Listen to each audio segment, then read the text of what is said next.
wish we had a bigger space. Well, we don't, that we can make use of, so I recognize this is not comfortable, but it's the best we can do.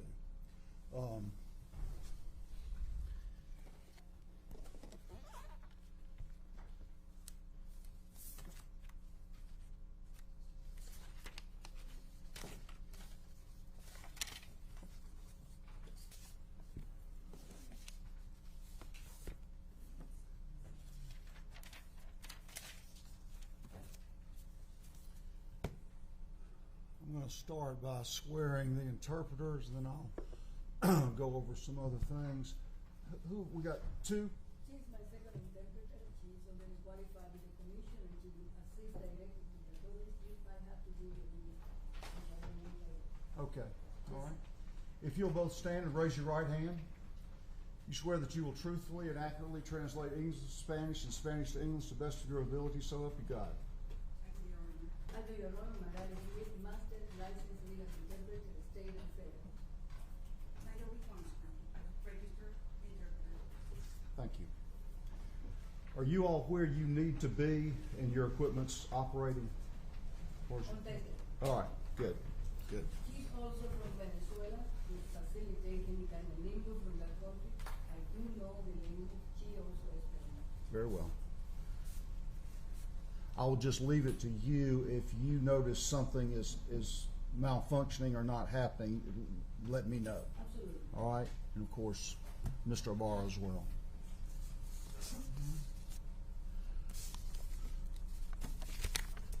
Good morning. I call the case of State of Georgia versus Jose Antonio Ibarra. Superior Court of Athens, Clarke County, SU 24 CR 0323.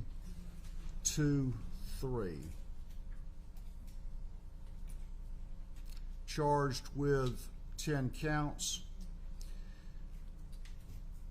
1 count of malice murder, 3 counts felony murder, 1 count kidnapping with bodily injury, 1 count aggravated assault with intent to rape, 1 count aggravated battery, 1 count obstruction or hindering a person making an emergency telephone call, 1 count tampering with evidence, 1 count peeping Tom. The defendant has entered a plea of not guilty. Is the state ready? Issue has been joined and the state of Georgia is ready to proceed. All right. Is the defense ready? Yes, Your Honor. All right. Anything we need to take up preliminarily? I believe there was a motion yesterday. Is there an order with that, or I need to address that orally? If I missed something? We do have an order, Your Honor. It was just emailed not to the court, so we will email to the court right now. I will tell the court, for the purposes of restarting, I do not anticipate any of those types of photos that would be subject of the order to appear until after lunch. So we will email, Your Honor, the proposed order and counsel our proposed order, and that could be something we could take up on a morning break. That'll be fine. Thank you, Your Honor. Ms. Beck? Yes, Your Honor, there is an outstanding motion to reconsider the motion to suppress. It is just based on one statement of fact that we believe is inaccurate as to how the defense obtained the records from the cell phone. If Your Honor wishes to wait until the agent is recalled for the trial, I think the testimony will clear it up. But to the extent that that one fact in any way affected Your Honor's ruling, we would just point out that is still outstanding. All right. We'll take that up, and you're welcome to remind me Yes, about that.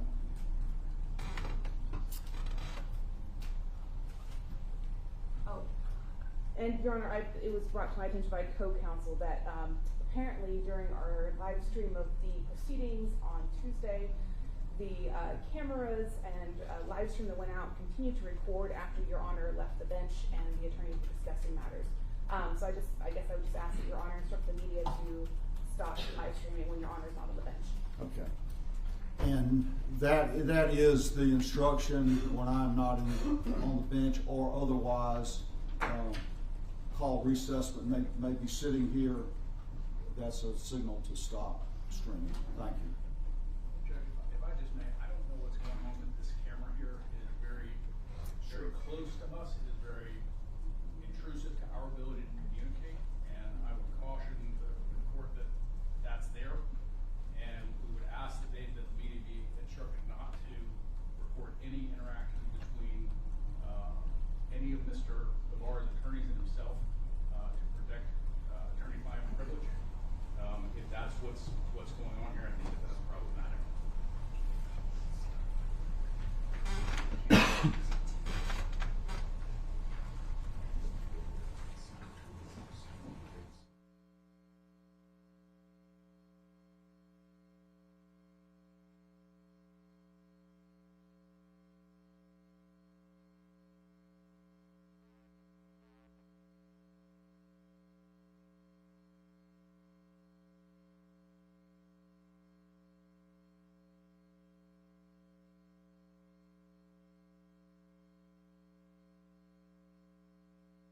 told that it's live stream, but there's a delay in the live stream, and they have been instructed to not publish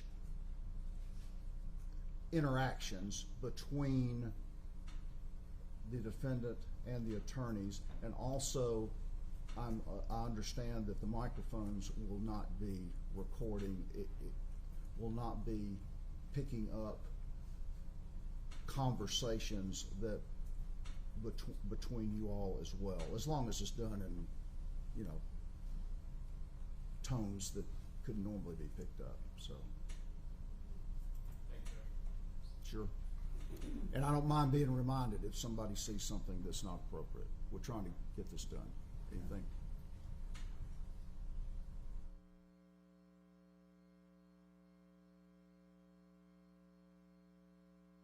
Defense are both in agreement that the camera should probably just be removed, but I understand Your Honor. Very well.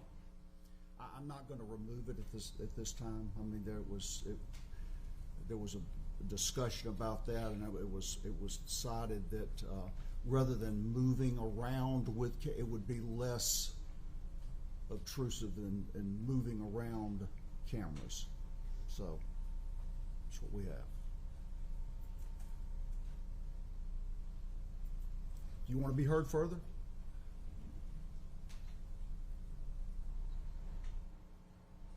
Not this time, Your Honor. Ms. Ross? No, sir. I'm sure counsel for the defense will notify the court if they feel that camera is intrusive. I'll revisit it anytime I need to. All right. State ready with the opening statement. Yes, Your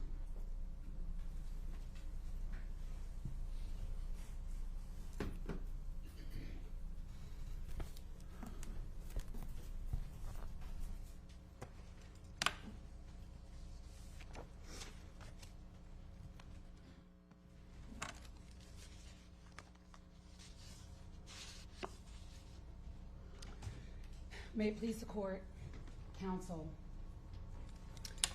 On February 22nd, Jose Ibarra put on a black hat, a hoodie-style jacket, and some black kitchen-style disposable gloves, and he went hunting for females on the University of Georgia's campus.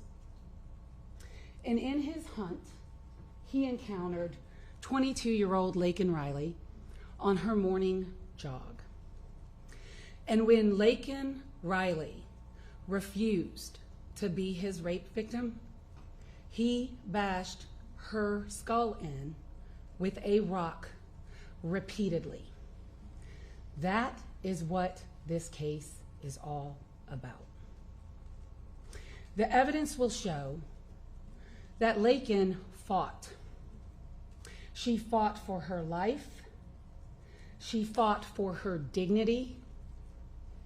And in that fight, she caused this defendant to leave forensic evidence behind.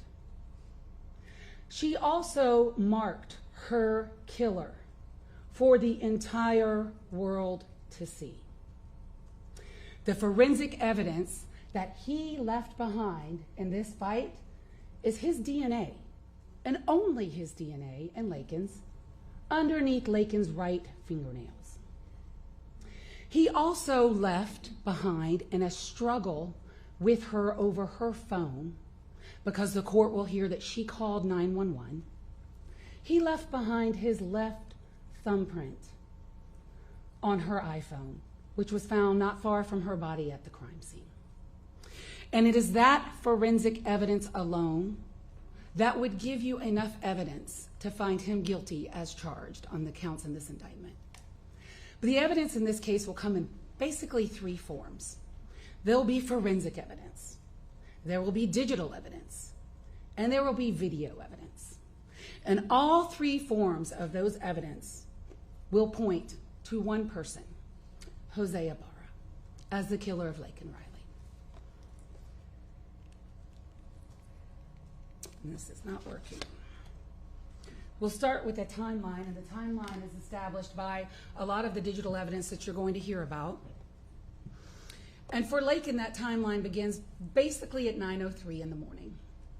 At 9:03 on Thursday, February 22nd, Laken Riley did something that she does all the time, and she went out for a morning jog. She lives not far from the crime scene, and Your Honor is going to see several maps in this case, and you will see that where Laken Riley lived, where the defendant lived, where our other victim who you're going to hear from in this trial, Tasia Swee, lived, Building S at the University of Georgia Student Housing, and where items of evidence were dumped in this case and where Laken was murdered. It's all clustered together. And it's all clustered together within about a half-mile radius of one another. And you'll see several maps throughout this case. But she left her house at 9:03 in the morning. We know that for several reasons. She was captured on her Ring doorbell. And you'll see that video through our first witness. And she also was captured on a trail cam that becomes very important in this case. And at about 9:05 a.m., she's captured running from her house down Rogers Road, eventually towards the crime scene where she encounters this defendant. She is running, as you will see, with a few things that are important. 2 AirPods, and they are noise-canceling AirPods. And her phone, her iPhone, is in her left hand. She's wearing typical running clothes, and you're going to hear a little bit about how she runs, what she runs with, because these things are important to judge what eventually happened between her and this defendant on the trail. She wears typically very tight running clothes because that's what's comfortable when you run, so it doesn't get it doesn't come off or get loose when you're running. And so this particular day, she's wearing running tights, white Hoka shoes, and 3 layers of clothing on her top. She's wearing a running bra, a shirt, and a tight black Lululemon jacket when she leaves her house. At 9:11 a.m. exactly, Laken is a few minutes into her run, and we have some digital data which we'll talk to you about, which is a Garmin watch that Laken had gotten for Christmas that she's wearing on her run. And this watch captured a lot of important data that you're going to hear about. But she is on her run, and her phone, she activates the emergency function of her iPhone, and you're going to hear about that through testimony of the witnesses who examined her phone. She activates the emergency function of her iPhone, and she attempts to call 911, and she, in fact, does call 911. Her call is connected to ACCPD. At 9:12, you'll hear that the call was hung up, and I'm going to play the call for you.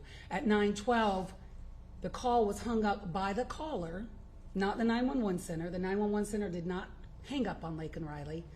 The phone hung up. And at 9:12, they tried to call her back, and there was no answer. This is an enhanced version of the 911 call, and there will be several stipulations between the parties in this case. We will execute a waiver of them as they come in. One of the stipulations was that this 911 call was sent to the FBI in Quantico, where they attempted to enhance the call. And this is a 1 minute and 8 second call, and this is the enhanced version of that call. And I'd like the court, when listening to the call, right about 55 seconds into the call, you're going to hear a voice.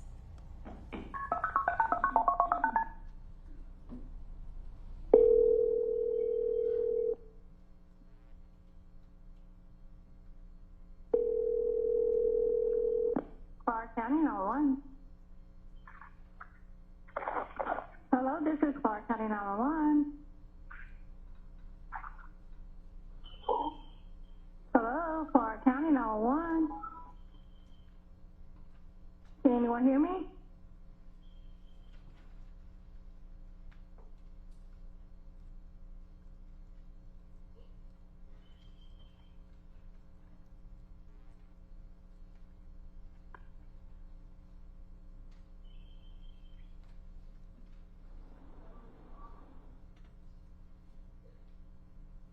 Clark County 911.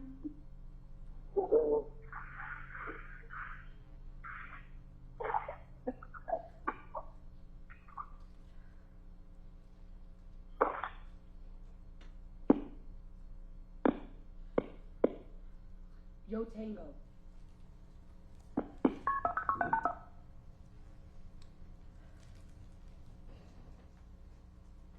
There is a long break in what happens next.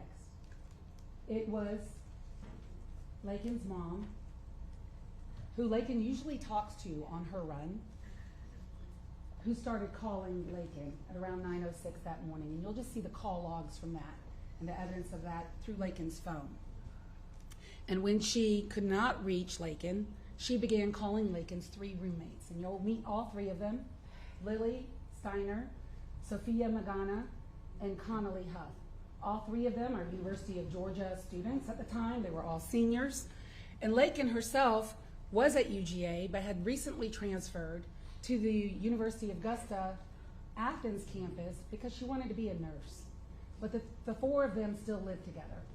And the roommates are all, I would say, technologically savvy and security savvy.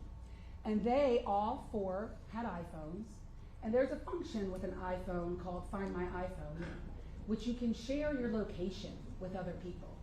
And the 4 ladies in that house, roommates, shared their digital location with one another 24/7.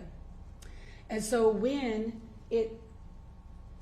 Allison Phillips, Laken's mom, began calling and looking for Laken, she notified all the roommates. And then the roommates started checking the Ring door camera, checking for Laken, texting Laken, calling Laken, and no response. I will say that this particular day, February 22nd, 2024, happened to be the day where there was a widespread phone outage by AT&T. And so some of the girls did have AT&T as their service provider. Laken did not. She is Verizon. And so the girls were having phone problems due to that widespread outage.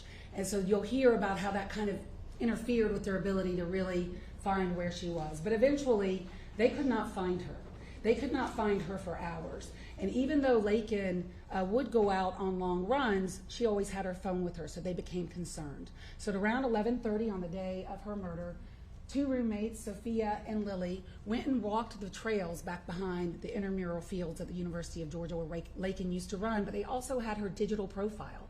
And her digital profile put her in the middle of the Oconee Forest, and they had noticed that she had not moved. She had not moved for hours. And so they walked to where they could last see her digital profile, and the 2 roommates found one of Laken's AirPods. They photographed it, they collected it, they went back to their house where they could have Wi-Fi to connect because they had no phone service in the forest and an outage was on. And at 12:05 p.m., they called the University of Georgia police and reported that Laken Riley was missing. So it isn't until the police respond immediately.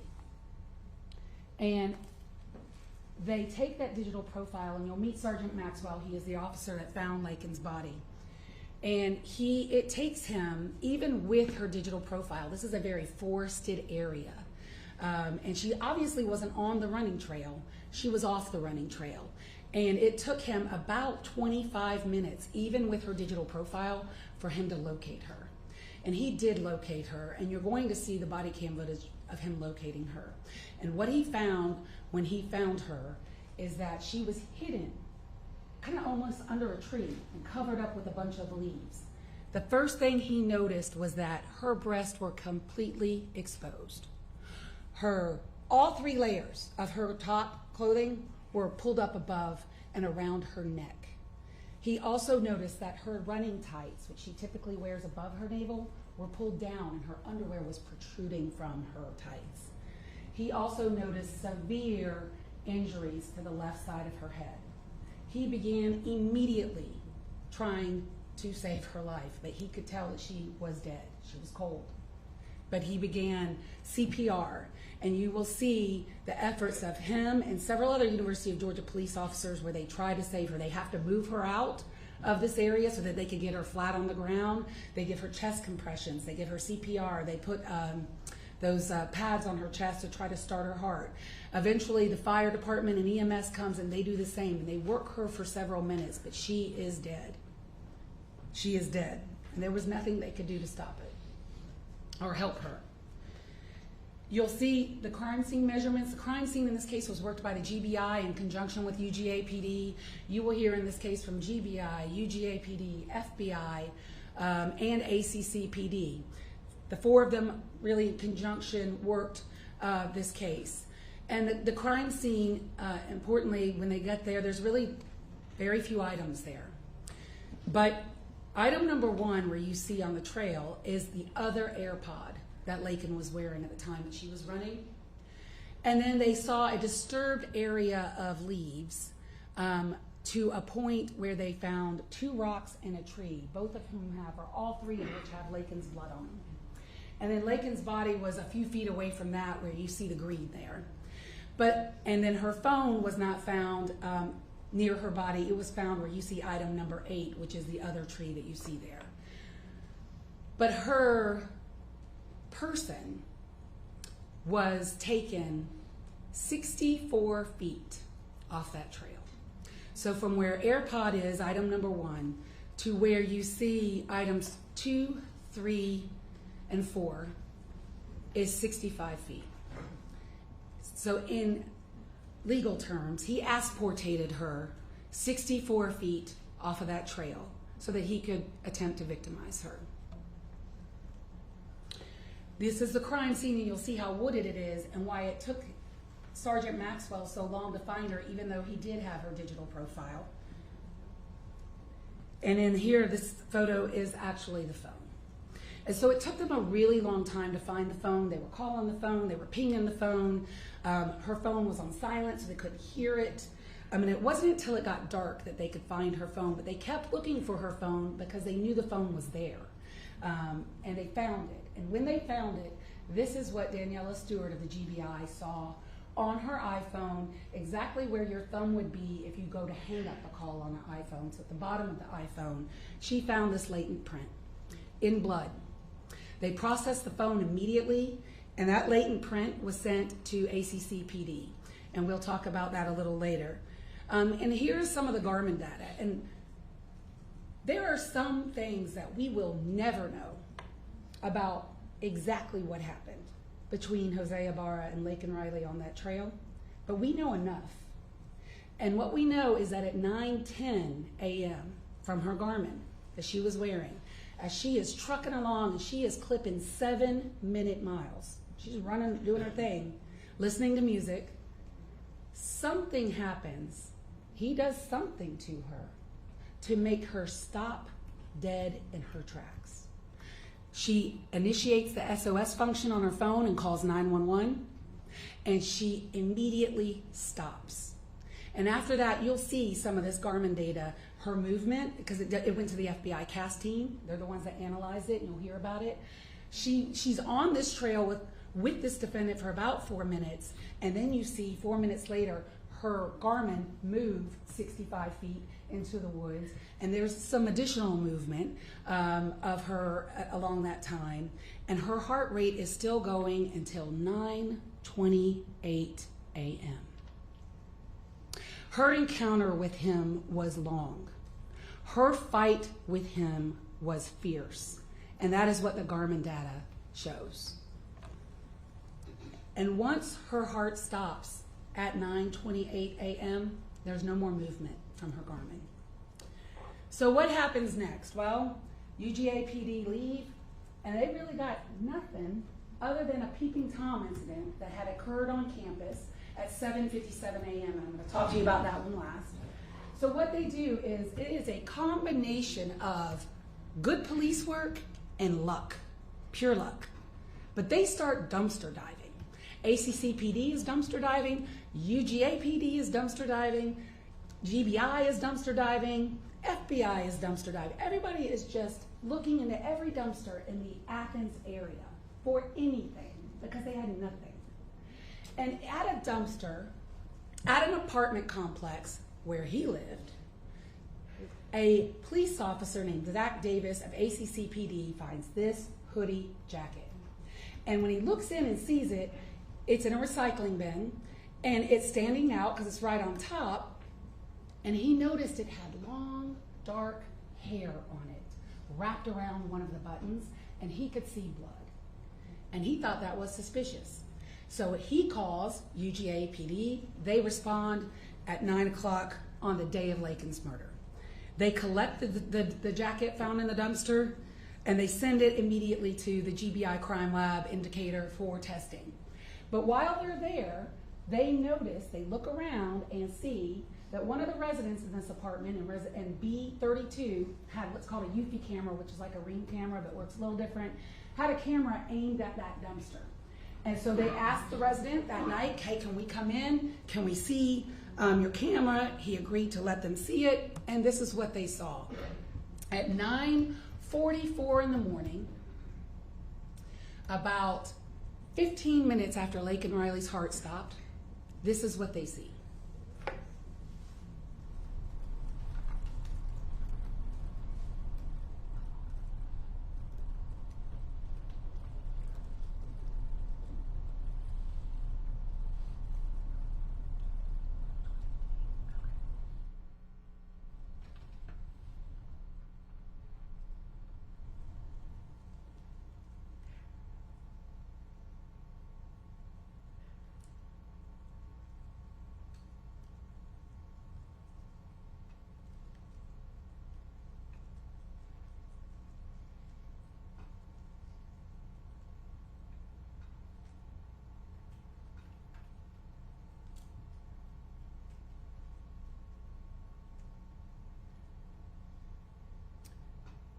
So they saw an individual who they did not know who it was at the time, dump the jacket in the dumpster and go to those bushes there and dump something there.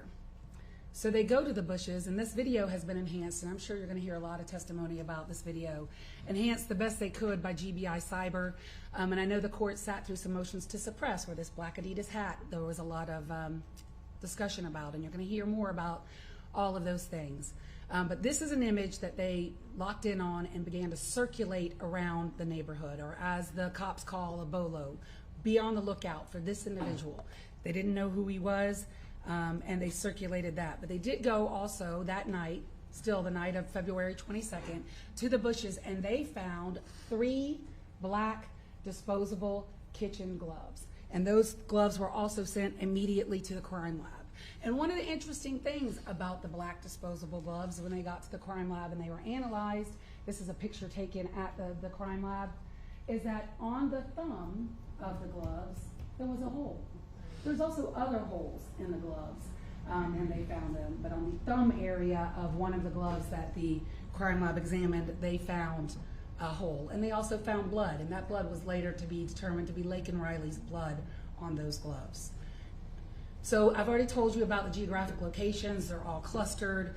You can see in this map, the crime scene is at the top in the middle, called body crime scene. The dumpster where the items were found is marked.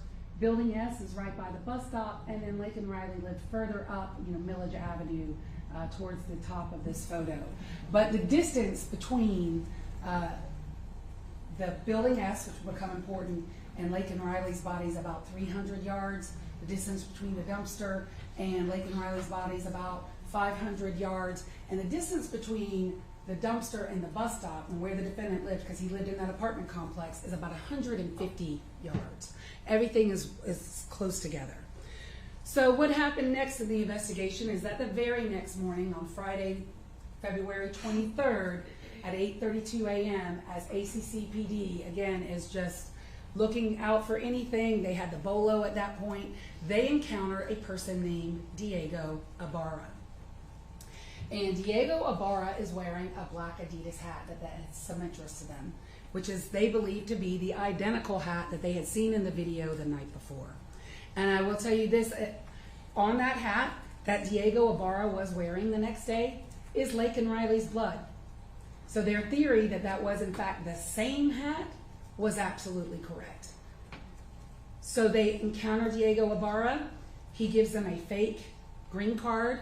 They know it's fake because it has 2 different dates of birth on it. And so they ask him to go back to his residence, and they begin talking to him. UGAPD arrives, and they begin to take over the scene. From the information that they had gotten from Diego Ibarra, they knew that hat was a hat seen in the video because of the proximity. of the crime, and at some point Diego began telling them he's got brothers in the house sleeping, and there were many communication difficulties at first because the first responding officers did not speak Spanish. No one in this apartment, D126, could speak English. So at some point, UGA brought 2 of their Spanish-speaking officers on scene, and the communication became a little easier. Officer Bridges, Officer Sand, both of whom are native speakers of Spanish, arrived and began taking over the communications.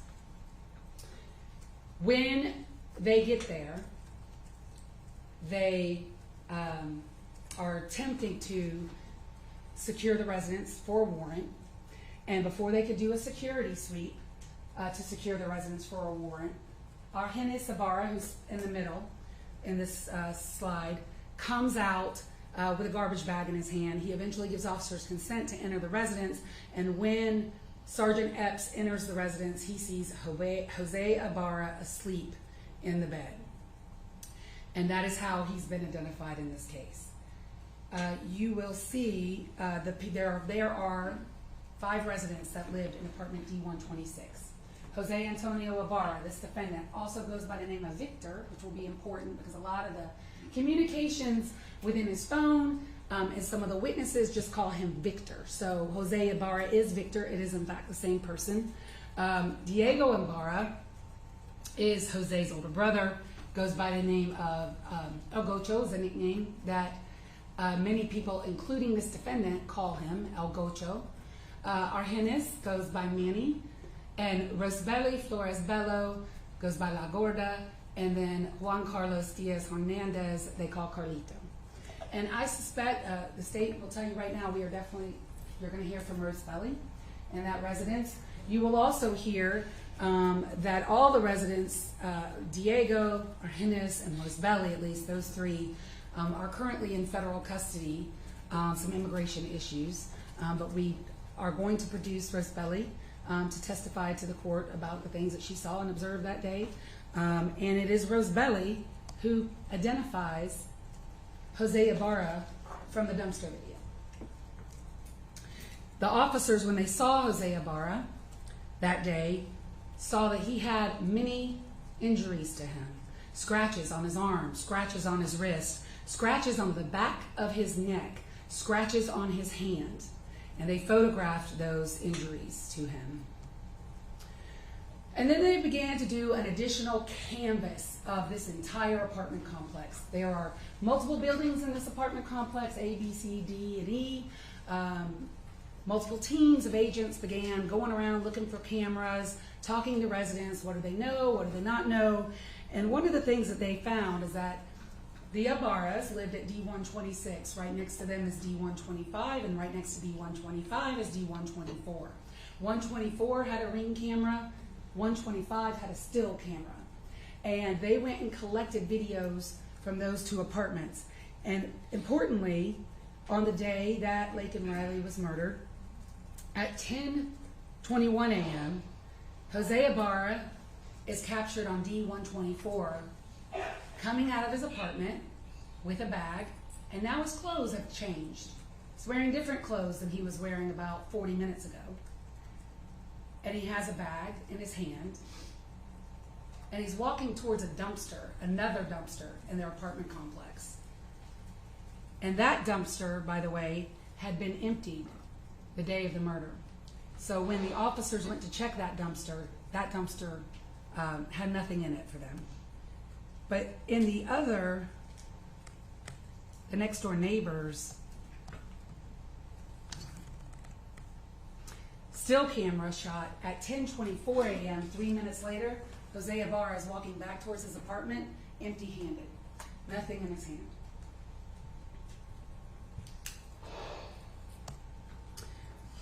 So they searched the residence that day, and they found a few things of significance. Number one, they found 3 more black disposable kitchen gloves, which were sent to trace evidence for plastics and polymer examination, and they concluded that they had originated from the same source as the gloves that were recovered in the bushes.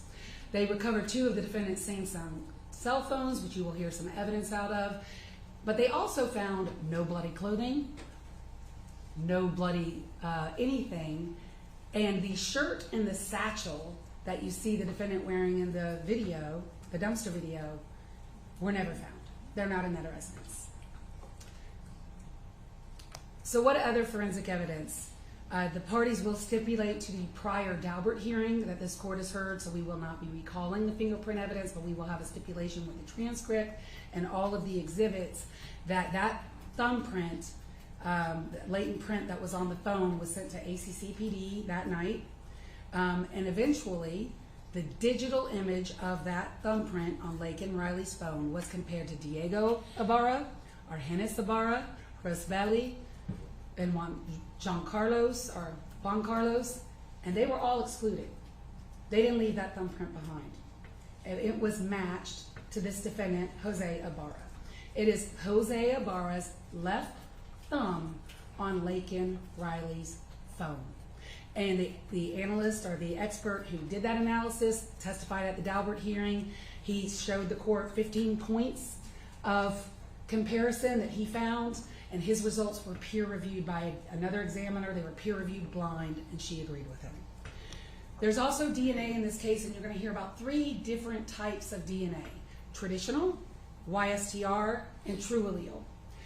All true allele is probabilistic genotyping, but it is a computer software program that deconvolutes or separates complex mixtures of DNA. That's what true allele does. But before you can go to true allele, you have to start with traditional DNA.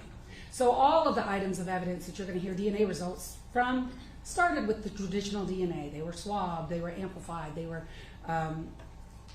quantified, all the things that you do with regular DNA. But we do have some regular DNA results in this case. First and foremost, the jacket. The jacket found in the dumpster has blood on it, and in the blood for traditional DNA is Laken Riley's DNA and this defendant's DNA, and only the 2 of them. Jose Ibarra and Laken Riley's blood are on the jacket that he dumped in the dumpster. The rocks and the trees from the crime scene, they were also processed for DNA, for latent prints, and for everything we got.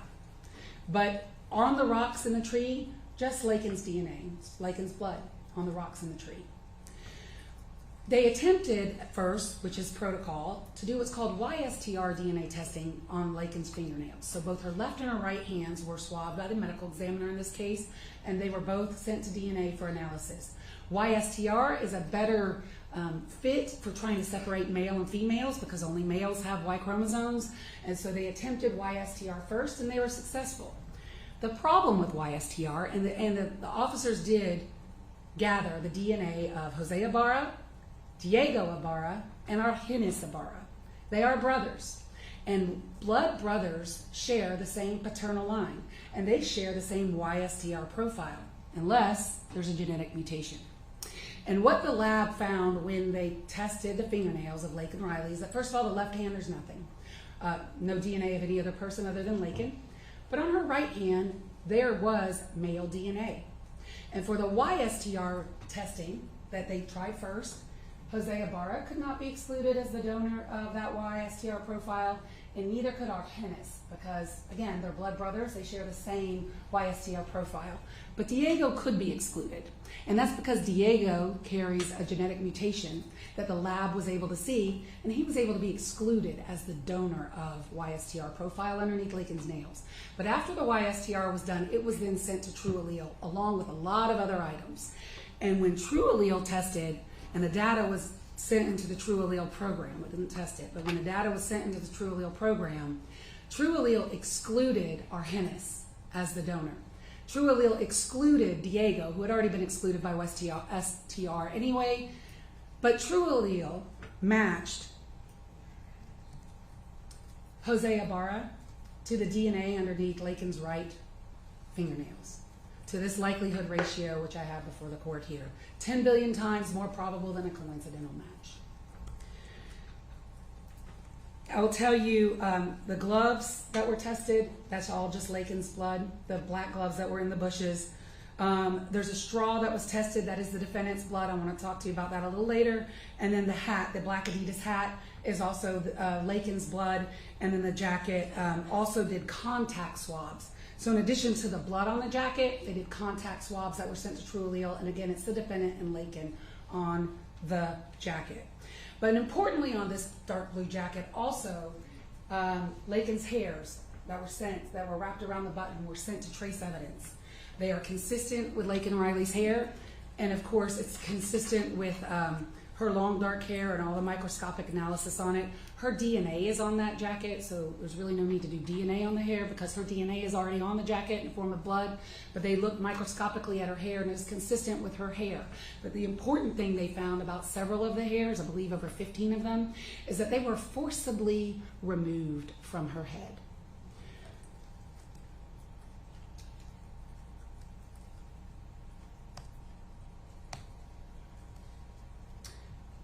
They did do a sexual assault kit on Laken, and several things were tested. But the bottom line is her entire sexual assault kit was negative for male DNA. Her clothing was looked at with AP, P30, you'll hear about that. There was no semen present. However, her underwear was sent to the trace evidence section as well, where they concluded that her underwear had been forcibly torn. So the medical examiner, Laken was sent to GBI headquarters in Atlanta or Decatur, where Dr. DeMarco conducted an autopsy on her the very next day after her murder. What the medical examiner found is that Laken had a complex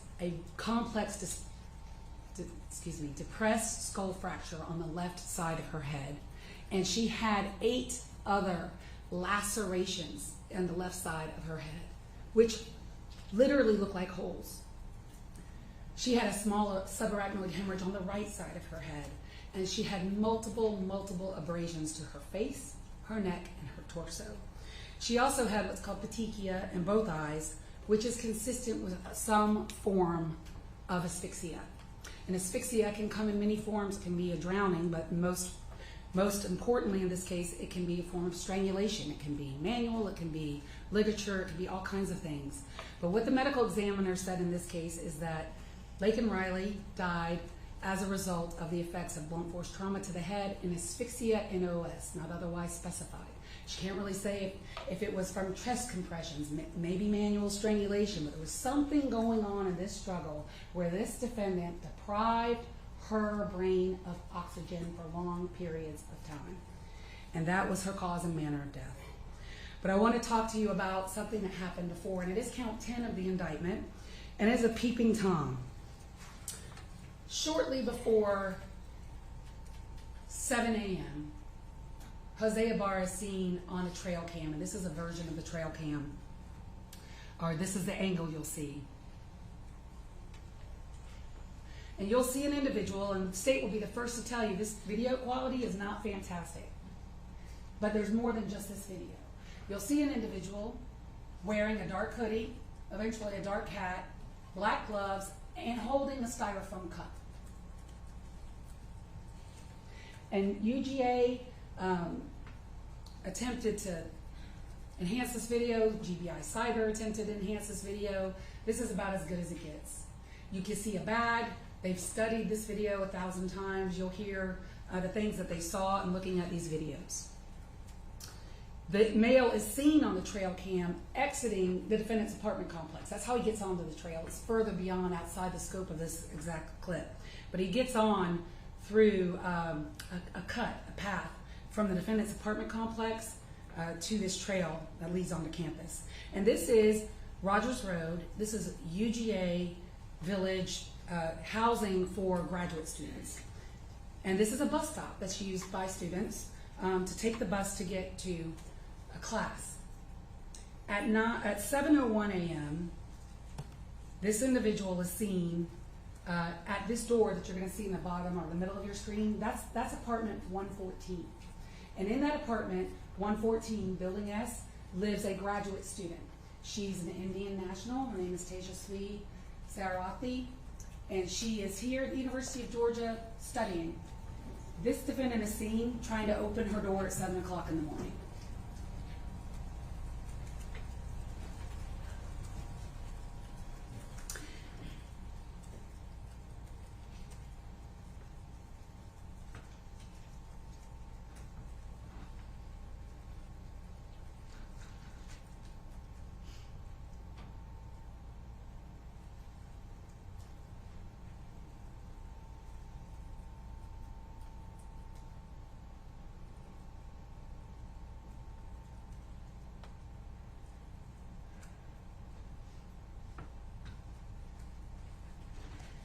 And there's about an hour's worth of video that was watched by UGA PD, that between 7:01 a.m.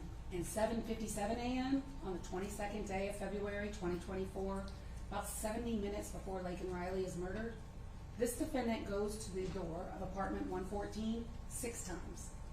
Twice they can see on video that he attempts to open her door. And at one point you'll see in the video where he ducks down.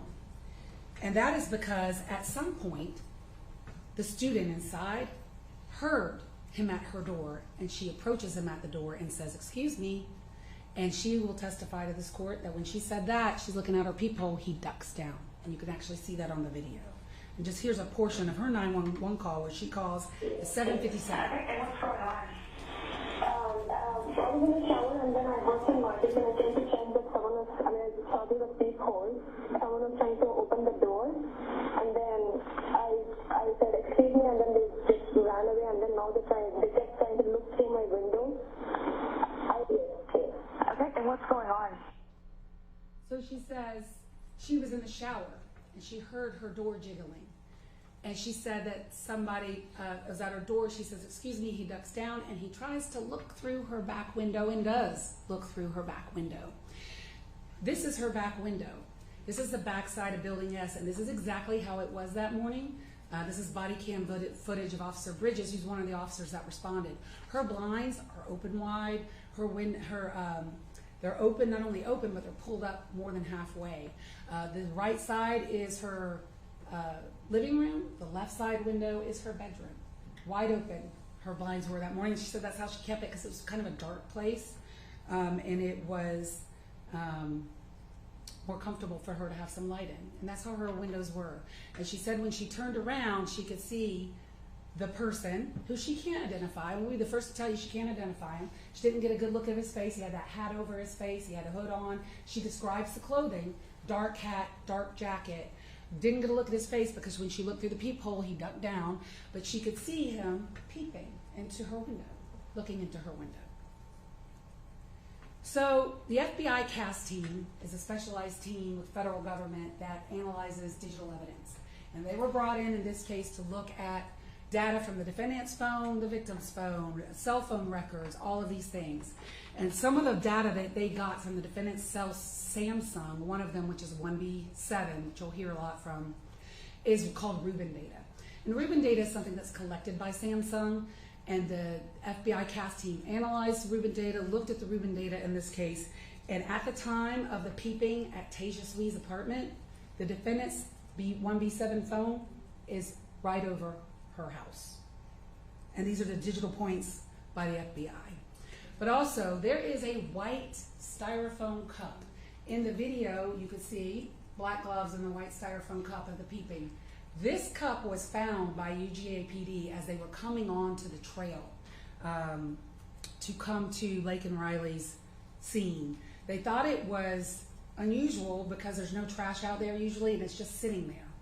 They collected the cup, and you can see in this next image, if you see where the retaining pond is in the middle of the screen, the cup is near there.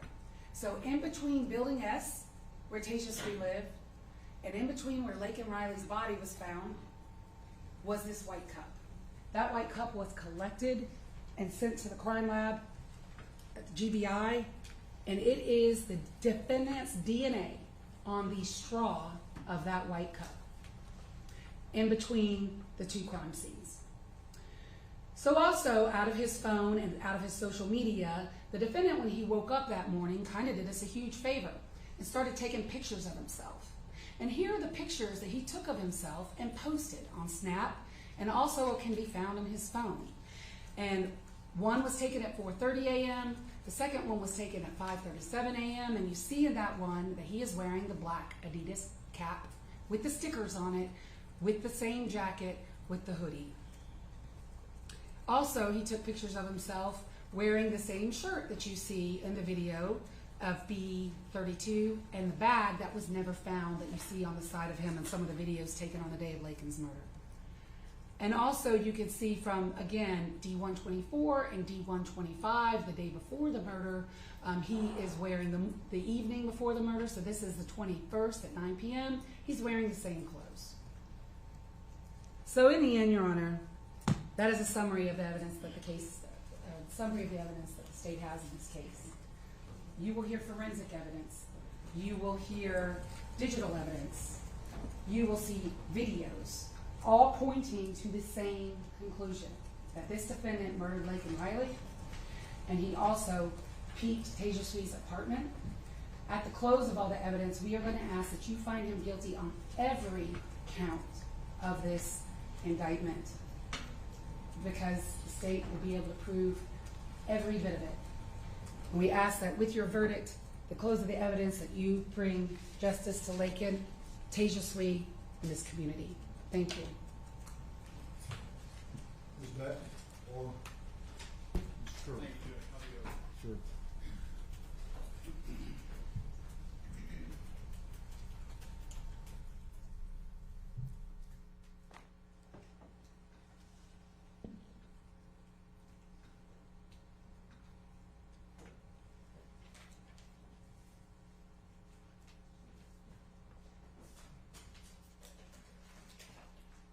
Judge, the evidence in this case is graphic and it's disturbing. What happened to Laken Riley is graphic and disturbing, and it is a tragedy. The loss of any life that young and apparently full of promise is a tragedy. And I'm sorry that the family is having to go through this and be here for the presentation of this evidence. People have used this case for their own personal gain, financial gain, political gain. And while this process has its place for testing evidence, it's very poorly suited to healing hearts and minds. So it's the evidence that we have to talk about. And the evidence in this case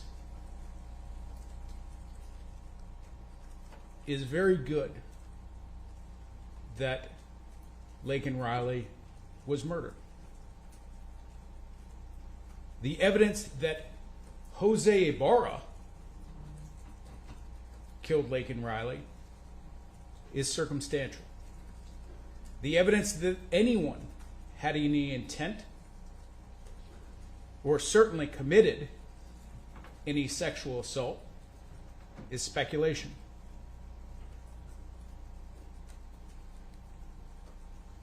Most importantly, in this case, you'll hear no evidence that a sexual assault was committed.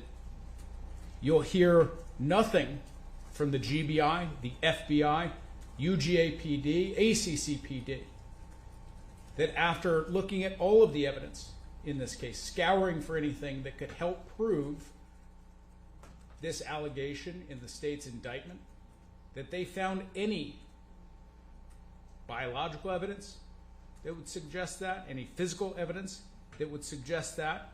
There's no injuries that are consistent with a sexual assault. And in this case, it's an effort to explain a tragedy. But it's not based on evidence. The evidence that Jose Ibarra killed anyone is circumstantial. The state's presentation in their opening had a lot of detail about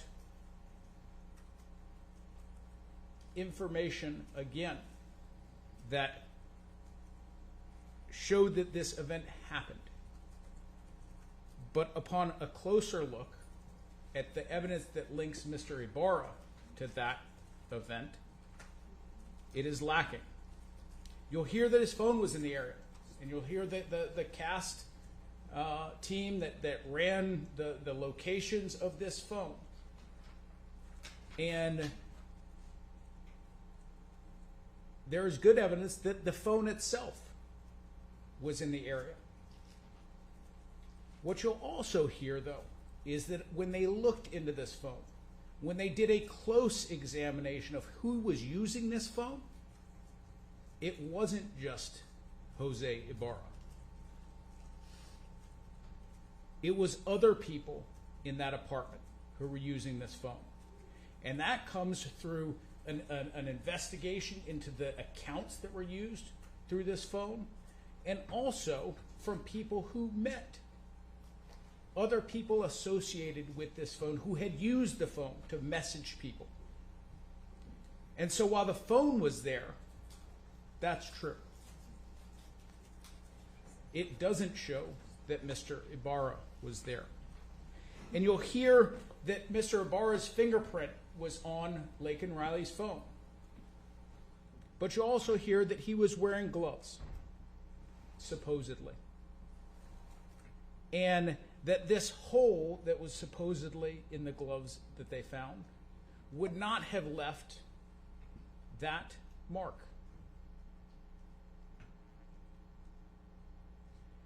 You'll hear that someone in that video, in the so-called dumpster video, was wearing an Adidas hat.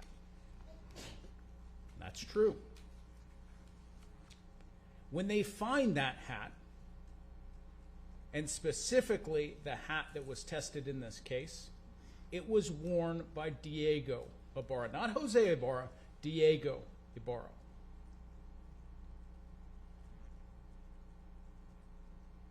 And you'll also hear, and the state will ask you to consider different types of forensic evidence and to suspend your understanding of how that evidence is evaluated. Because while they will say that Mr. Ibarra's DNA was present at the scene, what they'll tell you is that without this software that we can't test, this proprietary software used by the GBI, without that, their expert wouldn't have been able to say whose DNA it was. She wouldn't have been qualified to testify about whose DNA that is. So they have to use a machine. And they're going to ask you to trust that machine where the human being isn't good enough. But with this fingerprint, they're going to ask you to trust a person because a machine isn't good enough. When they run those fingerprints through the database of fingerprints where they know Mr. Ibarra's fingerprint is, it doesn't come up. And so while a machine is good enough in one situation to try to convict Mr. Ibarra, it's not good enough in another. And it's this kind of gymnastics that it will take to tell the story with this circumstantial evidence. We waived a jury trial in this case with the hope and trust that despite the nature of this evidence, that you could come to a verdict that was not just a way of easing this family's suffering, but it was based on an impartial and honest assessment of the evidence in this case. If that happens and the presumption of innocence is respected, there should not be enough evidence to convince you beyond a reasonable doubt that Mr. Ibarra is guilty of the crimes charged.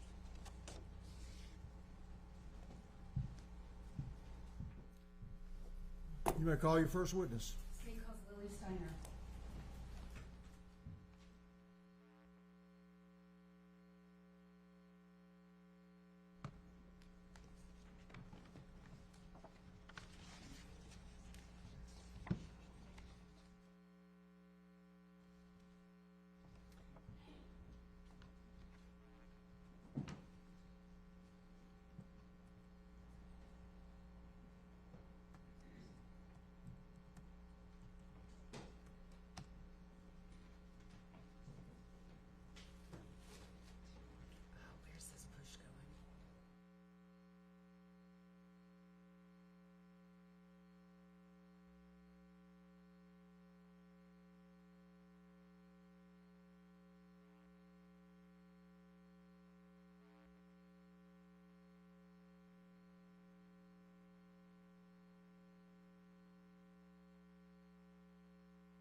Elmo. Thank you.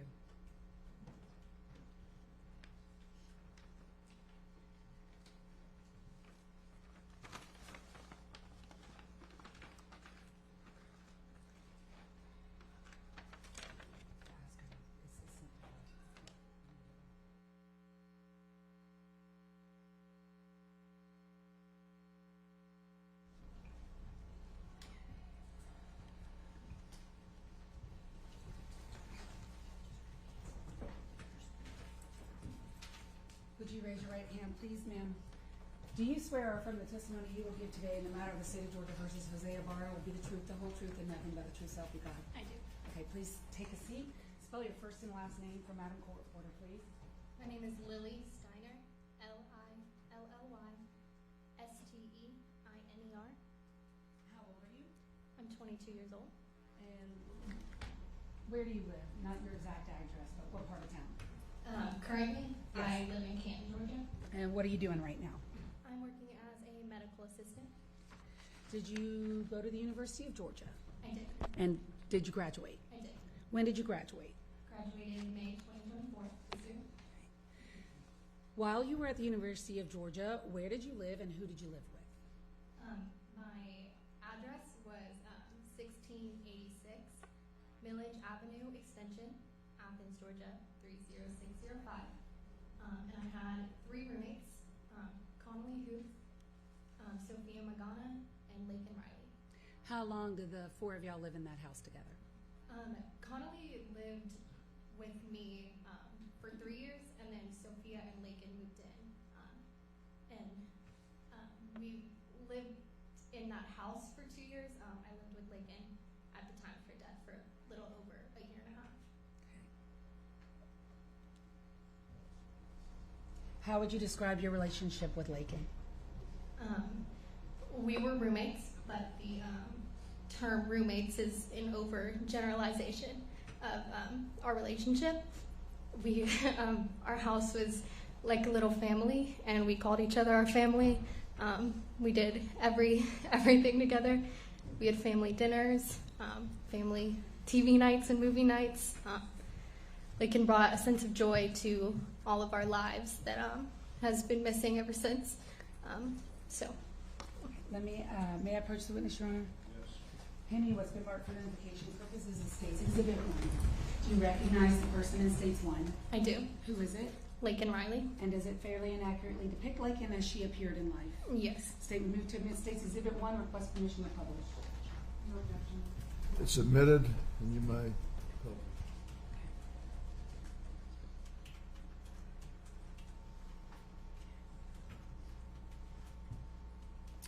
So, how old was Laken? She was 22. Where did she go to school? At the time, she was going to Augusta College of Nursing, which had an Athens location. What was she studying there? Nursing. Prior to attending Augusta College, had she attended the UGA? Yes. Okay. How long was she at UGA? She was at UGA for 3 years before that. Did you and Laken and your other roommates share each other's location? We did. Tell the court how you all did that. So there's an app called Find My iPhone, Find My Friends, and you can request to have other people's locations, share your location with other people. So we did that with a lot of our friends. Tell the court, where were you on February 22nd? I went a few different places. That morning I was at our house, and then I ran a few errands, ended up back at our house, ran another errand, went back to our house. Did you see Laken that morning? I did not. Okay. What time did you leave your house? Around 9:30, I believe. Okay. And when you left your house to go out, was Laken there or not there? She was not there. At some point, did you become aware that people were looking for Laken? So I kind of had concerns of my own. When I left the house the first time, I wanted to go get coffee with Laken. I knew Laken was the only one who may have been home. Sophia was taking an exam and Connolly had class. And so I knew Laken might have been home. I went downstairs and I didn't see her sitting at her usual spot at the kitchen table. So I checked her location to see where she was. And I saw that she was on a run at on a trail that she typically ran. May I approach the witness, Your Honor? Yes. I'm handing you what's been marked for identification purposes of States Exhibit 2. Do you recognize States 2? I do. What is States 2? This is a screenshot from the app Find My Friends of Laken's location. And is that how it appeared when you checked it on the morning of February 22nd of 2024? Yes. State would move to admit States Exhibit 2. No objection. 2's admitted.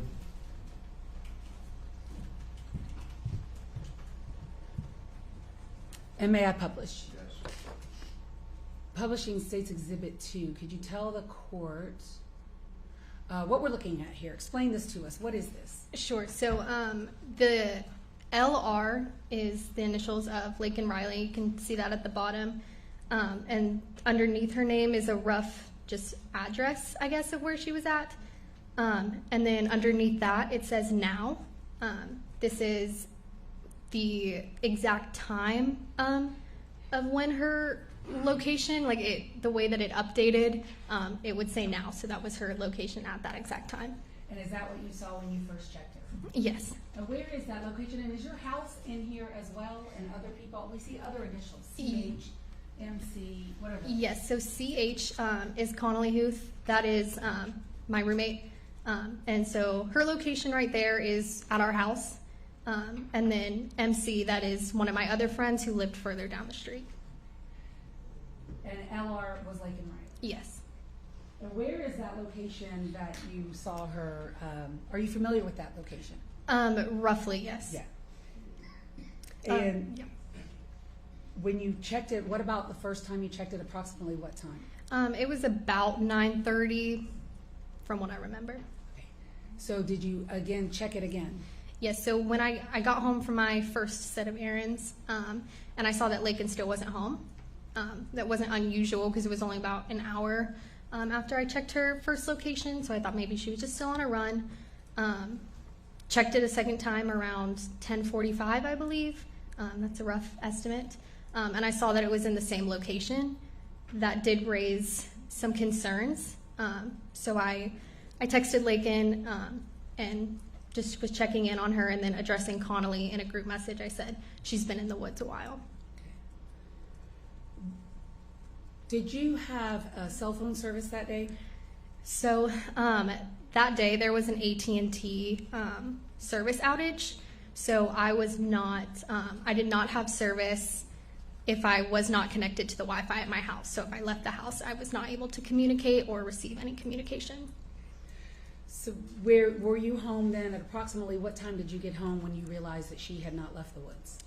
That was about 10:45, and then I ended up leaving the house again because I still wasn't. I just thought she was still on a run, and there was maybe she was on the phone or something. And then what time did you return again? I would say roughly 11:30. I'm a little less familiar with what exact time that was. And when you got home at 11:30, was there anyone else home? Yes, so I immediately pulled in and I saw Sophia standing outside with her dog. And I got out of the car and she just immediately said, can we go look for Laken? Okay. Yeah. And did y'all do so? We did. And what did y'all do? So Sophia was a little bit more familiar with the trail. We walked down using her knowledge of the path that Laken would usually take on a run. And then when we got a little bit closer, we were using the Find My Friends app to kind of go directly to where her location was until we were standing kind of right around it. When you were at the location where you felt that Laken was showing on her phone, did you see Laken? We did not. Did you see anything that you think may have belonged to Laken? So when we were walking, Sophia noticed a lone AirPod that was sitting on the trail kind of right around where her location was, and she picked it up, kind of assuming that it was Laken's. All right, and I'll ask Sophia about that. At some point, did you all return home? We did. Okay, when you got home, what did you do? It wasn't shortly after that we got home that I called 911, or not 911, excuse me, the UGA Police Department. May I have question, Ms. Ramos? Many was been marked for identification purposes as States Exhibit 3. Do you recognize States 3? I do. What is it? It is the phone call that I made to the police. And is it a fair and accurate recording of your 911 call that you made on February 22nd, 2024 at approximately 12:05 p.m.? It is. When you reported Laken missing? It is. State move to admit States Exhibit 3, request permission to publish. No objection.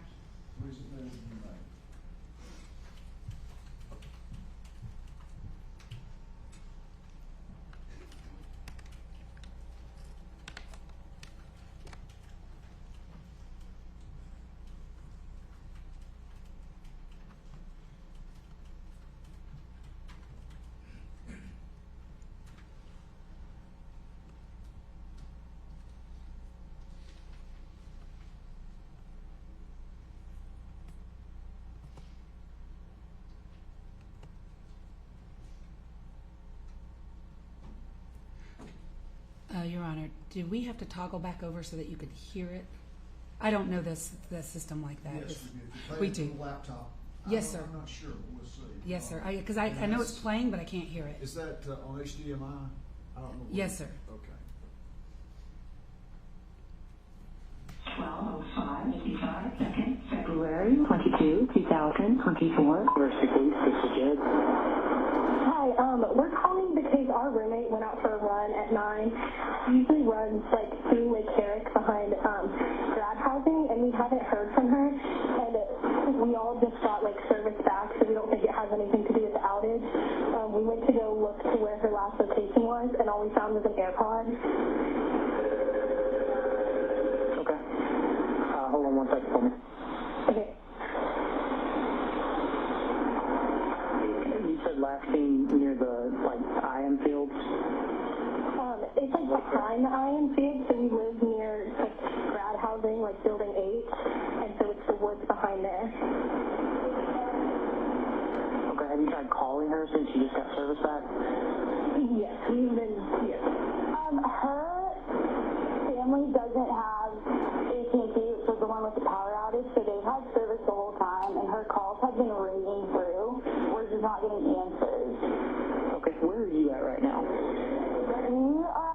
I'm going to stop Stacy Exhibit 3 at 1 minute in. Is somebody else also talking? Yes, so I was having Report. trouble explaining kind of where Laken's location was, just because I wasn't super familiar with that area. So Sophia Magana, my roommate, took my phone. Okay, are y'all together when you're making this call? Yes. At our house on Millage Avenue Extension. Okay, are you able to come? Hold on, let me see. Can you come, like, do you know where the intramural field parking deck is? Yeah, we can go there. Okay, can you go there and meet with officers? What's your name? My name's Sophia Magana. And what's your friend's name? The one, her name's Laken Riley.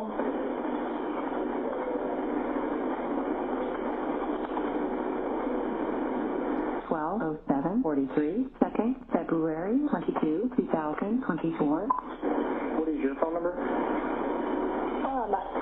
The one that I'm calling you from is 678-756-0513. And what's your friend's phone number? Okay, I'm going to ask you, do you remember Laken's phone number off the top of your head? Kind of, but yeah. Are you about to say it to 911? Yes. And is the number that you gave, 911, was that Laken's cell phone number? Yes. That we're about to hear? Yes. All right, thank you. Let me look. 770.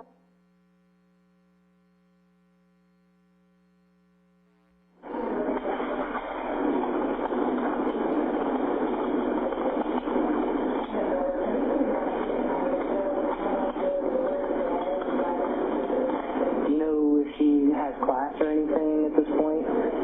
She has a class at 1, so that's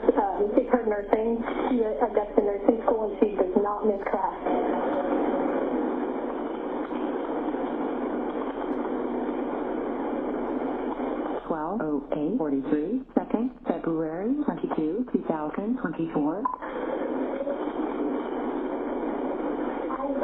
How did you get her last known location? Was it from her phone? Yes, they was updating, so that's why we're a little confused. But we didn't see her phone up anywhere when we left. But she hasn't moved for almost 3.5 hours now.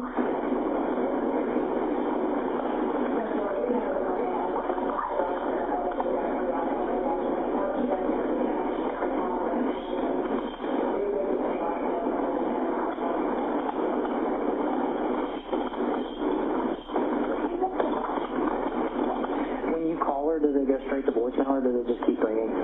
It keeps ringing.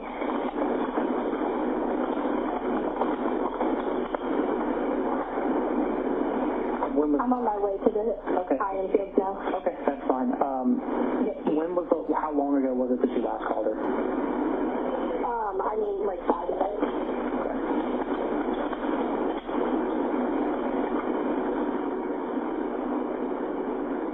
12:09:56, second, February 22, 2024. Okay, what kind of vehicle are you going to be in so the officers know who to look for? Black sheep. How did she get there? Did she run from your house there or did she take a vehicle there? Yes, she runs the trail. Her car's still at our house.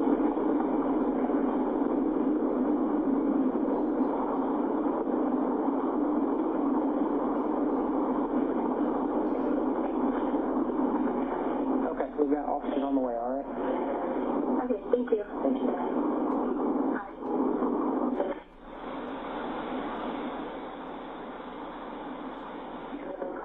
Police, this is good. Hi, my name's Another call that got attached. So after you made that 911 call, what did you do? I drove to the the intramural fields parking deck on UGA's campus to meet with the police. And where did Sophia go? So Connolly was in class. Sophia went to go pick up Connolly from class so that they could meet us at the iron fields with the police. And did the three of y'all meet there? Yes. And were the police officers there? Yes. At some point, did a police officer ask you if you could show him the location of Laken as it depicted on your phone? Yes. And did you do so? Yes. And the thing that you showed him, as it states Exhibit 2, what we've already looked at? Yes. Okay. How long did y'all have to stay there that day at the iron fields? It felt like forever. I'm not sure of the exact amount of time, but maybe around 5 hours. At some point, did the police ask you to show them the ring footage from your home where Laken had left out in the morning? Yes, there were a few times that the police asked for different things, but I did show somebody at some point, yes. May I approach the witness, Your Honor? Yes. I'm handing you what's been marked for identification purposes as State's Exhibit 4. Do you recognize it? I do. And did you put your initials and date that thumb drive? I did. What is State's Exhibit 4? This is the ring footage from our front door of Laken leaving that morning. And is it a fair and accurate recording of that ring footage? Yes. They would move to Mid States 4, request permission to publish. No objection.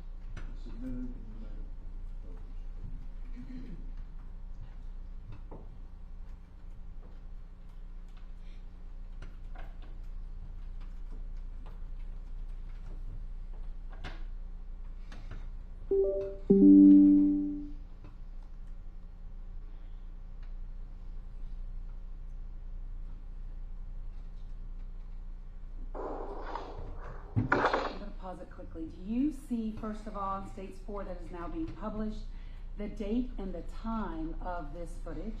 Yes. Could you tell the court where is it and what is it? It's in the bottom right corner. And what's the date and what's the time? February 22nd, 2024, 9:03 Eastern. And who is that person that we see in State's Exhibit 4? That is Laken.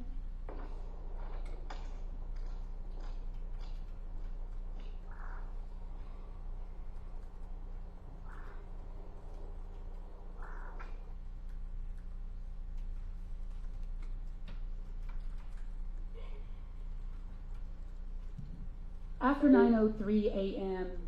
on the 22nd day of February, did you ever hear from Laken again? I did not. Did you ever receive any text messages from her? Not after 9:03, no. Any calls from her? No. I'll pass the witness, Your Honor. Any questions? I don't have any questions for this. Will she be excused? Yes, sir. And she would like to remain. All right. Go down. You can call your next witness. Let me just call your, go ahead, who is that?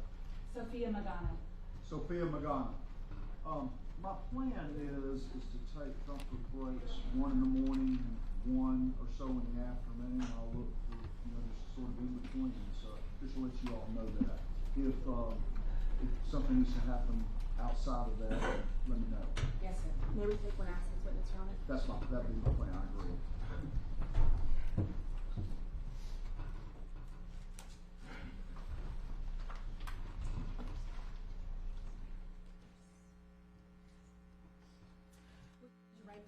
Hand, please, ma'am. Do you swear or affirm the testimony you will give in the matter of the state of Georgia versus Jose Ibarra will be the truth, the whole truth, and nothing but the truth to help you God? Yes, I do. Great. If you could please take a seat. And I know you are soft-spoken. Can you please move that microphone right close to your mouth so that His Honor can hear you and that counsel for the defendant can hear you? It's really important that you be heard, okay? And Madam Court Reporter is very close to you as well. She has to be able to hear everything you're saying because she's taking it down. Yes. All right. Spell your first and last name, please. Sofiamagana. How old are you? I'm okay. Okay, good, all right. What do you do for a living? I'm a teacher. What do you teach? I teach special education, high school language arts. How long have you been a teacher? 4 months. Where did you go to college? I went to the University of Georgia. And did you graduate? Yes, ma'am, in May. Of this year? Yes. Where were you living at the time of your graduation? I was living in a house off of Millage Avenue Extension. Who were you living with? Lily, Connolly, and Laken. How long have you lived together? I lived with them for 2 years. I want to direct your attention to February 22nd, 2024. What were you doing that day? I was taking my GACE exam for my certification. How do you spell that? GACE. What is a GACE exam? It's a test you're required to take to get certified as a teacher in the state of Georgia. Were you allowed to have your phone with you when you took the test? No, ma'am. I had to put it in a locker. What time did you leave your house that morning to take the test? Around 8:20. When you left your house that morning, did you see any of your other roommates? I saw Laken and Connolly before I left. Where did you see them? Connolly was on her couch and Laken was sitting at the table, and I spoke to them for a little bit. When you left out, where did you go for the test? Was it on campus or elsewhere? It was on campus. It was in Clark Hall. How long were you there taking your test? I got there around like 8:45, and I left maybe around 11:15ish. When you completed your test, what happened? I got my stuff, I got back in my car, and I drove back to my house because I didn't have service, so... When you say service, you didn't have what service? Phone service. And why didn't you have phone service? Because AT&T had the outage that morning, and my provider is AT&T. So, what happened when you were eventually able to get service back on? I got back home, and when I got service, I had some text from Connolly, my roommate, asking me to check around the house to see if I saw Laken anywhere. And then once I got into the house, I got a phone call from Connolly and from Lauren. Who's Lauren? Lauren's Laken's younger sister. After you got the call from Connolly and from Lauren, did you look for Laken? Yes, I looked for her around the house and outside, in her car, kind of everywhere, every room, every corner, a few times, and I didn't see her. What did you do after that? I grabbed my dog and I decided to check her location on Find My iPhone, and then got my dog on his leash and started heading out to go towards her location. Did you go alone, or did someone else besides your dog go with you? Champ came with me, and then my roommate Lily. Champ is your dog? Yes, ma'am. So where did y'all walk, and about how long did it take you to get there? We walked down the trail that was like off the road, so it took us about no more than 15 minutes, I would say maybe 10 to get to where we got. May I approach the witness, Your Honor? Yes. I'm showing you 3 exhibits at the same time. State's Exhibit 5, State's Exhibit 6, and State's Exhibit 7. Starting first with State's Exhibit 5, do you recognize that overall photo? Yes, ma'am. What is it? It's a map of the trail. The state would move to admit State's Exhibit 5. No objection. 5 submitted. State's Exhibit 6 and 7, can you look at both of those? Yes, ma'am. Do you recognize both of those? Yes, ma'am. The What are they? pictures I took when I found an AirPod. And do they fairly and accurately depict what you saw on February 22nd of 2024? Yes, ma'am. State would move to admit States 6 and 7, request permission to publish. No objection. 6 and 7 are admitted in that purpose, 5, 6, and 7. And may we toggle back over, Your Honor? Yes.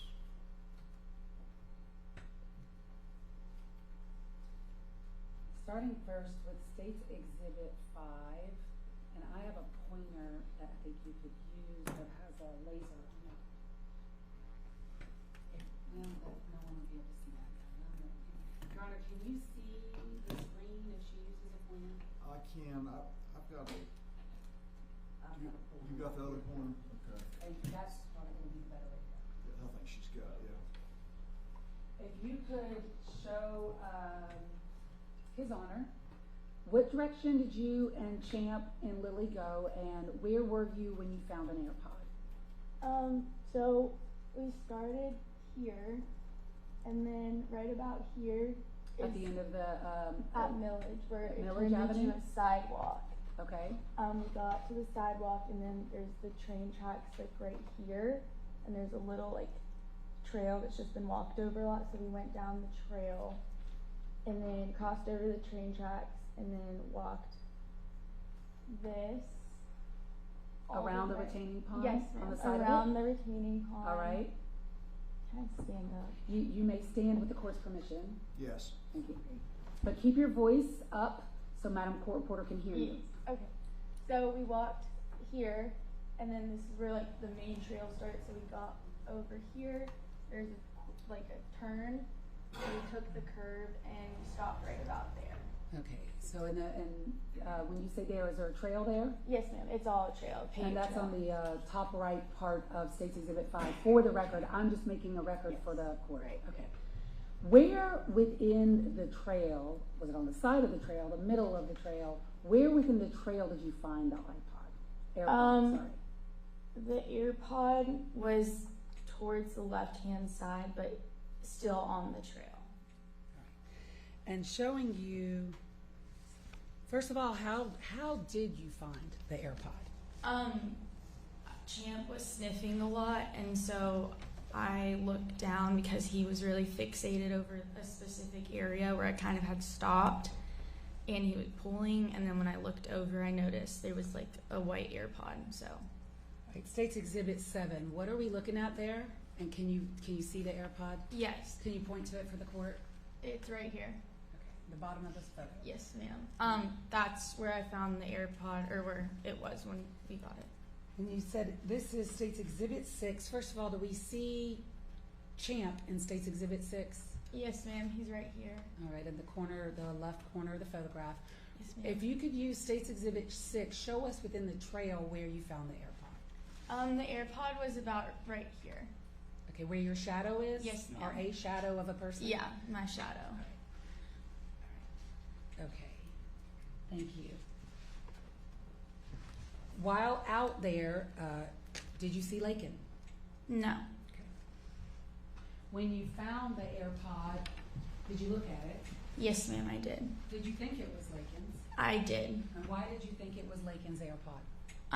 She always had a little bit more wax on her AirPods, so I noticed the earwax. And was it also, did she have, what color were her AirPods? They were white. Okay. So did you collect it? Yes, ma'am, I did. And did you eventually give it to the police? Yes, ma'am, I did. May I approach the witness, Your Honor? Yes. I'm handing you what's been marked for identification purposes, State's Exhibit 8, and I'm just going to ask you to look inside this bag for me, and I'm going to ask you a series of questions. Okay.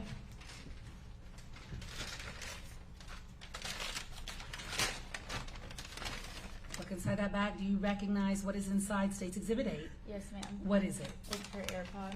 Is that the one that you picked up on the 22nd day of February 2024 that you gave to the University Police Department? Yes, ma'am. And is it in the same or substantially same condition? Yes. State would move to admit State's Exhibit 8, request permission to publish. Eight submitted and no published.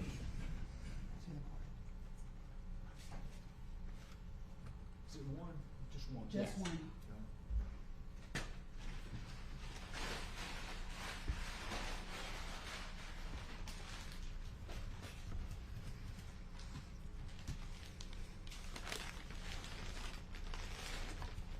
After you found the AirPod, Ms. Magana, what did you do?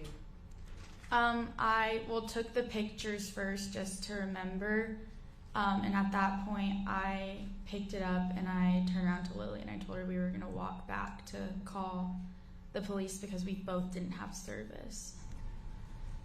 And did y'all do that?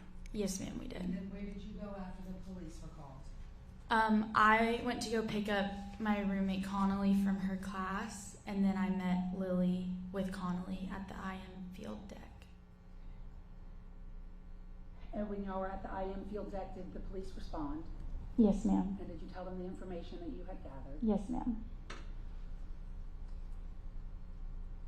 Ms. Magana, did you receive any text messages, any calls, or any communication with Laken Riley after 9:03 a.m. on the 22nd day of February 2024?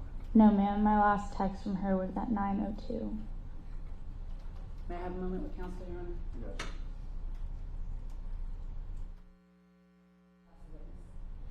I don't have any questions for this witness. Miss, you be excused. Yes, sir, and she would also like to remain. Miss Stephanie.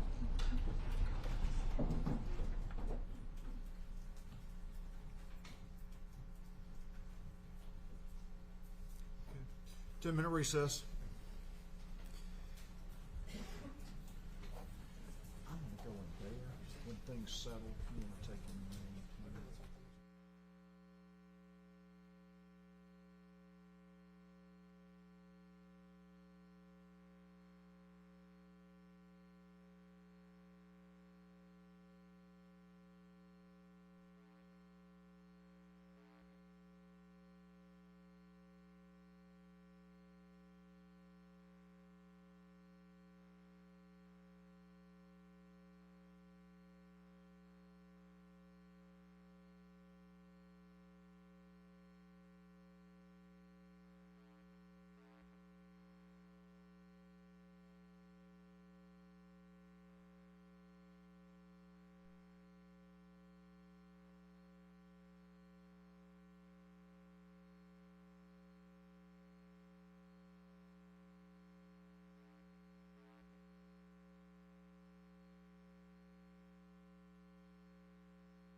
we have no issue with the video being shown.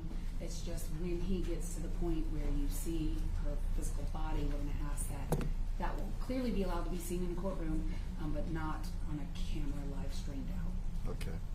And Ms. We Beck. don't have any objection. We join the statement request. Okay. So that will be the order granting your motion. I will just, so that's not the next witness, it's the next? Yes, sir. Okay. I'll make an announcement, make it clear to them. Can we call that witness as well? They have? And they understand they should not. Okay. I'm told that they are already aware of the motion and understand the terms of the motion and will abide by that. And Your Honor, So it will not be live streamed. maybe needless, but I think I would also request no photos are taken of the camera footage, either still photos. That is covered too as well, so there will, I don't see the still camera, oh, there you are.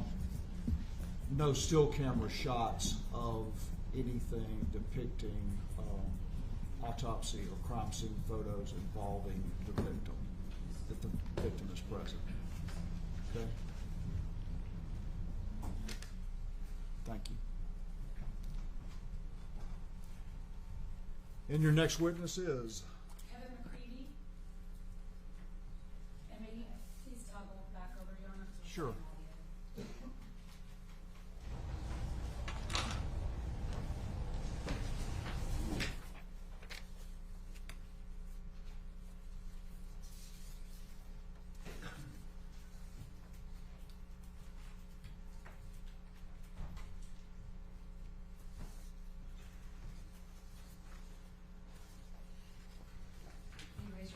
Sir, do you swear affirm the testimony you will give today in the matter of the state of Georgia versus Jose Ibarra will be the truth, the whole truth, and nothing but the truth, so help you God? I do. Thank you. Please take a seat and spell your first and last name for Madam Court Reporter. My name is Kevin McGreevy. First name is spelled Kevin. Last name is McGreevy, V as in Victor. What do you do for a living? I'm the training coordinator at the Athens Clarke County 911 Center. As the training coordinator, first of all, how long have you worked there? 31 years. 31 years? Yes, ma'am. Are you familiar with the way that the Athens Clarke County 911 Center receives, records, and maintains 911 calls? I am. As the coordinator also, are those 911 calls kept in the ordinary course of business? They are. They're stored on a server which is secured in a key card access only area. I want to ask you about two particular 911 calls. But before I do that, if a person is calling 911 from the University of Georgia campus, could you tell the court how does that happen? Because does it come into you? Does it go to UGA? If a person were to call 911 from the campus? Okay. University of Georgia has its own 911 center. It's a PSAT, Public Safety Answering Point. So any 911 call on campus that is placed from a landline goes to UGA's 911 center. If there is a 911 call from somebody on campus with a cell phone, that's going to come to our center. And once we determine the issue is occurring on campus, we will transfer the call to UGA PD. All right. May I approach the witness, Your Honor? Yes. I'm handing you several documents and thumb drives. I'm just going to stay with you until we go through them, if you don't mind. State's Exhibit 9, do you recognize that? I did. What is it? It is a business record certification that I signed in reference to 911 call recorded. And is it a 911 call recording that came into ACC PD on the 22nd day of February 2024 at 9:11 a.m.? Yes. Say with me 2 minutes, State's Exhibit 9. No objection. 9's admitted. Can you tell us for the record what phone number, when a person calls 911, do you all capture the phone number? Yes, the phone number. And what was the phone number that made that 911 call at 9:11? 77077. State's Exhibit 10, what is that? This is a copy of the phone call. Okay, the one made at 9/11? Yes. And have you listened to that prior to today, and is it a fair and accurate recording of that 911 call? Yes, ma'am. Say we move to admit State's Exhibit 10. No objection. 10 submitted. State's Exhibit 11. Okay, this is business record certification. This is a printout of a CAD call. CAD being an acronym, Computer Aided Dispatch. It's the computer system that we use in the 911 center. And what is the date and time of the 911 call that CAD is referring to? February 22nd, 2024 at 7:57 a.m. And did that call actually first come into ACCPD? It was a cell phone call. It was answered by our center. We transferred it to UGAPD. So it did start with you first? Yes. State's Exhibit 12, you recognize, State would move to admit State's Exhibit 11. Any objection to 11? That's the, This is 757 call. right, no. State's Exhibit 12. 11 submitted. Thank you. And 12 is a copy of the 911 call, audio recording. From 7:57 a.m.? Yes, ma'am. And is it a fair and accurate recording of that 911 call? It is. Your Honor, the State would move to admit State's Exhibit 12. Any objection to 12?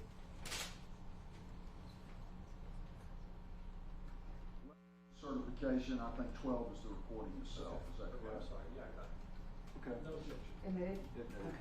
And then there are two additional exhibits that are stipulated by the parties. So this would be our first stipulation. It's marked State's Exhibit 13. It is signed by myself and counsel for the defendant. And it is a stipulation that reads as follows. The 911 call made by Laken Riley's telephone on the 22nd day of February 2024 at 9:11 a.m. was sent to the FBI laboratory in Quantico for enhancement.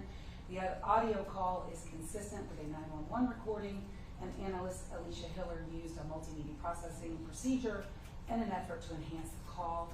Ms. Hiller noted there is a constant STEM system noise present in the background throughout the recording.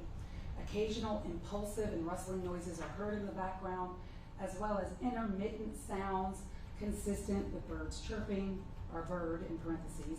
There are a few areas that may contain voice or voices at approximately 22 seconds, 48 seconds, and 55 seconds. The potential areas of speech are unclear. A musical sound of some sort is also heard in the background at 25 seconds, mostly overlapping with the dispatcher's voice. So that is a stipulation by the parties, which is State's 13.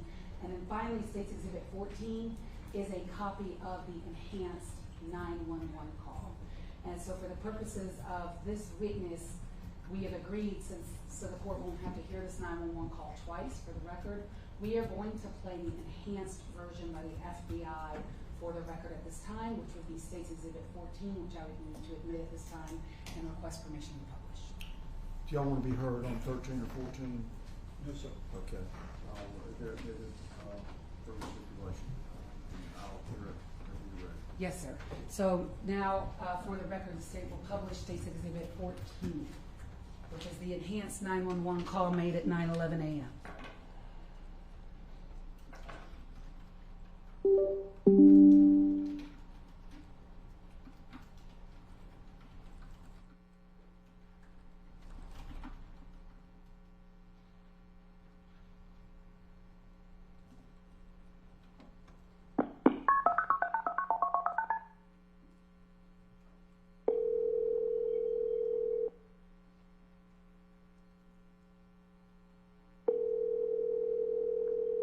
Clark County 911.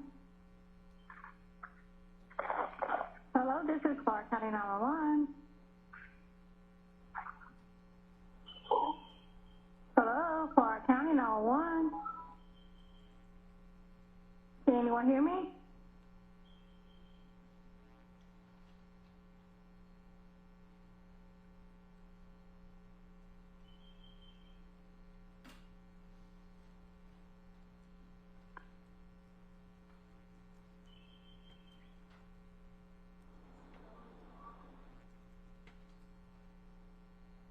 Clark 911.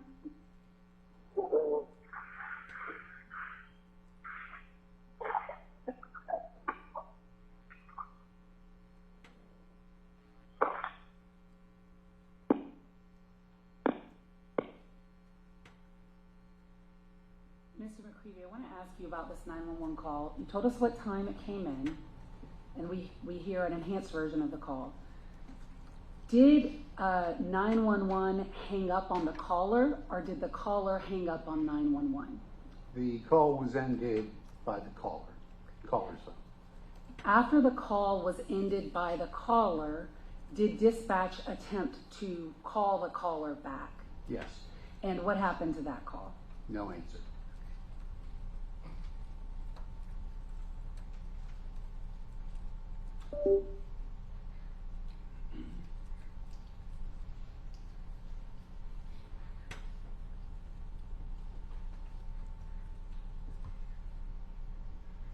I want to publish just the first part of State's Exhibit 12, which is the 911 call at 7:57 a.m. that you all then transferred to UGA, okay? And so with court's permission, publishing parts of Stage 12. The remainder, for the record, Your Honor, of Stage 12 will be published through the witness, Tejaswi Sarawati.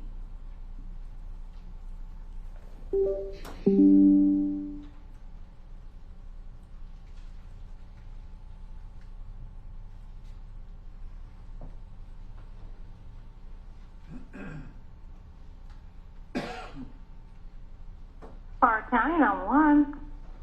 Hello, I think someone's trying to break into my apartment. Okay, what's your address? 310 Rogers Road, Building F114. Alright, you're on UGA campus, hold on. Yeah. Let's put you directly over.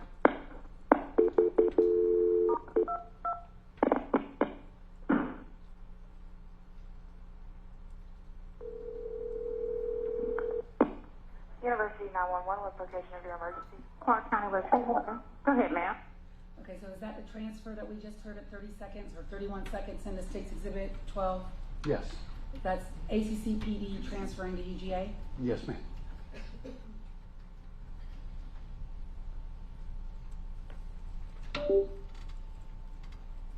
For the record, I am putting back with Madam Court Reporter, State's Exhibit 11, 12, and 14. And may I have one more note, counsel? Yes. I'll pass the witness. Cross-examine. Yes, Mr. McGreevy, just very briefly, I understand that your job requires you to maintain the records and control of the 911 call center, right? Partially. And but just to be clear, you weren't working the phones that morning, February 22nd. That's correct. So you weren't hearing these calls when they came in at the time. That is correct. Okay. And then you all were asked to submit that the 911 call to the FBI for possible enhancement? We were not asked to submit it to the FBI. We were requested to provide it to prosecute. Okay. But you all don't have that capability? We do not do that. We don't do enhancements. And then and any analysis of the phone from which the 911 call originated at 9:11 that morning, that would be done somewhere else. Y'all don't do that. It has nothing to do with us. That's all. Thank you. No, sir. May he be excused? Any objection to excusing McGreevy? No objection. You're excused. You may call your next witness. We call Sergeant Maxwell. And I'll remind media of the instructions with this witness regarding displays.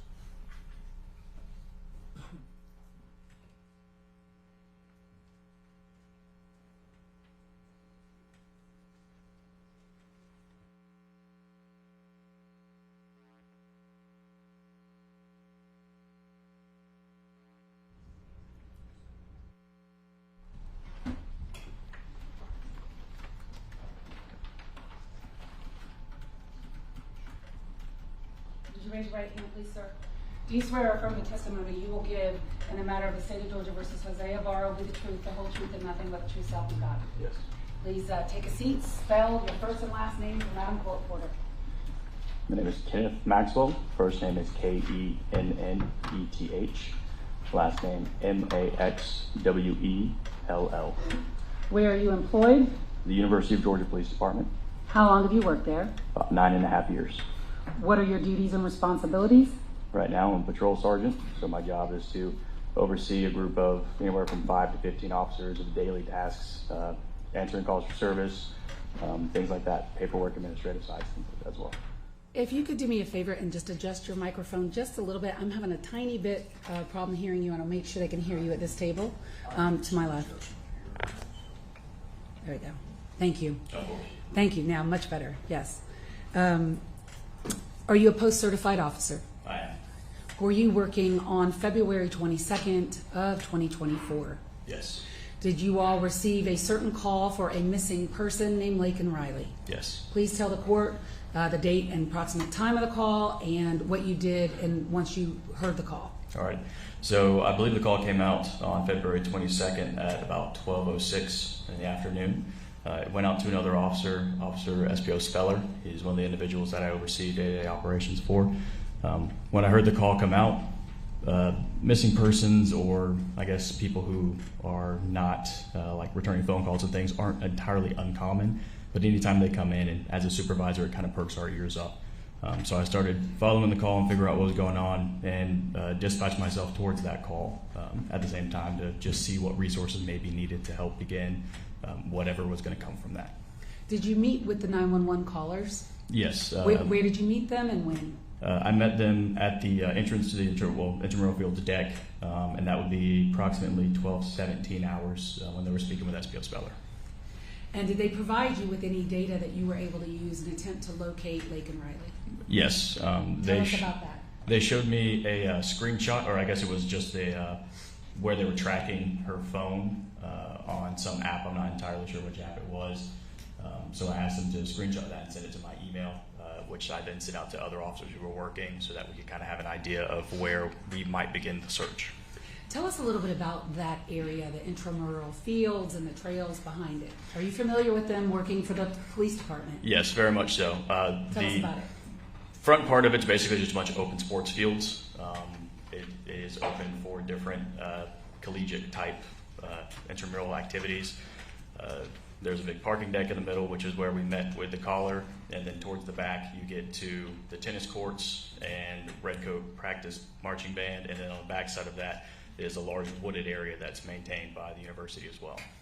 And that large wooded area, is that large wooded area located in Athens, Clarke County, Georgia? Yes, it is. So what did you do once you obtained the location data? Once I had the screenshot, I got back in my patrol vehicle and I drove to the back of the intramural fields where the trails begin. Based on where the screenshot was showing the phone was pinging, I kind of had a rough idea of how I was going to get there. At the same time, another officer arrived on scene and I directed them to go from the opposite side of the trail that I was going to enter in from. And how did you have an idea of where the screenshot was coming from? One, I'm relatively familiar with the trails. When I was on bike unit, we used to ride back there every so often, but I also use things like Google Maps as well to kind of see the actual layouts of the individual trails. May I approach the witness, Your Honor? Yes. Manny, what's already been admitted into evidence, the State's Exhibit 5. Do you recognize that? Yes. What is it? So this is the large retention pond that's towards the backside of where one of the trails are that back up to the backside of the Rogers Road University Village housing.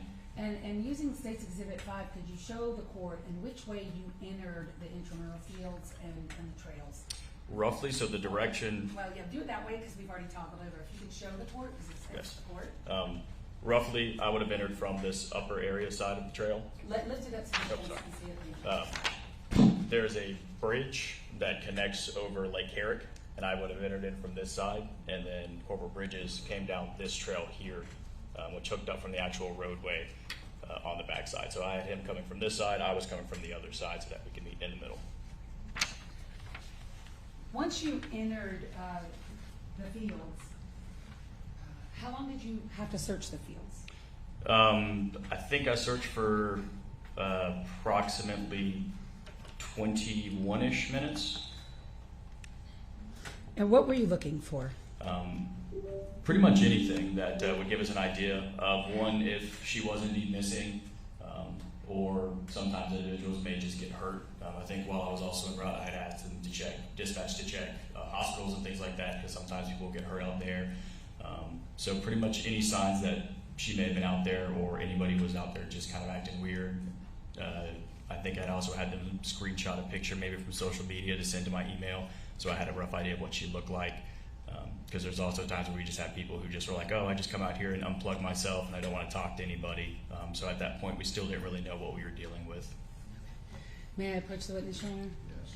Penny was been marked for identification purposes as State's Exhibit 15. Do you recognize State's 15? Yes. What is it? I believe this should be some of my Axon footage from the day. When you were searching for Laken Riley, were you wearing your department-issued body cam, Axon body cam? Yes, I was. And did it record your actions that day? It did. I turned my camera on as I entered the bridge to go over into the trails. And the State's Exhibit 15 contain a fair and accurate recording of your body cam footage on the 22nd day of February 2024. Yes. The State would move to admit State's Exhibit 15 and request permission to publish. 15's admitted.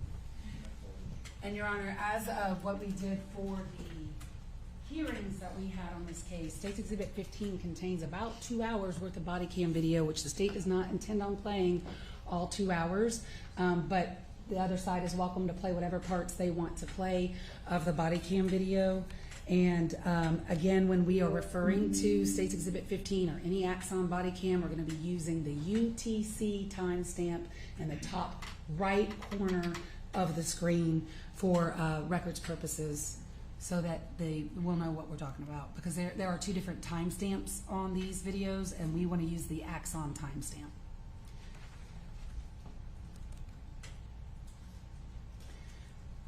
So for the record, Sergeant Maxwell, I am publishing State's 15. If you could tell us... I'm going to interrupt you. Yes, sir. So I suspect what we're about to see is the victim's body there. I'm going to offer for anyone that's here to step out if you want to do that. I'll pause and allow you to do that. May I have one moment? Maybe more difficult.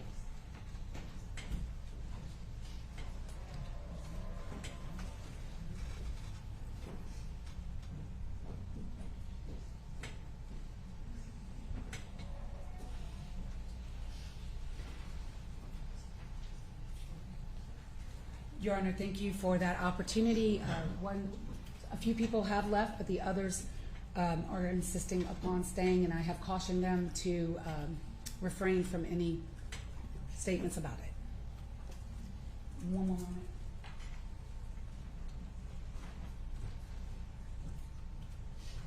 If you could, Sergeant Maxwell, using the top right hand of State's Exhibit 15, tell the court our date and time here. I'm going to make you do the UTC conversion. So it looks like at the top right, it's going to be February 22nd and then 1721, which would translate to, let's see, sorry, I'm on midnight, so my brain kind of acts weird, but about 5:21 according to that. Okay, so that's UTC, so back it up 5 hours, 12:21 p.m.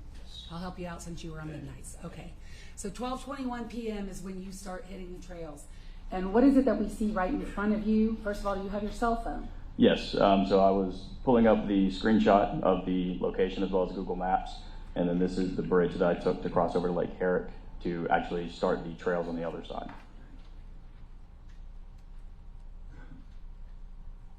We can see the wooded area as the video is playing, but just tell us about the woods back there in general. So in general, they're pretty well traveled trails. There's some very kind of more clearly marked ones that are wider that are about the size that vehicles could easily drive on them. But then there's also some connecting trails that bicyclists or pedestrians mostly would use. Now we just heard audio for the first time at 17:22. Why did the audio just now come on? So we have a 30-second buffer to when we activate the camera. So it captures 30 seconds prior to activating the camera, but it's only the video, it's not the audio. So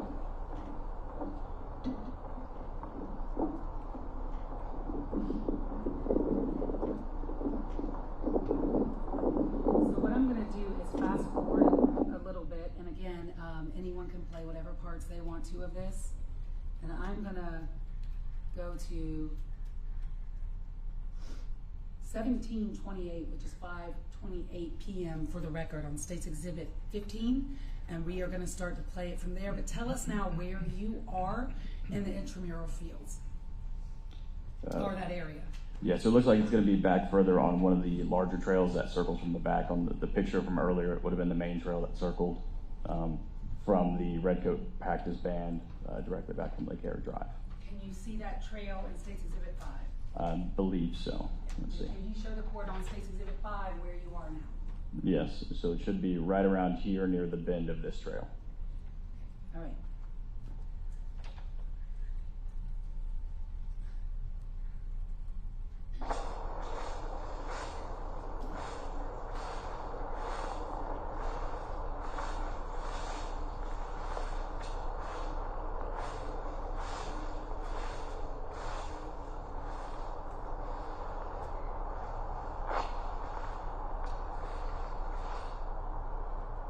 You're looking at your phone again? Yes.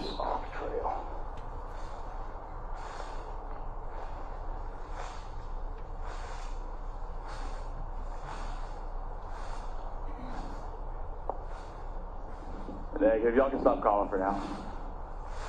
Who were you talking to at 12:29? I was speaking to my dispatch. When I first stepped into the wood line, I asked them to begin calling her cell phone so I could hear some kind of an audio alert to where her phone may be. I didn't hear anything, so I told them to go ahead and turn it off to try to preserve battery. I want to stop right here at 12:29. Can you see the running trail from where you're at? But yes. Back to so we can get oriented. Show us where it is. I'm going to stop again.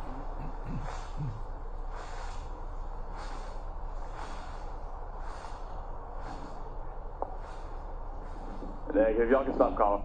Okay, do you see it? Yeah, so it's going to be on my right-hand side.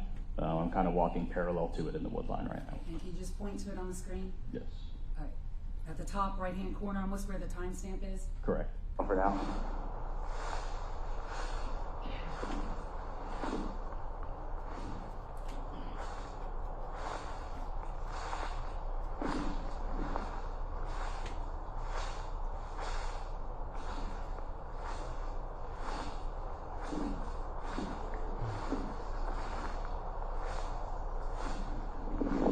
Two.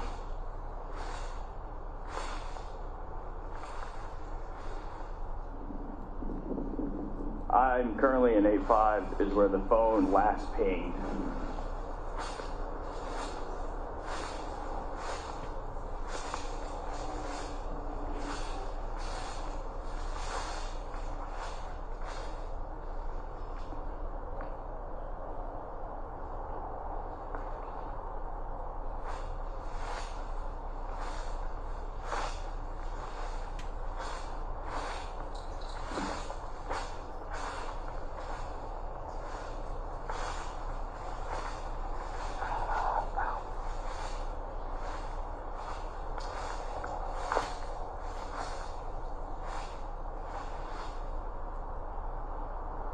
So approximately how long did it take you to find her?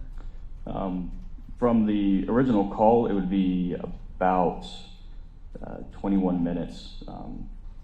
From this area, once I was on the field, looks like it would have been closer to about 7 or 8 minutes. How would you describe that vegetation? It's not really super thick necessarily, but there are a lot of vines and thorn bushes and things like that that kind of interweave. Not super difficult to walk through, but it was catching my uniform every now and then. And how would you describe the lighting out there? The lighting was pretty decent. It was the sun was up. I'm not sure if it was completely cloudless, but not overcast. I am going to fast forward on State's Exhibit 15 to 1234. Do you see that in the right-hand corner?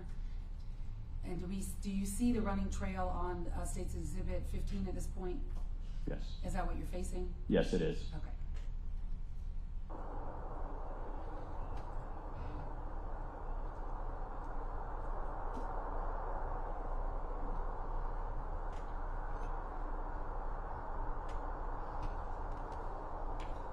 All right, so it's more this way.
Further in.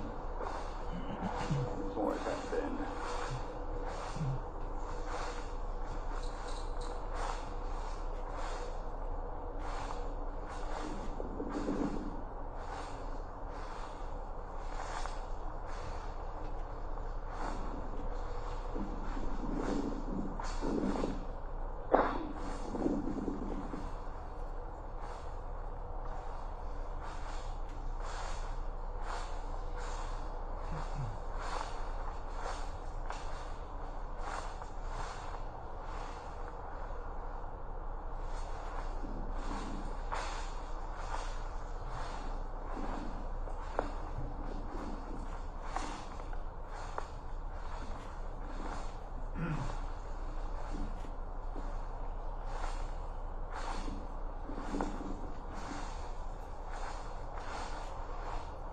Stand forward is.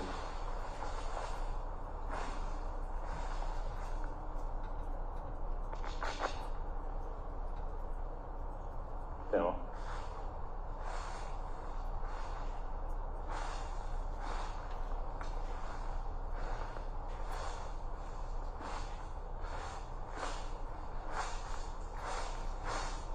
Oh shit. To the university, I found it. Ma'am, ma'am. Ma'am, oh, I need EMS immediately to the location where the phone pings.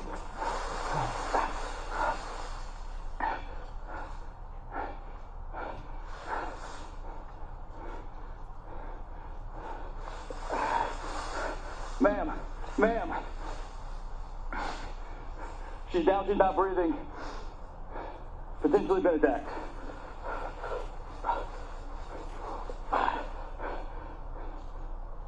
Starting CPR now. 1, 2, 3, 4, 5, 6, 7, 8, 9, 10, 11, 12, 13, 14, 15, 16, 17, 18, 19, 20, 21, 22, 23, 24, 25, 26, 27, 28, 29, 30.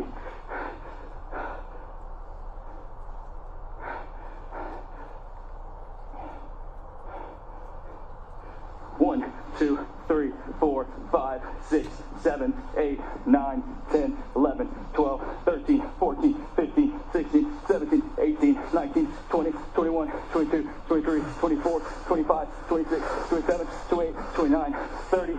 I'm not getting any pulse. She's stiff.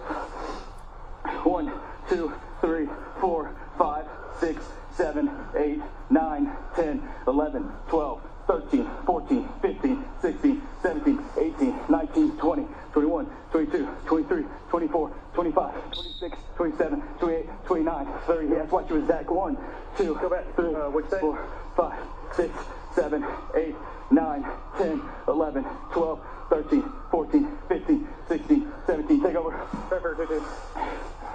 Looks like blunt force trauma to the head. Her shirt has been removed above her breast. Got it. 1, 2, 3, 4, 5, 6, 7, 8, 9, 10, 11, 13, 14, 15, 16, 17, 18, 19, 20, 22, 23, 24. Far side, if you look at the ping, we're exactly where that phone was pinging at.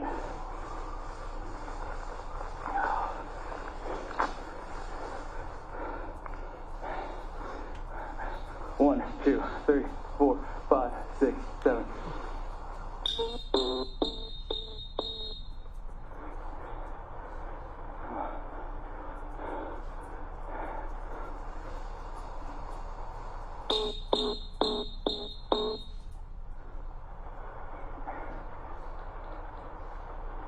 I'm going to stop it right here at 12:40 for the record, states 15. Let me ask you a few questions, Sergeant Maxwell. First and foremost, we hear a whistle. Is that you whistling? Yes, ma'am. It's my patrol whistle. We always keep it on our uniforms. Why are you whistling? To help other responding units figure out where we're at. You, we heard you describe it, but tell us for the record, when you observed Laken Riley, first of all, how would you describe her clothing? So it appeared that her clothing, at least her shirt, had been removed to up above her breast. It did not look as if something had like unintentionally happened, as if somebody falls and has a wardrobe malfunction. It looked more intentional, as if somebody had attempted to either remove her top or maybe had used it to drag her. At some point, did you all have to remove her top? Yes. In order to continue CPR? Yes. How did y'all do that? We have, at least some of us carry some shears on us, trauma shears, so we use those to cut off her clothing. And who is that other officer that we now see in the video with you? That's Corporal Mason Bridges. Okay. And the two of you are, I see, were working together with CPR? Yes, ma'am. And at some point, does EMS arrive? Yes, they do. And at some point, do you all have to physically move her body? Yes, I believe it was before EMS showed up. It was when Athens Clark County Fire showed up. Okay. And they suggested that because she was laying in a more of a divot, that it would be better to move her to the side for better compressions. Okay, and I could see you and Officer Bridges there. Were either one of you wearing gloves? No. You okay? You need a switch? Okay. Okay, let me know.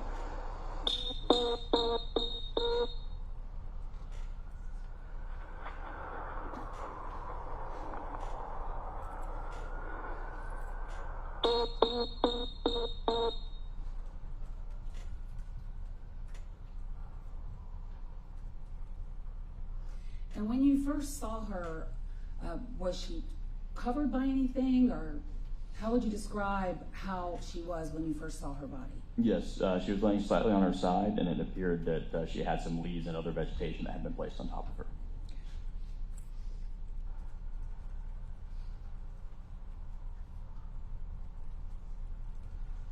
Tell them to go to the lake and take a next left. Take a left at the lake and then take another. Go to the left, take a left, just keep going left. I'm blowing my whistle, so you should be able to hear it.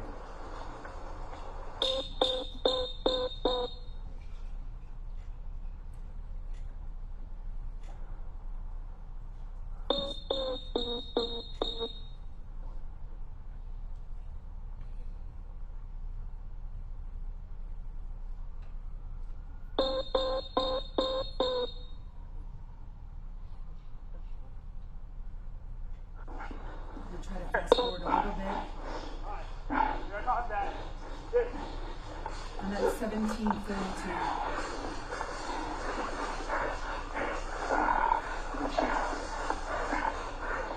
I'll keep going. You got it? Keep going. Okay. CPR. Dude, head trauma? Yeah, it looks like right there.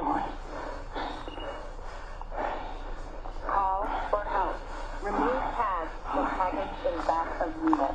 Apply pads to patient's bare chest as shown. Apply pads to patient's bare chest as shown. Apply pads to patient's bare chest as shown. Apply pads. Push it that way a little bit. Pull it that way just a little bit. Reverse to apply pads now.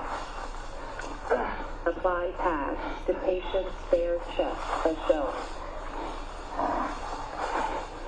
Stand Analyzing interrupted. Do not touch the patient. Analyzing heart rhythm. Do not touch the patient.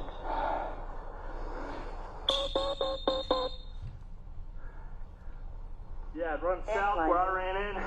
About 45 degree angle to your left. Left to right. Touch the patient. Begin CPR now. Hey, I need you to scream for those officers. Hey, you know where we are. Walk over there and get them over here. Okay, you're okay. You're okay. For 1 minute 45 seconds. What do you mean you want to cut her shirt? Go ahead, try to get it off. That person that you all were just talking to at 1744, 1244, who was that person? That was one of our interns. So she is with y'all. Yeah, she was riding with Corporal Bridges that day. Continue.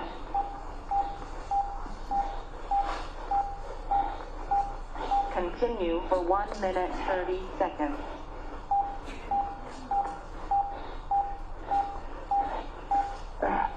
Continue.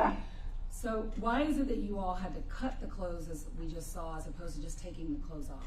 I believe when Sergeant Epps arrived, he attempted to take them off, but they were really tight, bound up, basically, to make it so it was very difficult, as well as some of her extremities were starting to become stiff.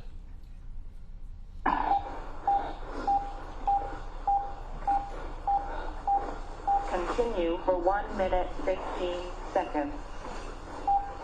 You got the wire. You got the wire. Where's it at?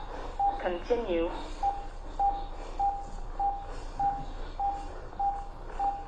Continue for 1 minute.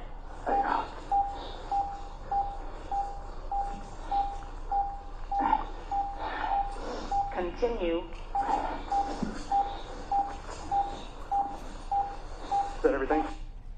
Continue for... Sergeant Epps, did you notice anything about Laken Riley's clothes beneath her waist? Yes, so she had on a pair of like running leggings, and it looked like in the front side her underwear was bunched up towards the top end. Was her navel exposed? Yes. 45 Good, seconds. we got. Come on. Give her another pad. Give her another pad. Give her another pad. Give her another pad. Continue.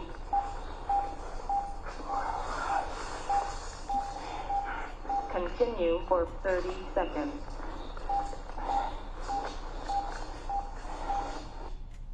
And can we see that now in the underwear as you described it at 1745 for the record, 1245? Yes, in this direct frame, I think my cord from my whistle is covering it, but any frame to the side should be able to. Okay, you see her underwear in that? Please point to it for the court. So down here, it's kind of peachish or tan in color. Sticking out of the pants in the middle of the frame? Yes? Is it in the middle of the frame Oh, for the yes, record? yes. Thank you. And that's at 1745 for the record. Continue.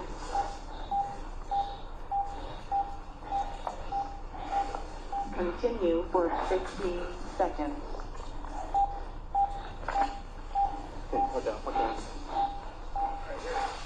Continue for 5, 4, 3, 2, 1.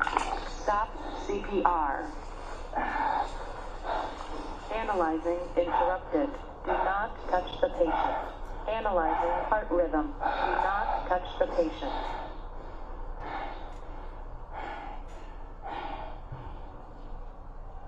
Analyzing.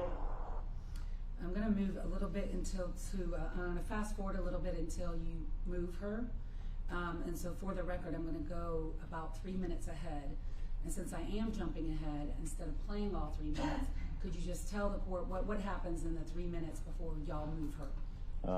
So we continue to rotate back and forth between AED instructions and giving compressions. During this time, Athens Clarke County Fire Department will have shown up as well. Who is the other officer that has arrived from your police department that we see? So Sergeant Epps will have been that officer. So at this point, then it's you, Sergeant Epps, and Officer Bridges. Yes.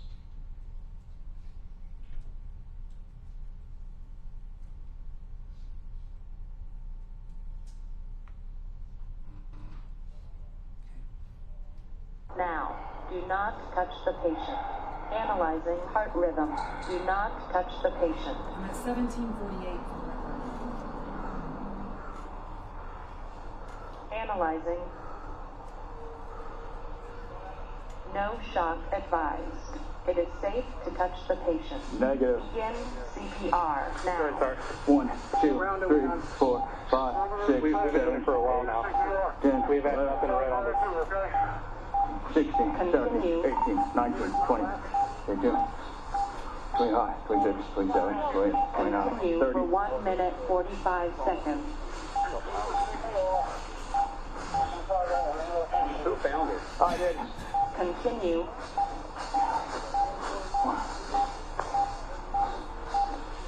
Continue for 1 minute. Yeah, we got hands on her. 3 times in check, no shock advised. Okay, hey, let's pull her up onto some flat ground. All right. Get better compression. Continue for 1 minute. 1, 2, 3. Get that. Hands on her. We got, hey, Continue. thanks, sir. Continue for 1 minute. Taking over CPR. Do we have somebody with crime scene tape? We need to start going around here. Yeah, go ahead and get a BBM. Let me grab those back. And so now at 17:50 or 12:50, is that when fire took over CPR? Yes. Is this location where you found Laken Riley's body in Athens, Clark County, Georgia? Yes, it is. After fire takes over CPR, what do you do?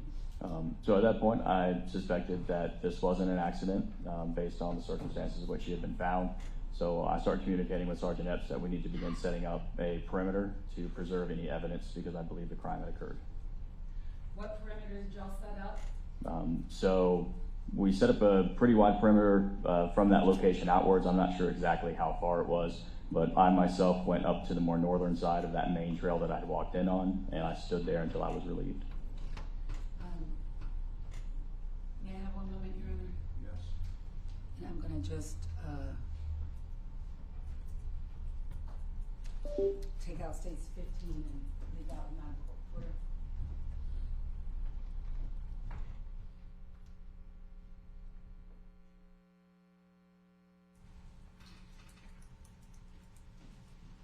How long did you stay on the scene that day? I was there, let's see, in my narrative I think I had until about 3:20 in the afternoon when I was relieved by another officer at that perimeter, but I was on scene for at least a couple more hours. That's all I have, Your Honor. I'll pass it. No questions, ma'am. Thank you, Judge.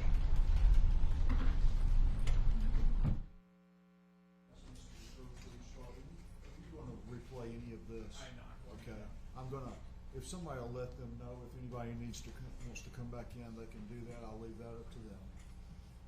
You don't have to. Thank you, Judge. And Judge, I'll try to keep this brief. Is it Sergeant Maxwell? Yes, it is. Okay. When you arrived on the scene, Miss Riley's pants were on, is that correct? Correct. Okay. They were pulled up above the waist? To the waist, yes. Okay. And the only thing that you noticed about her pants was that her underwear was up above her waistline, is that right? Correct. It was bunched up in the front. Okay. And that her shirt was pulled up, is that right? Yes. Okay. And the way that I heard you describe it on direct was that it could have been removed, is that right, by someone? It appeared to me as if somebody may have attempted to remove it. That's where it had been lifted up. Or had used it to drag her, is that right? Potentially. Okay. Did you notice any blood stains around her ankles? I did not. Okay. Did you notice any injuries to her ankles? I did not. Okay. Could this shirt have also come up if she were dragged by her feet? I would have to speculate, potentially. Okay. You don't have any personal knowledge of how the shirt was pulled up, is that right? No. Okay.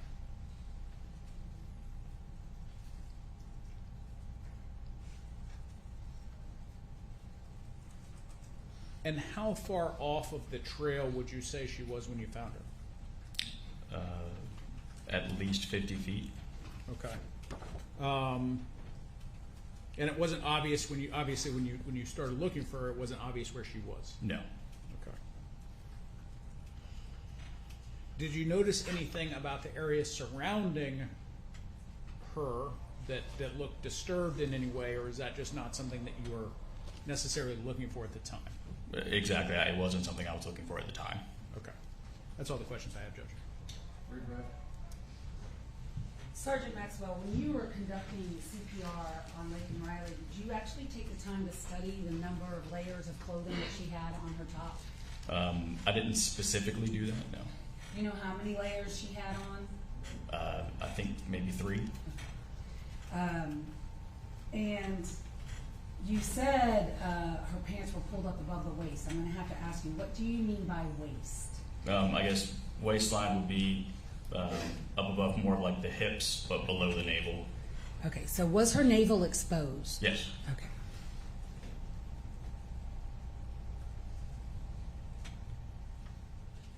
That's all I have, Your Honor.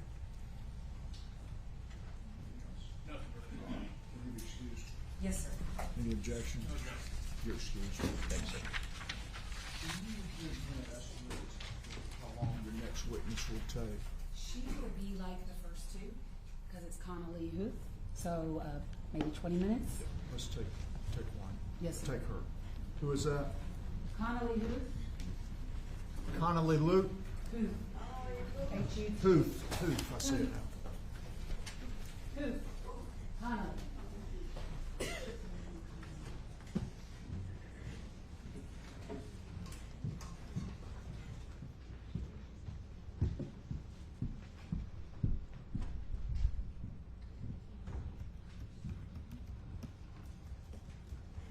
Please raise your right hand. Do you swear affirm the testimony you will give today in the matter of the state of Georgia versus Jose Ibarra will be the truth, the whole truth, and nothing but the truth, so help you God? Yes, I do. Okay, please take a seat. Spell your first and last name, please. My name is Connolly Huth, Connollyhuth.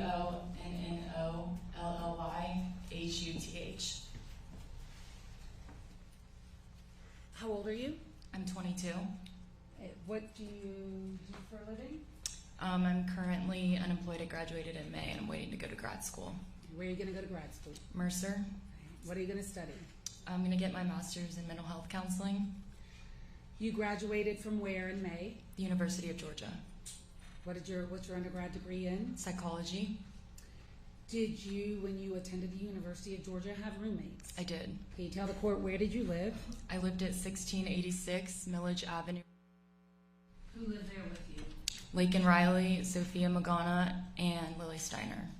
How long have you known Laken Riley? Known her for over 2.5 years. Where did y'all meet? We met, well, she came over to my house to see the house, so in the house. Would you and Laken run together? Yes. How often? It depended on her nursing schedule, anywhere from 3 to 6 times a week. Tell us what kind of runner Laken was. She was a good runner. She could run for a long time, far distances. She's pretty fast as well. And would y'all, when you would run together, well, first of all, did you run races together? Yes. Approximately how many? 1. And are you, which one was that? The half in 2023. Is that October 2023? Yes. And would you train together for that race? Yes. And could you tell us when Laken ran and you ran with her, are you familiar with her running habits? Yes, I am. What are her running habits? She, like clothing wise? Clothing and what she would do on her runs? Well, she always had a watch on. It was either an Apple Watch or she recently got a Garmin watch. She had different types of headphones she would wear, but she would listen to music while running. Sometimes when she was alone, she would call her mom. And she also had called her mom with me before on runs. She'd wear tight clothing usually. And why tight clothing? It's kind of annoying when you have loose clothing on when you're running and it's flopping around, as well as like compression. How many times have you seen Laken Riley in running clothes? Many times. And of all the times that you've seen her running, does she wear running tights? Yes. And how often does she wear running tights? Almost every time. And running tights, and when I say running tights, can you describe what is meant by running tights? They're like leggings, so they essentially like stick to your skin.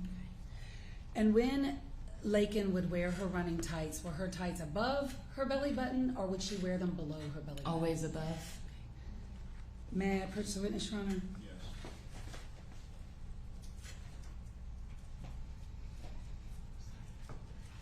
I'm handing you two exhibits. One is State's Exhibit 16. I'm going to ask you to recognize the person in State's Exhibit 16. Yes, I do. Who is that? That's Laken. And does that fairly and accurately depict Laken in life? Yes. And does it also show the manner in which she would wear her running tights? Yes. State would move to admit State's Exhibit 16. No objection. State's Exhibit 17, have you seen 17? Yes. And what is State's Exhibit 17? It's a video that I took of Laken doing jumping jacks. Okay, and does it also depict how she would wear her running tights? Yes. Your Honor, the State would move to admit 17 and request permission to publish. No objection. 17 is admitted and the public 16 and 17. Let's start with 17 since we've toggled over already.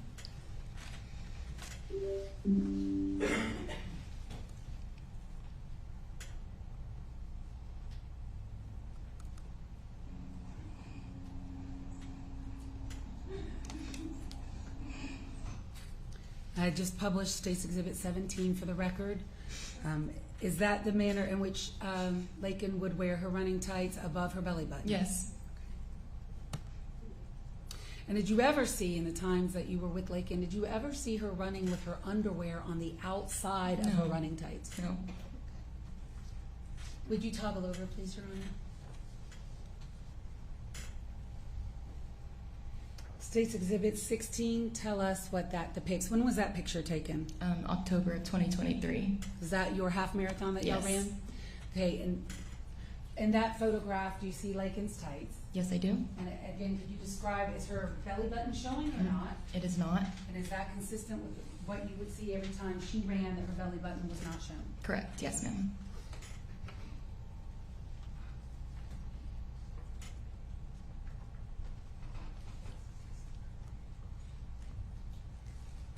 I want to ask you, Ms. Huth, about February 22nd, 2024.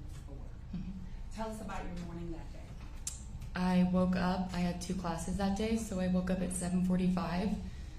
I quickly got ready, and I had class at 9:35 and 11:10 in Caldwell Hall in the same room. As I got ready, I walked out to our living room and kitchen. Laken was sitting there with her iPad, and she was taking notes and doing her homework and watching Netflix. And for 45 minutes, we sat and talked about our plans for the weekend and what we were going to do later that night. And I left for class at around 8:45 to get on the bus. When you left for class, was Laken still in the house? Yes. And at some point when you were in class, did you become concerned about Laken? Yes. Tell us why and what happened.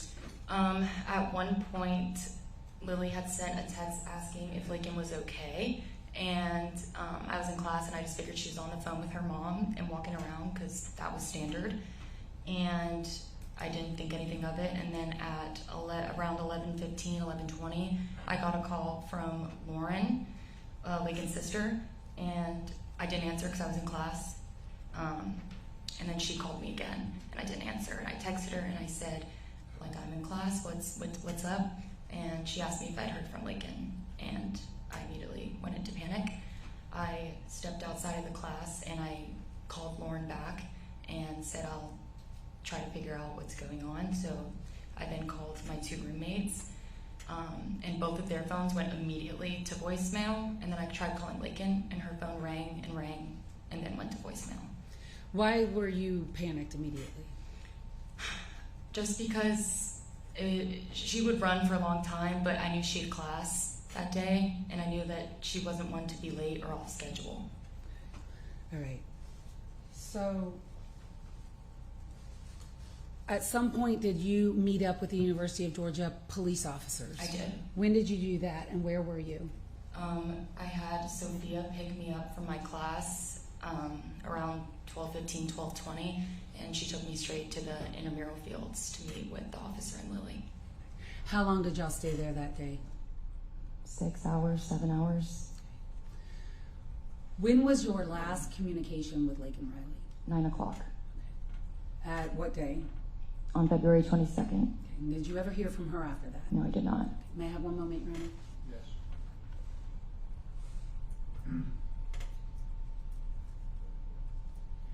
That's all I have. I'll pass the witness.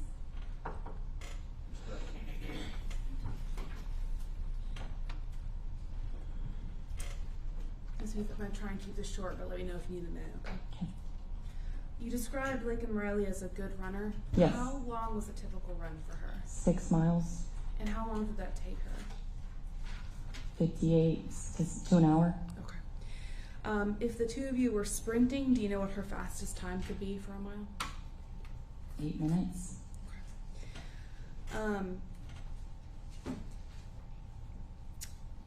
Besides the clothes and the phone, did she often have anything else with her when she went on runs? Her AirPods. Did she ever carry a house key with her? Yes. And where was the house key kept? Depends. Sometimes her leggings have pockets. They'd be in the pockets or in her waistband. There are pockets in some Lululemon brand leggings, so in there, or in her jacket pocket. And I believe you told officers that it was typical for her to wear 3 layers of clothing on a run. Is that right? Sometimes, yes. And sometimes when she was getting heated on runs, she would remove the middle layer, the shirt in between the jacket and the bra. No. You didn't tell the officers that she would ever remove a layer of clothing? Between where? She would sometimes remove her shirt when she got heated on runs. She would take her shirt off and have her sports bra on, but it was only when I was with her. Okay. Thank you. I don't have any further questions. Just briefly, did you see the Ring doorbell footage of February 22nd at 9 a.m., 9:03 a.m. when Laken left the house? Yes. Are you familiar with the clothing that she was wearing that day? Yes. What was the clothing she was wearing? She was wearing Lululemon black leggings, a Lululemon zip-up jacket, that was black, and her white Hokas. And Hokas are what, for the record? Tennis shoes. Okay. And that Lululemon black jacket, you've seen Laken wear that one before? Yes. And would you describe that as a tight jacket or a loose jacket? Tight. And how tight is that jacket? Very tight. That's all I have now. No. You should be excused. Yes, sir. Let me go down then. This time we'll break for lunch. We're in recess till 1 o'clock.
First witness.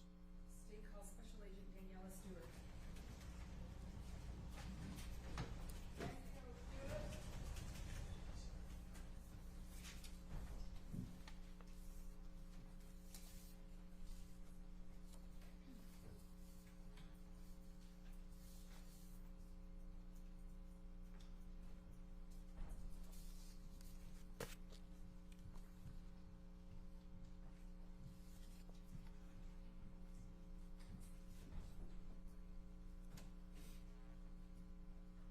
Raise your right hand, please, ma'am. Do you swear from the testimony you will give today in the matter of the state of Georgia versus Jose Ibarra will be the truth, the whole truth, and nothing but the truth, so help you God? I do. Please take a seat. Spell your first and last name, please. Daniela Stewart, DanielaStuart. Where are you employed? The Georgia Bureau of Investigation. How long have you worked for the Georgia Bureau of Investigation? Approximately 8 years. What are your current duties and assignments there? I'm currently assigned to my office as a crime scene specialist, but my title is special agent. I use them interchangeably. What is a crime scene specialist, and which office do you work out of? A crime scene specialist is a special agent that is assigned specifically to work crime scenes. So we specialize in just crime scenes. And I'm assigned to the Regional 11 Athens office. Tell the court a little bit about your training and your education that qualifies you for your job. So I have over 2,000 hours of combined law enforcement and crime scene training, and specifically I'm a graduate of the National Forensic Academy, which is a 10-week academy in Tennessee where we learn about latent print processing, blood stain, shooting reconstruction, advanced processing techniques for crime scene. I am also a state certified crime scene technician, so I've taken the 7 classes that the state requires for that certification. I also have additional training through my agency. We go through a 10-week, well, it's now 13 or 14-week academy where we have a week of crime scene training there as well. And as a crime scene specialist at the GBI, we continually train.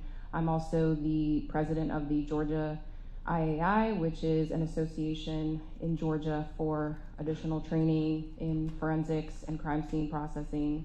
So we have yearly meetings that we attend for training and also conferences. How many crime scenes have you had the opportunity to process over your career at the GBI? So over my career at the GBI, I've probably processed close to, I want to say maybe between 80 to 100. Prior to working for the GBI, I worked for the Atlanta Police Department as a civilian crime scene technician. So there I responded to over 500 crime scene calls. I also worked for the DeKalb County Police Department in a civilian capacity in crime scene for a little while, where I also responded to major crimes. Do you have some special training in photography as well? Yes, I do. Can you tell the court about that? So in the National Forensic Academy, we have a week of photography there as well. And in the GBI Special Agent Academy, we also do photography in Crime Scene Week as well. And then for the GBI, we train additionally in photography. So this year alone, we've had photography training. May I approach the witness, Your Honor? Yes. I'm handing you a few items of evidence so I don't have to keep coming back up here at one time.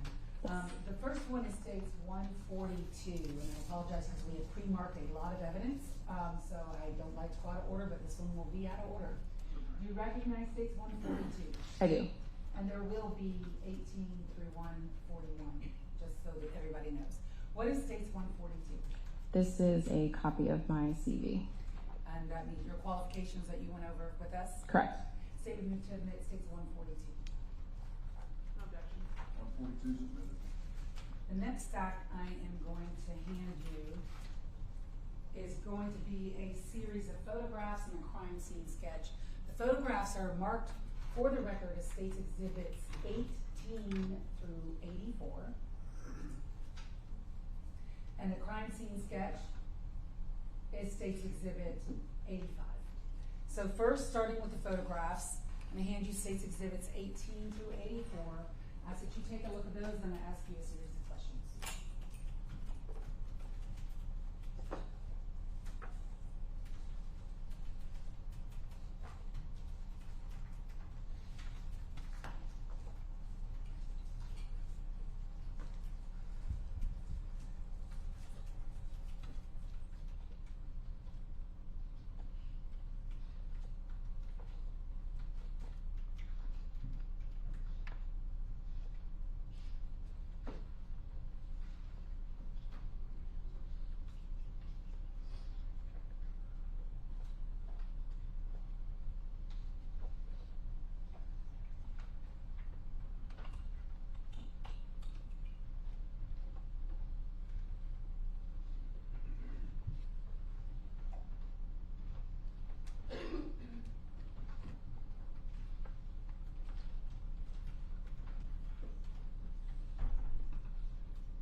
Do you recognize 18 through 84? I do. What are they? They are crime scene photographs that I took. And are they the crime scene photographs that you took on the 22nd day of February 2024? Yes. And do they fairly and accurately depict the scene as you saw it on that day? Yes, they do. State would move to admit states 18 through 84. No objection. They're admitted. States Exhibit 85, is that still in front of you? Yes. Can you tell us what that is? This is one of my crime scene sketches. And is that a fair and accurate copy of your crime scene sketch? And does that sketch adequately and accurately represent the scene as you saw it on that day? Correct. State would move to admit States Exhibit 85. No objection. 85 submitted. And before you move on to, I want to ask you a little bit, I know it's in your CV, but I would like you to tell the court a little bit about your training in latent print processing. What is latent print? What is the processing of it? And how are you trained in that regard? So as far as latent print processing, again, at the National Forensic Academy, we have a week of latent print processing there as well, which includes latent print photography. I also teach classes, crime scene classes for the University of Tennessee, and I go back and I actually teach at the Forensic Academy, so I've taught the latent print week there as well. And then with the GBI, we have additional training in latent print processing. How many items of evidence have you had the opportunity to process for the presence of latent prints over your career? Oh gosh, a lot. When I worked in the Atlanta field office, we processed a lot of vehicles, a lot of cartridge cases. Like I said, I responded to over 500 crime scene calls there, so maybe about half of those probably involved latent print processing. And Your Honor, at this time, the state would tender Special Agent Stewart as an expert in the fields of crime scene photography, latent print processing, and crime scene processing. No objection. Should be allowed to testify as an expert in those areas. May I approach to retrieve the photograph? Yes.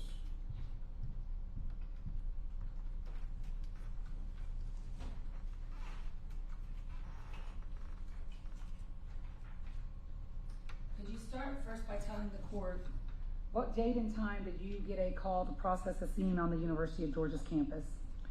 So it was February 22nd, and I responded to the crime scene at approximately 2 p.m., so I would have gotten the call maybe an hour prior to that. Tell the court what the crime scene was like when you got there. When I got there, one of the things that I noticed was it was very windy out. There was a lot of leaf coverage in the area. It was a wooded area. What was the temperature like? It was approximately 67 degrees. Was this an outdoor scene? It was an outdoor scene. Can you tell the court what are the challenges particular to outdoor scenes? So with an outdoor scene, obviously you're dealing with weather conditions, basically Mother Nature could be directly impacting you, whereas when you have an indoor scene, even if it's raining outside, it's not really going to impact how you work. And did you find any challenges with this particular scene due to the foliage?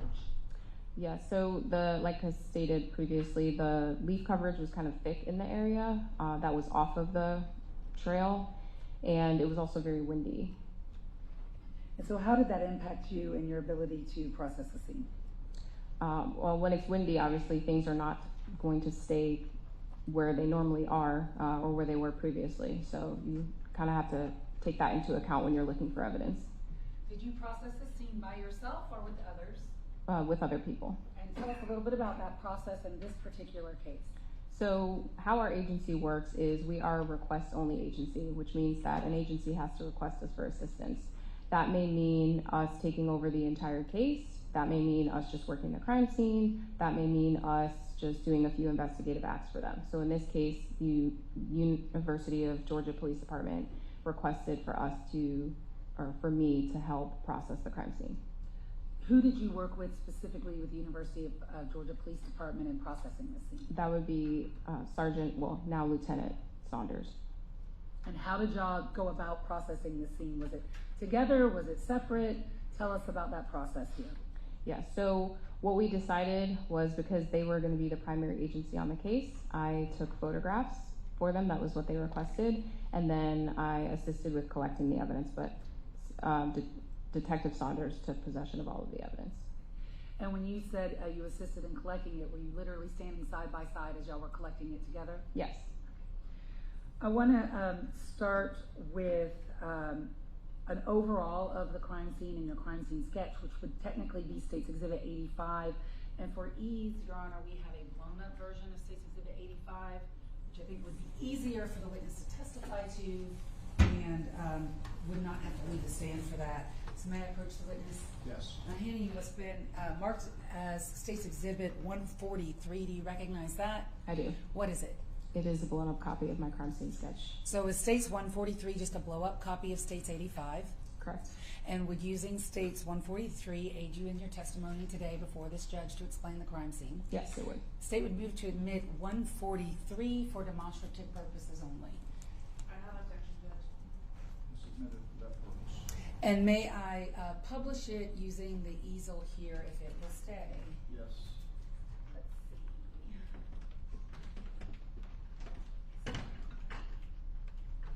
No, all right. Can you turn it and then I'll flip it first. Get the leg in.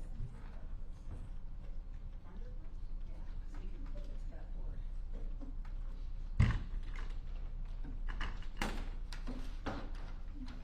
The easel doesn't have feet, so we are going to try to clip it. You need a bigger clip.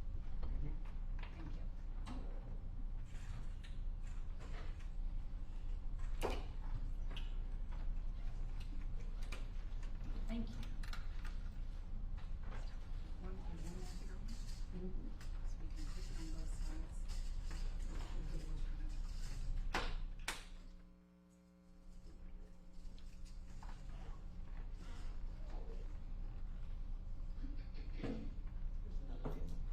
Thank you.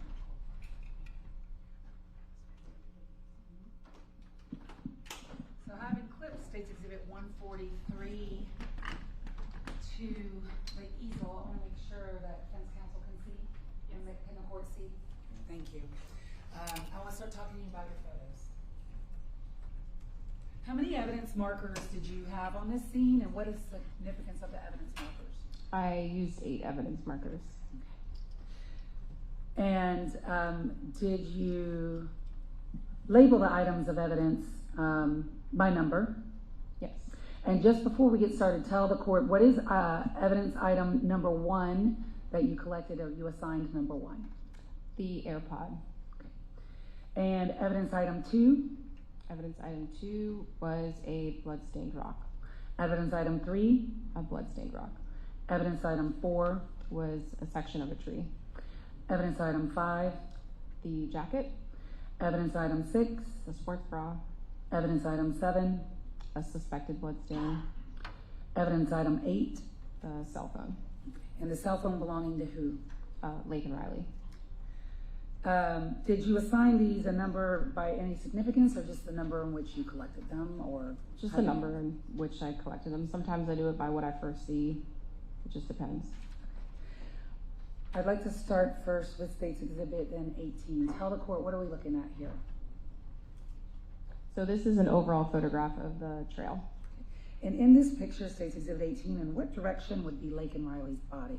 It would be towards the right side.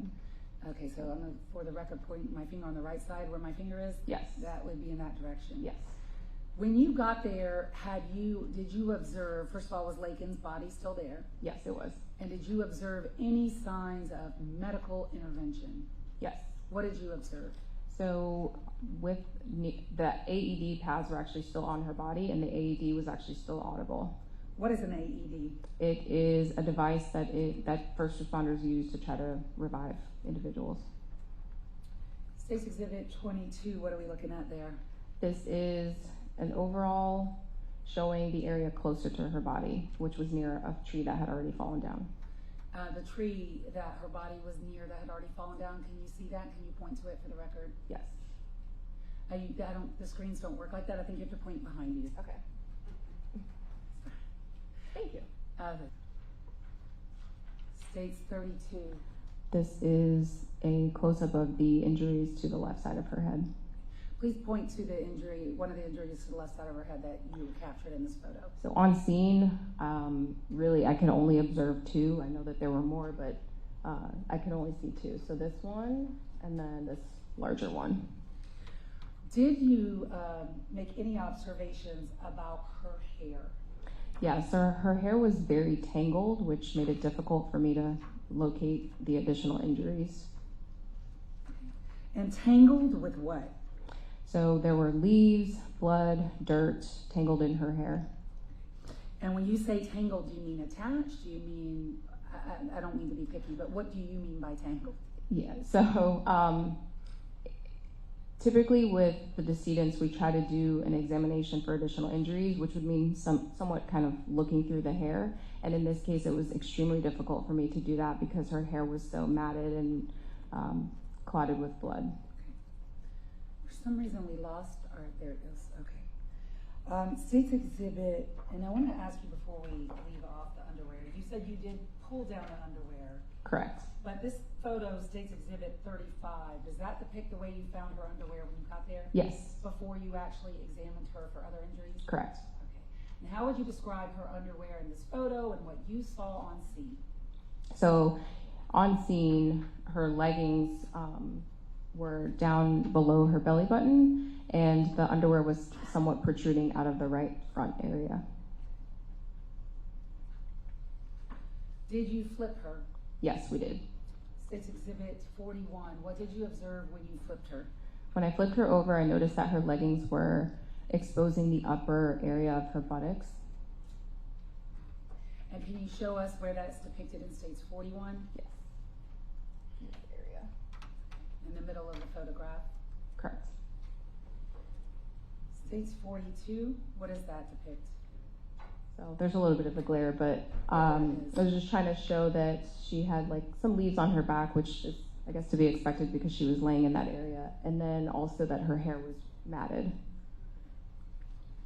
I was trying to find a way to eliminate the glare because it might become a problem later. But I'm not sure how we would do that without turning off the lights. So. Oh, if you hold it. We can dim some of the lights if that's something that's important. Would we be able to dim a little bit just so the glare disappears? I'll dim a little bit. It's a matter of turning off. See what you can do. Take those down, and we'll still have these up here.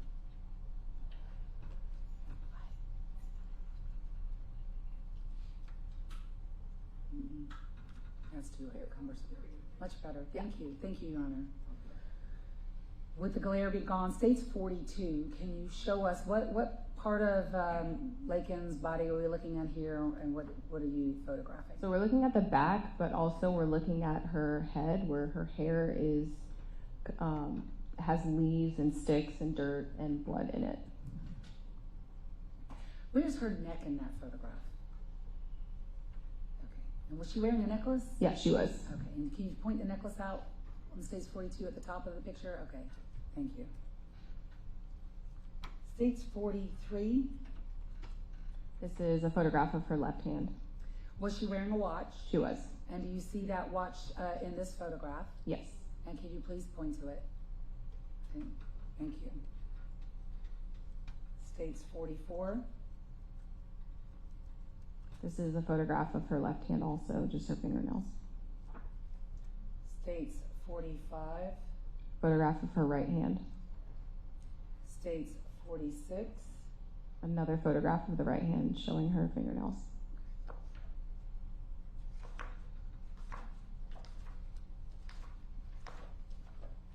Did you take measurements on scene? Yes. Okay. I'm going to move away from the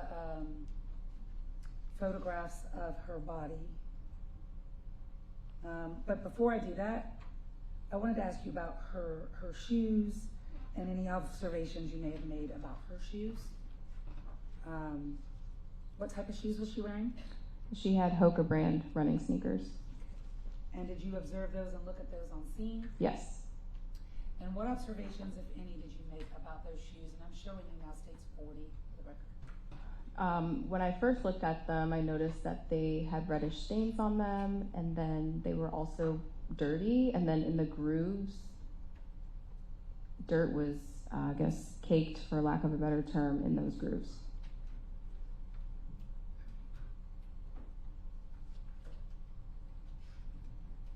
And When you say reddish brown stains, what do you mean by that? The suspected blood stains. Did you take measurements at the scene? Yes. I'm gonna ask you, first starting with what you marked on your evidence marker as your evidence marker 1, and while we're talking about evidence marker 1, I'm gonna approach you with some of the evidence. Do you have gloves? Yes, I do. Would you glove up, please? Yes. And may I approach the witness, Your Honor? Yes.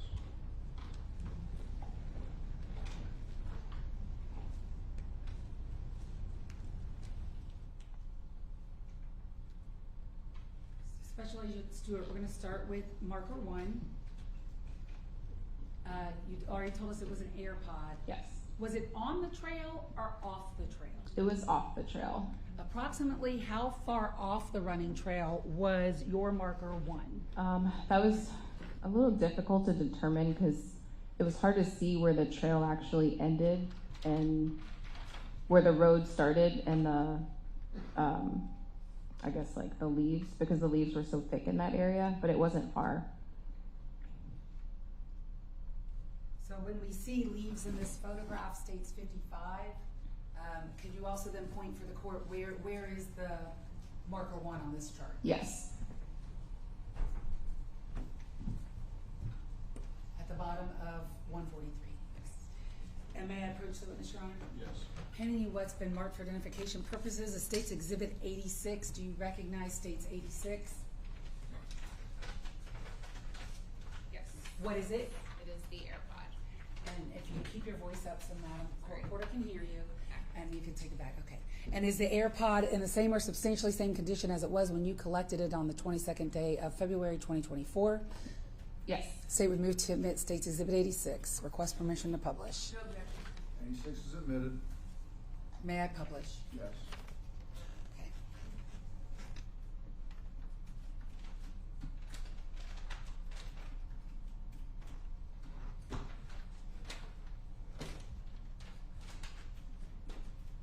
The distance, I'd like to ask you, from this trail, from where you marked 1, from your marker 1 to markers 2, 3, and 4, what is that distance? 64 feet, 11 inches. And you measured that day? Yes. The distance from where you marked 2, 3, and 4 to where Laken Riley's body was found, what is that distance? 13 feet. And the distance from marker 8, and what is marker 8 again? The phone. The distance from Laken Riley's body over here at 5 and 6 to the phone is what? I believe it's 54.7 or 57.4. Over 50 feet. Yeah, it's over 50 feet. Thank you.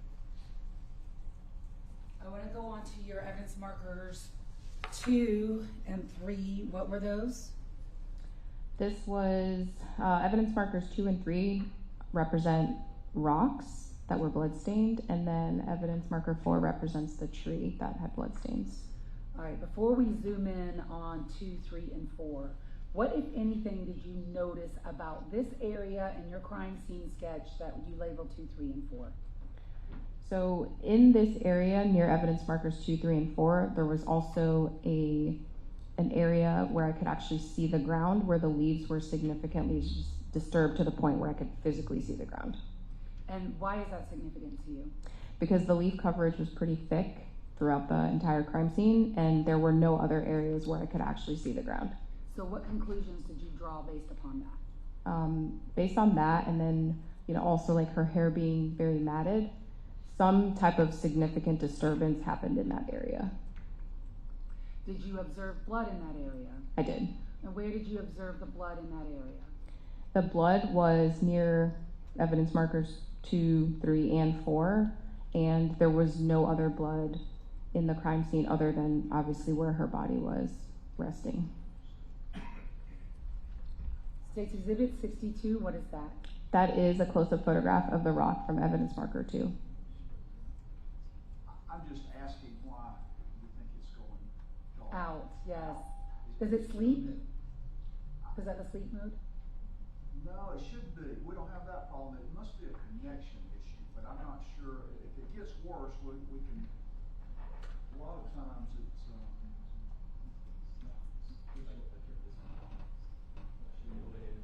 we'll just keep watching and see, I don't know. That is a rock. Is this one 2 or 3? That one is evidence marker 2, and there were some hairs on that rock. What type of hair? It looked like it was brown, yeah, brown. 63 This is the rock from evidence marker 3. and 64. Another view of that rock, and you can see that there's hair on it. May I approach the witness, Your Honor? Yes.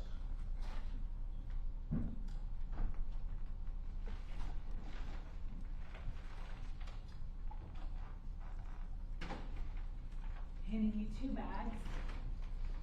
One is State's Exhibit 87. The other one is State's Exhibit 88. I'm going to ask that you look inside both of those bags, and then I'm going to ask you some questions. Should I pull the items out? Yeah, if you can see it to yourself, yes.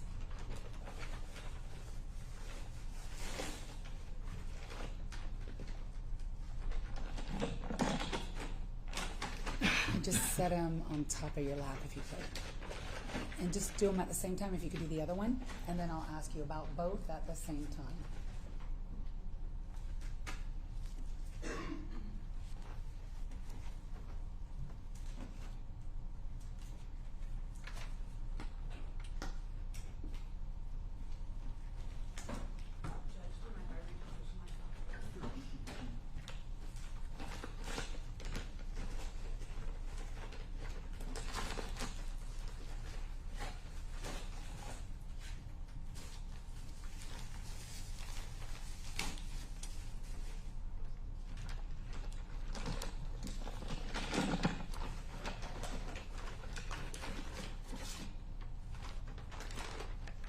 So have you had an opportunity to look at the items inside State's Exhibit 87 and 88? Yes. Yes. That was just that. Yes. Do you recognize those items? I do. And what are 87 and 88? They're the rocks I collected, or that were collected from the crime scene. And are they both in the same or substantially same condition as they were on the day that you collected them, February 22nd of 2024? Yes. State would move to admit States 87 and 88, request permission to publish. 87, 88. Let's do them one at a time. I am holding.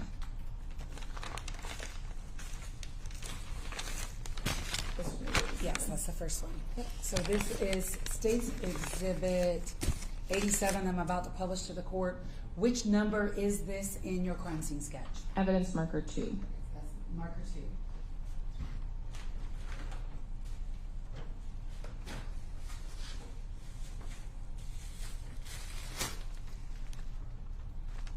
$88. What evidence marker is this one? Evidence marker 3. And approximately what was the distance between 2 and 3? I feel like it was less than a foot. They were very close together, which is why they got measured together. How long did you spend at this crime scene that day? I started at 2 and I was finished at around 8:45 p.m. So a little over 6 hours. How much walking around this area, not only the crime scene where her body was found, but other areas around there, did you do that day? When we got done with labeling when I got done with labeling 1 through 7, we were still looking for her phone, which is evidence marker 8. So we were still canvassing the area for that and additional items. I also looked for additional bloodstains, so we went beyond just where her body was. I also had other agents search the area as well.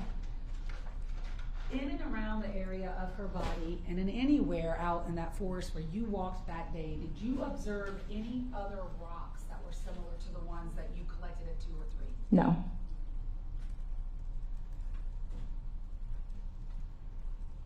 Moving on to item 4, and if you need to change gloves, you can.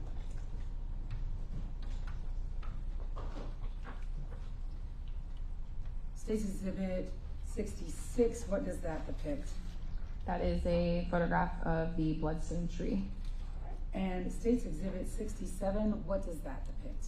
The hairs that were attached to the tree. It's difficult to see from my perspective, but can you point out the hairs that you saw in State 67? In the middle of the photograph.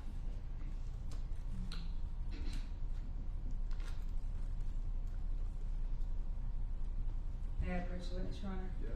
Handing you now what's been marked for identification purposes as State's Exhibit 89. Ask that you look at that, please.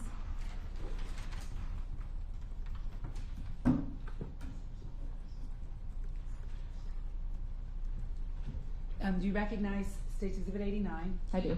What is it? It is a section of that tree. And is it in the same or substantially same condition as it was the day you collected it on February 22nd? Yes. State would move to admit State's Exhibit 89. No objection. Submitted. And may I publish? Yes.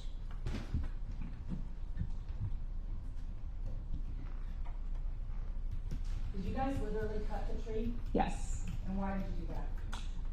Because we wanted to make sure that we had the best evidence possible, and we felt that swabs were not going to be enough.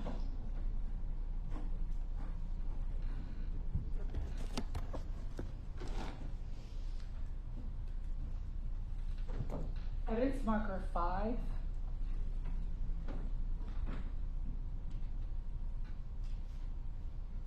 Which is State 69 and is depicted in the photograph. What is that? That's her jacket. And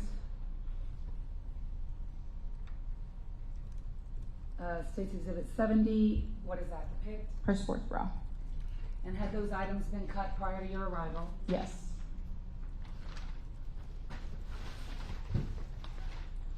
May I approach the witness, Your Honor? Yes. Handing you now what has been marked for identification purposes of State's Exhibits 90 and 91. I'll ask you to do the same thing, take a look at those items, and I'll ask you some questions. Can you start with 90?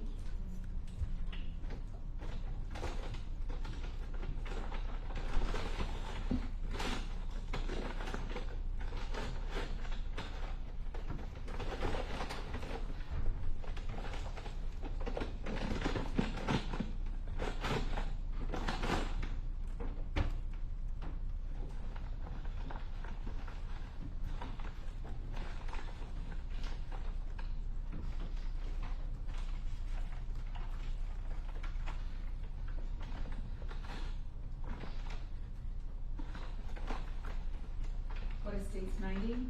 This is her jacket, and actually there was also her shirt, but her clothing was so tangled that I didn't even realize the shirt was in there on scene. And when you said tangled, what do you mean by that? Well, the AED pads, it had been cut off by law enforcement.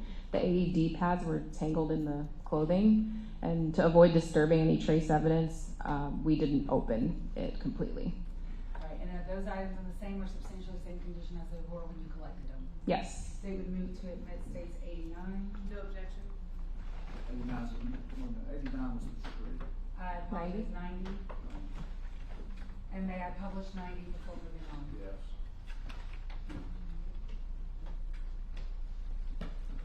Oh, there's part of her sports bra in there too. Yeah.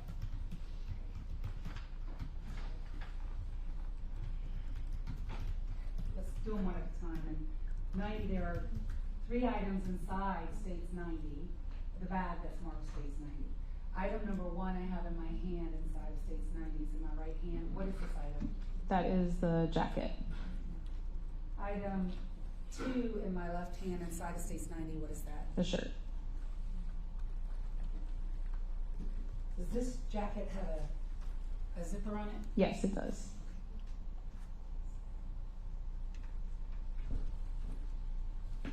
Item number 3 inside of State's 90, what is this? A section of the sports bra. Moving on to State's 91. Sorry, Madam Clerk. Let me put that card. Do you want to pick up there? Pick that.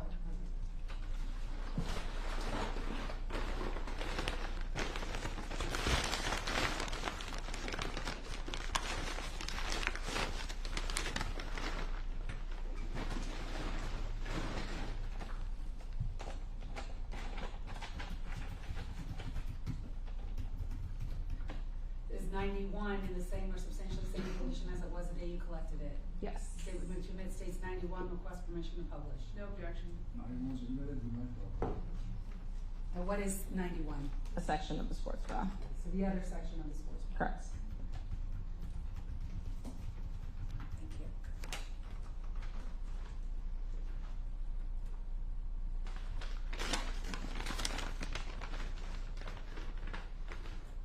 That would bring us to your item number 7. Could you tell us about item 7?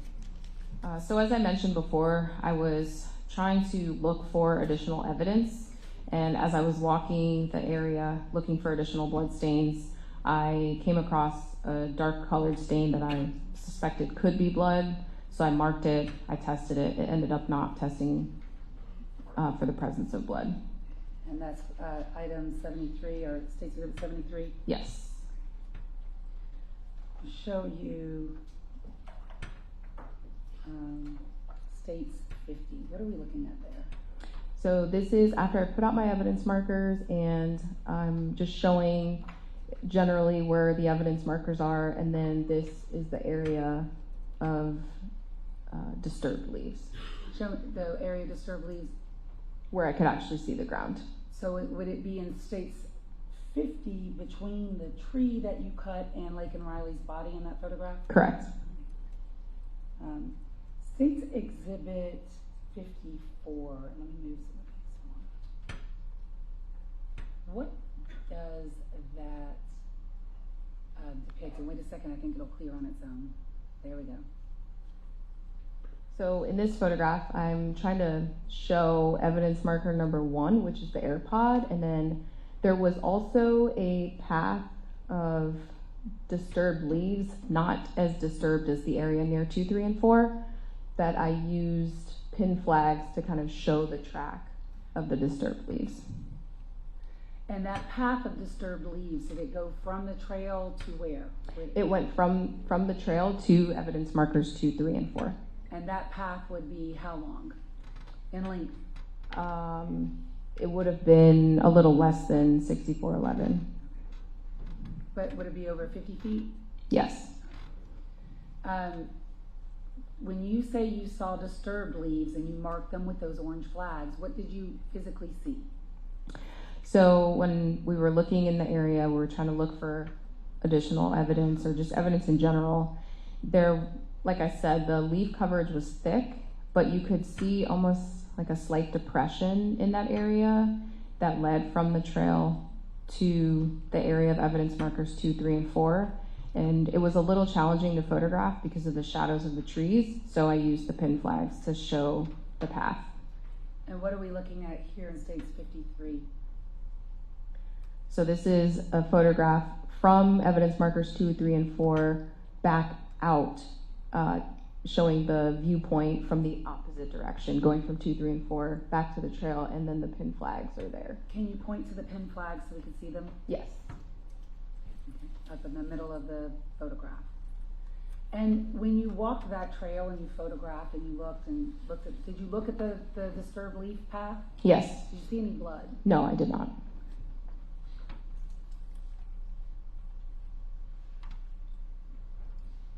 States 50. I already showed you that one, I'm sorry. Hold on a second.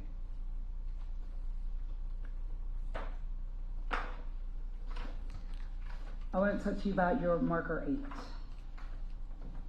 What was marker 8? The phone.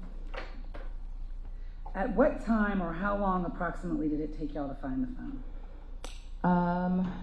We found the phone maybe about an hour before we finished, so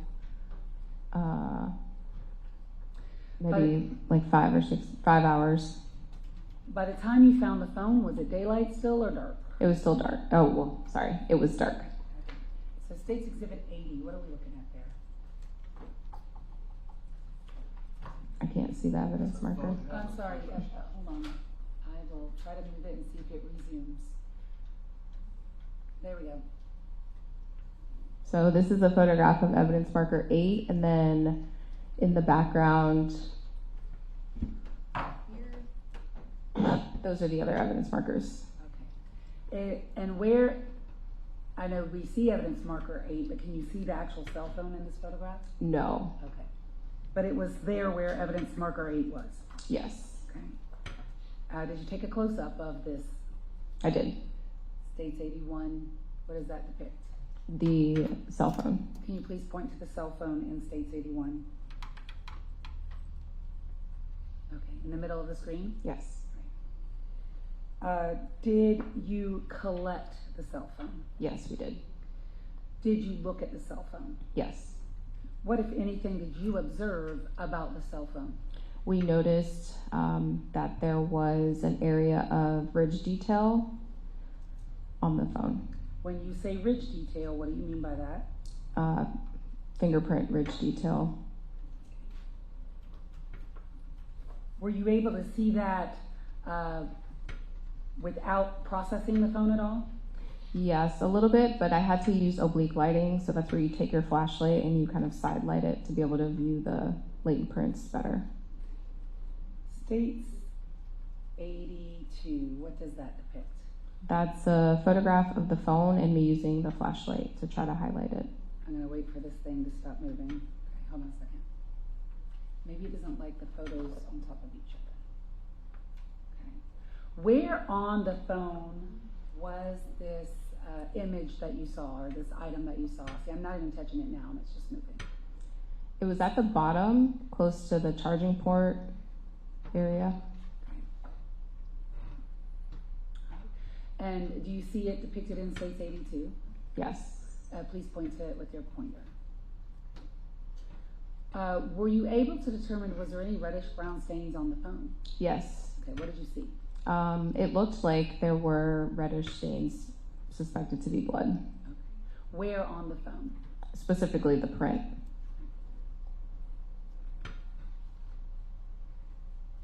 States Exhibit 83, this may be really tough. I think I'm gonna have to come to you closer for it. So before I do that, did you end up taking a better photograph or more photographs of the latent print that you saw on the phone? Yes. States Exhibit 84, what is that? That is a macro photo of the latent print, or in this case it would be a patent print because we could kind of see it, so, of the ridge detail. Of the ridge detail. Correct. And when you say a macro photo, what do you mean by that? So with photography, we have different lenses, and the macro lens specifically allows us to take close-up photographs of small items that are difficult to see. So it almost magnifies. When did you take this photo? On the scene after we collected the phone, immediately. Was it before or after the phone was processed for prints? This photograph, I believe this one is before. Yes, this one is before Detective Saunders used powder.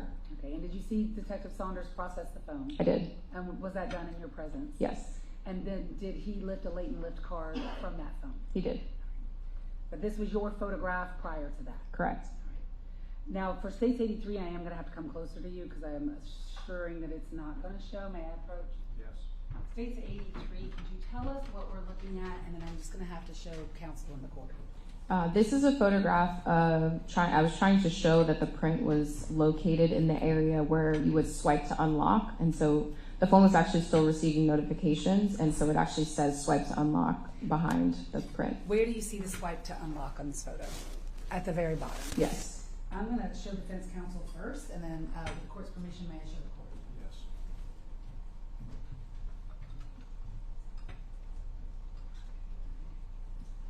And I'll approach the court.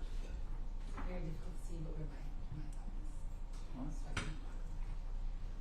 So moving to the phone and your exhibit marker 8.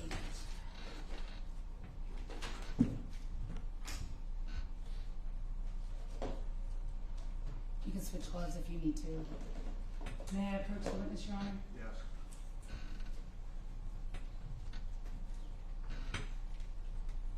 I'm going to hand you what has been marked as State's Exhibit 92. Do you want me to take your old ones? Yeah. Okay. And I'm going to ask that you look inside State's 92.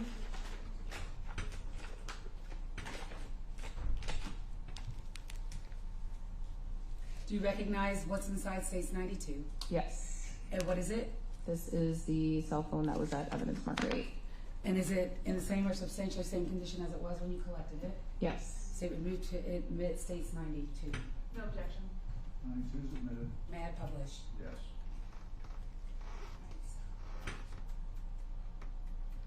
So while I'm publishing the phone, can you put, using your finger where you saw the latent or patent ridge detail that we see in States 84? It would have been right here. And do you have an iPhone? Yes, I do. Right here where you put your finger, is that where you would hang up a call? Yes. Okay. On an iPhone? Yes.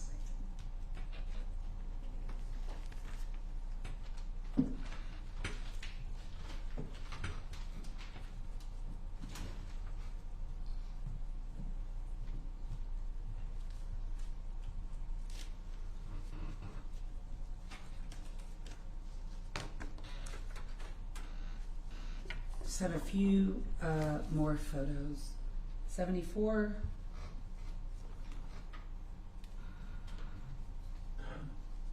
What is State 74? So this is, I was trying to show how we got to the phone because the phone was not close to where her body was. So there's my evidence marker 1, marking the AirPod, and then I tried to use this tree stump as a marker to show the path of getting to the phone. 72. So that's, we talked earlier about the suspected stain. Mm-hmm. So in this photograph, I'm just trying to show some spatial relationship between 2, 3, and 4 in that stain. And finally 25. This is the area where first responders initially said her body was, and they moved her out. And I was just trying to show that even with first responders in this area, and there were several of them moving her, that area is still not nearly as disturbed as the area near evidence marker 2, 3, and 4.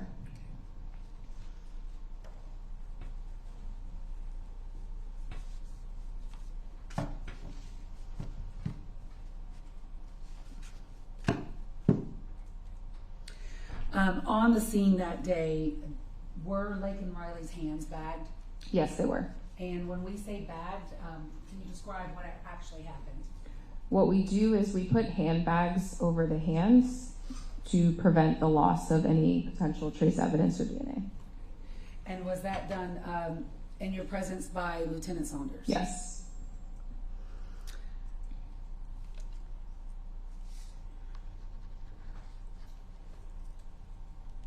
Did you, what time did you leave that day, you said? 8:45. Okay. At some point, were you asked to assist the same agency in photographing a suspect named Jose Ibarra? Yes. Can you tell the court what day and time were you asked to do that, and where were you and what did you do? That would have been the 23rd, and it was approximately 9 p.m. when I arrived at the police department. Which police department? The Athens-Clarke County Police Department. May I approach the witness, Your Honor? Yes. I am handing you what's been marked for identification purposes as States Exhibits 93 through 115. I ask you to take a look at those photos. I'll ask you a series of questions.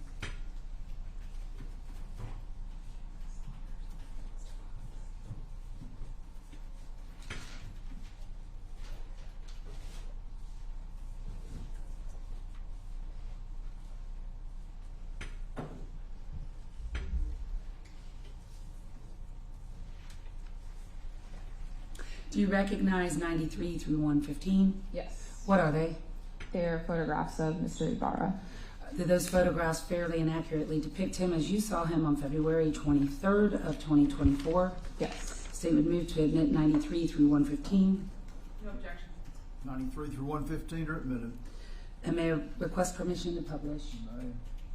May I approach to retrieve? Yes. First of all, the person that you photographed that day, do you see him in the courtroom today? I do. Could you please point to him and describe an article of clothing that he's wearing for the record? He's wearing a plaid shirt. May the record reflect the witnesses identified the defendant. When you photographed him that day, about how close did you get to him? Pretty close because I had to take close-up photographs of injuries that were on his body. Okay, and did you observe injuries on his body? Yes. And did you photograph those injuries? I did. And the time that you saw him, that day, is he heavier or lighter than he is today as far as weight? When I photographed him, he was heavier. Publishing States Exhibit 93, tell us what that depicts. It's an overall photograph. States 94, and it might be really hard to see, but maybe not. What does that depict? An overall photograph of his hands. Okay. And did you observe or photograph any injuries to his hands? I did. In general, just show us where they were, and then I'll try to get the close-up photos. Okay, so you're on the left hand for the record? Yes. Okay. And you pointed to the wrist area? Yes. Left pinky finger? Yes. Okay. And I believe I photographed this one as well. Right middle finger? Yes. So, States 95. Could be hard to see. Can you see? Yes. Okay, show us that injury.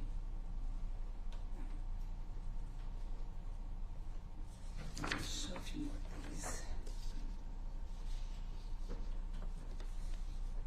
States 100. That's the wrist, left wrist. States 98. Left pinky. Whose scale is that? Mine.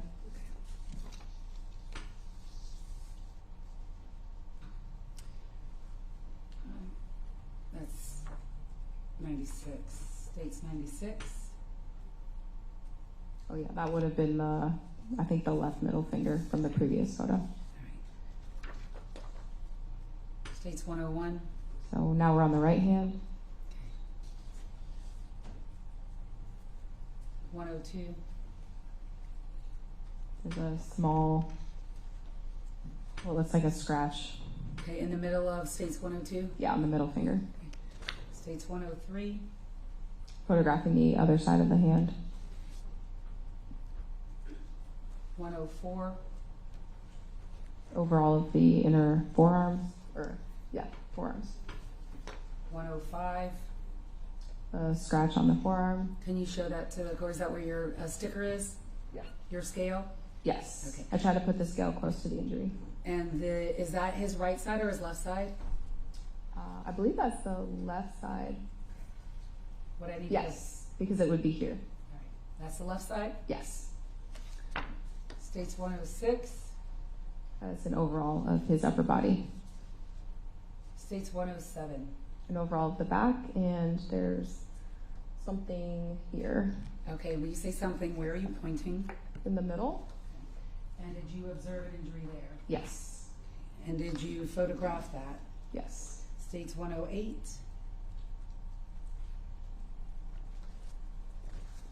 Is that where your scale is? Is the injury that you observed? Yes. And the photograph?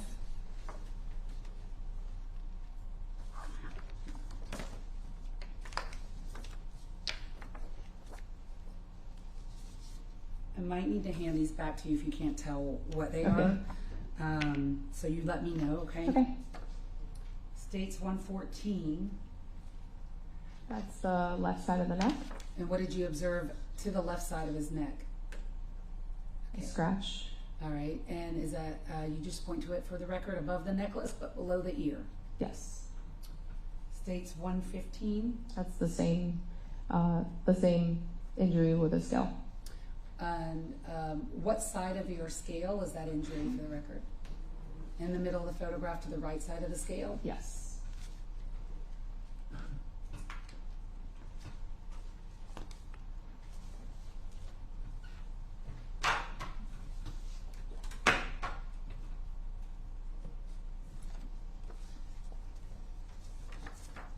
States 112. That would be the right side of the front neck. What did you observe there? Okay, It looked like it was a scratch. Okay, in the middle of the photo? States 113. Same scratch with the scale. These are the ones I think I'm going to have to come and hand back to you. May I approach the witness? Yes. I'm not sure you'll be able to tell based on what I put them up, or the way that I put them up. It's probably easier to see. What part of the body is that? This looks like it's the back. 109 looks like it's a close-up of the back. Okay. The mark that was on the back. And then 110 would be the right elbow area. And then 111 is a close-up of that. May I approach to retrieve? Yes. I'll tell you what, going forward, both prosecution and defense can move around freely. You don't have to. Yes. I know you're trying. That's going to be a hard habit to break. It will, but I will do my best, Your Honor. You may I was just trying to. Thank you. Yes, I understand.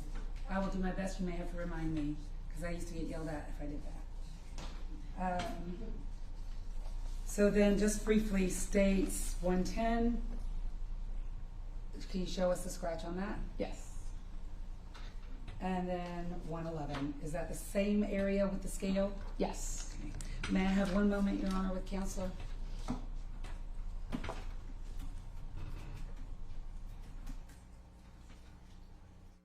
Pass the witness. Ms. Beck.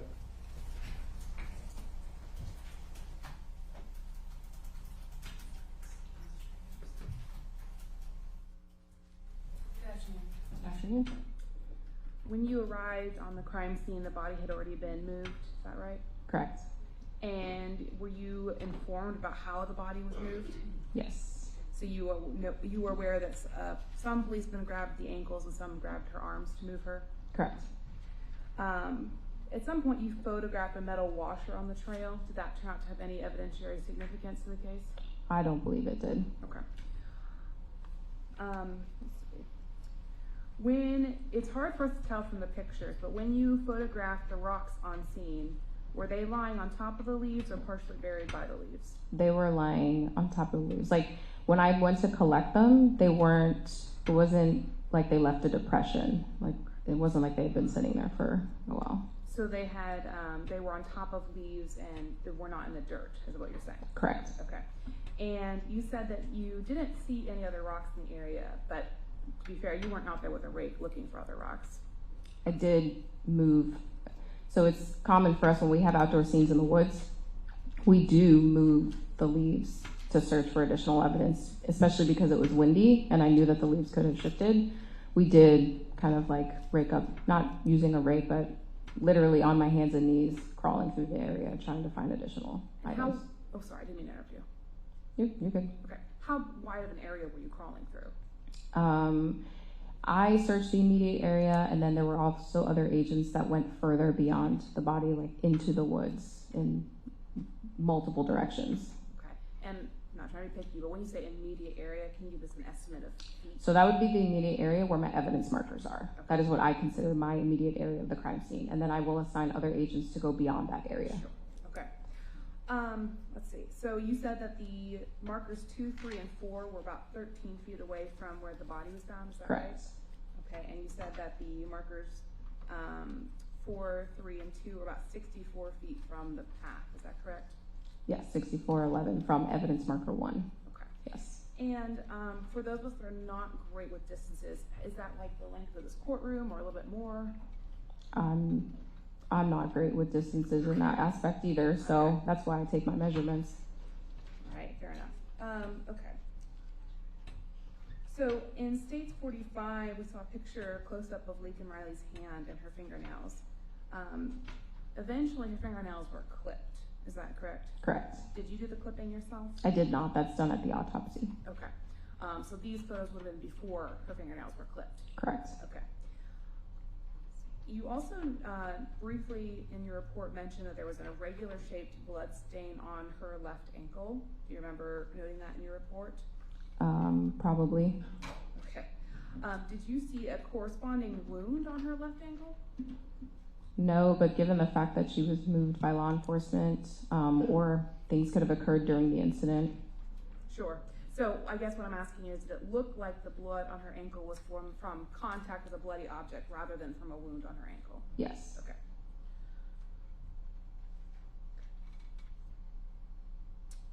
I want to talk a little bit about the latent print that you talked about with Ms. Ross. So you described that it was on the very bottom of the screen. Correct. And right where it would have said swipe up to unlock, is that correct? Yes. Now, you own an iPhone. Correct. I own an iPhone. And you would agree with me that some iPhones have different screen sizes. Yes. But you would also agree with me that the marker to hang up a phone call is not at the very bottom of a screen.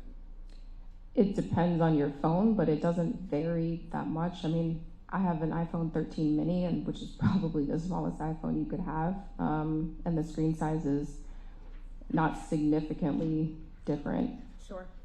So just for demonstrative purposes, I'm going to show you my phone. It is also an iPhone. Let's see if I can get it angled the right way. Would you agree with me that would you agree with me that that's a fairly accurate screenshot of where the call would be displayed on an iPhone? Yes. And you would agree with me that there's about an inch between the red hang up sign and the bottom of the screen? Yes, but your iPhone has the button. It does have the button, but from the bottom of the screen to the red button is about an inch. I'd have to measure it. It's not touching the bottom of the screen, right? No. Okay. You were present during the autopsy of Ms. Riley? Correct. And you spoke with the medical examiner regarding the state of the crime scene as she was doing the autopsy? I did. Did you discuss her conclusions with her at that time? No. You noted in your report that you searched Ms. Riley's shoes for a house key. Yes, so at some point while we were working the crime scene, we were looking for her phone and potentially a house key. So some runners run with the house key in their shoe. They take the single key and they put it in their shoe. And you didn't find the house key in her shoe? I did not. Did you ever find the house key in any of her clothing articles? I did not. Okay. I want to talk briefly about your photos of Mr. Ibarra. You took photos of his arms, his hands, his back, and his neck. Are those the areas that you photographed? And his legs. And his legs. Yes. We didn't go through any photos of his legs. Were there any injuries that you saw on his legs? I did not observe any. Now, when you took photos of Mr. Ibarra, you were also collecting evidence for a DNA test. Is that correct? Yes. And to do that, you collected some buccal swabs. Sergeant Saunders collected those. In your presence? Correct. Okay. And buccal swabs would be on the insides of the cheeks, correct? Yeah, it's actually buccal swabs. Thank you. And then you also tried to collect DNA from the fingernails, or at least collect his fingernails for DNA analysis. Is that true? Correct, yeah. He had really short fingernails, so there was no way that I was going to be able to clip them. So they were too short to even clip a little bit off of? Yes, it would have been extremely painful. Okay. And so instead, you guys resorted to a backup plan, which is where you swabbed the kind of underneath his fingernails? Yes. And you did that. And were those sent to the lab for testing as well? That I do not know. Okay. The injuries that you, well, I guess who had custody of those swabs under his fingernails? Would that be Officer Saunders? Yes. Okay. The injuries that you observed on his back and his neck and his arms, some of those injuries were lighter and some were darker. Is that true? Correct. All right. Just one moment, Your Honor.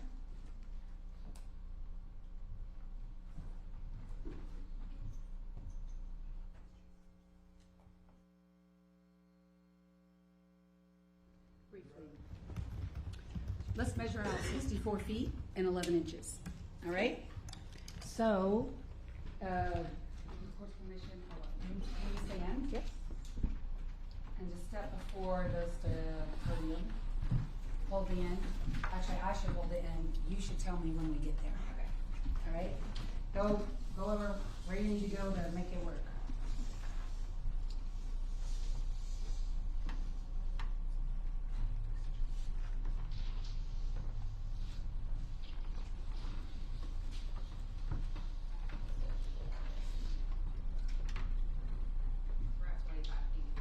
All right, so this is 25 feet.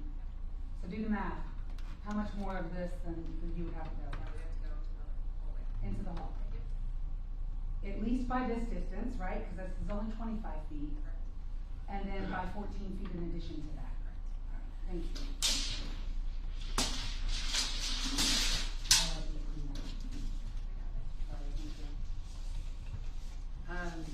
the iPhone, you had mentioned when Ms. Beck showed you her phone, that hers has that button that Apple doesn't use anymore at the bottom of the screen, right? Correct.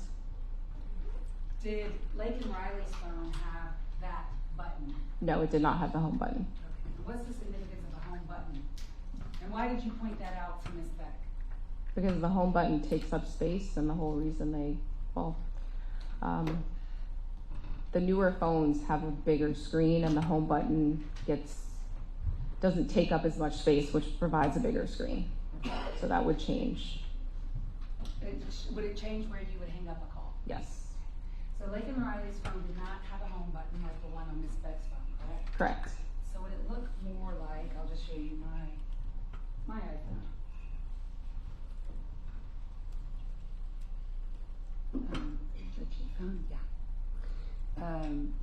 Would it look more like my iPhone?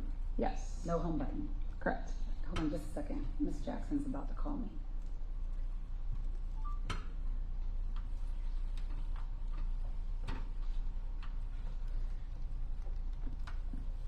Okay, so do you see where my phone is? Yes. Would the hang up button be where the answer button is as well? Oh, I'm sorry. Do you see my green? Yes. Okay. The slide to answer. Yes. All right, slide to answer, and that is how close to the bottom of the phone? It's closer than if you have a home button. Okay. Thank you.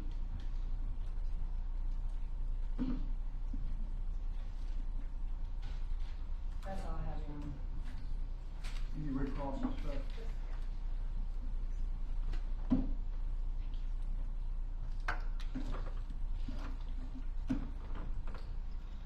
No further questions.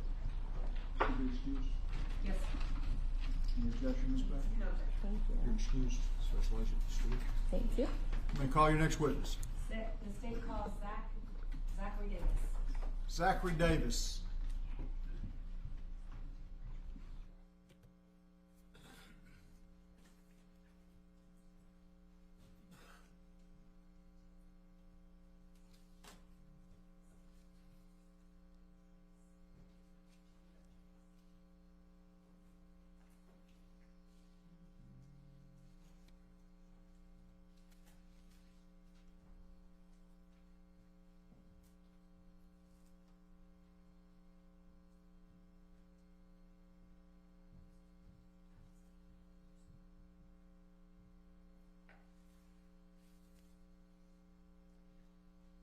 Please, sir, do you swear or affirm the testimony you will give today will be the truth, the whole truth, and nothing but the truth, so help you God in the matter of the state of Georgia versus Jose Ibarra? I do. Thank you. Please take a seat. Spell your first and last name for Madam Court Reporter. I am Zachary Davis, Z-A-C-H-A-R-Y, last name D-A-V-I-S. Where do you work? I'm a police officer with the Athens-Clarke County Police Department. How long have you worked for the Athens-Clarke County Police Department? I have been employed with Athens-Clarke County since March 7th of 2022. What are your duties with Athens-Clarke County Police Department?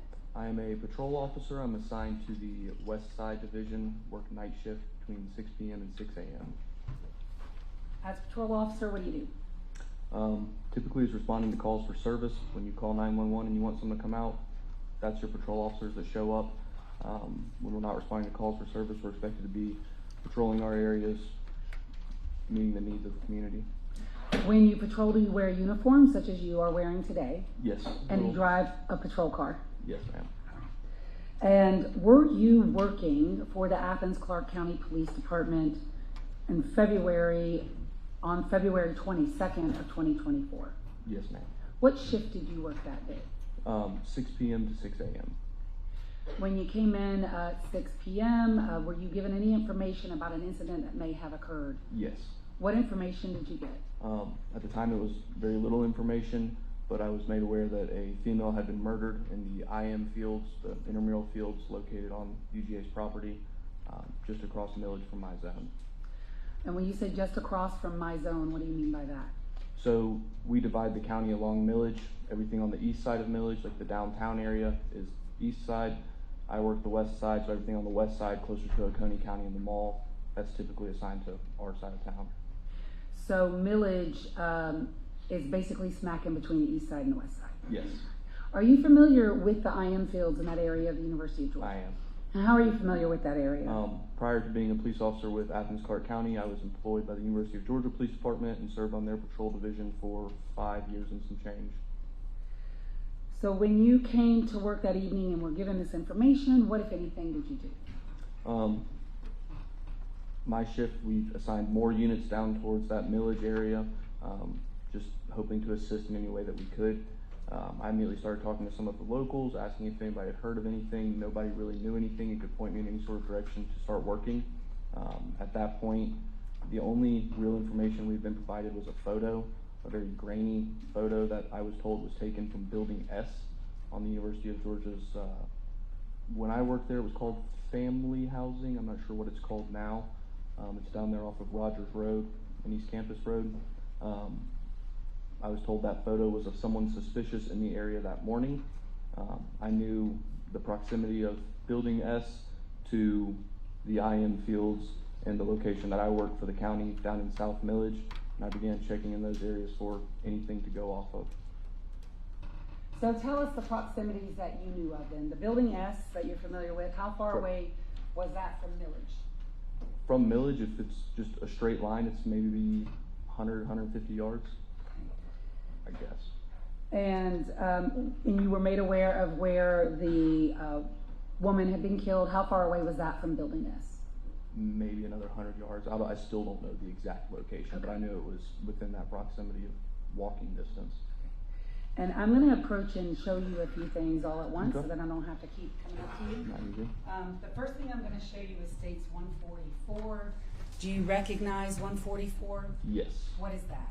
That is the grainy photo that was taken from Building S that I was provided. And I would move to admit States 44. 144, I apologize. Any objection to 144? No. 144 is admitted. States 140, we're eventually going to get to that, but since I'm up here, I got to go ahead and do it. You recognize States 140? I do. What is States 140? That is a photo I took of a jacket that was located inside of a trash can on the property of either 291 or 295 South Millage Avenue, what used to be Raintree Apartments. Okay. Is it also called Celiac at Azul at one point? Yes. And Argo Apartments? Yes. Yeah, about how many times has that apartment changed? Since I've been living in Athens, 4 times. I believe now it is currently the Grove at 5 Points. So no matter what the name is of that apartment complex, what are the addresses associated? I believe it's 291 and 295 or 285. I'd have to check my CAD system mapping. Okay, of Millage Avenue? Yes. Are both of those addresses, 285, 291, Millage Avenue, are they both located in Athens, Clarke County, Georgia? Yes, ma'am. Okay. This photograph that you took, which is States 140, does it fairly and accurately depict what you saw in the dumpster on the 22nd day of February 2024? It does. Statement moved to admit States 140.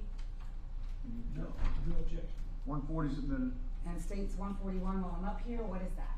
This is a flash drive that I have signed, and when I signed it, it contained my body cam footage resolving collection of that jacket. And is it a fair and accurate recording of your body cam footage? It is. Statement moved to admit 141. Any objection to 141? No, sir. 141 is admitted.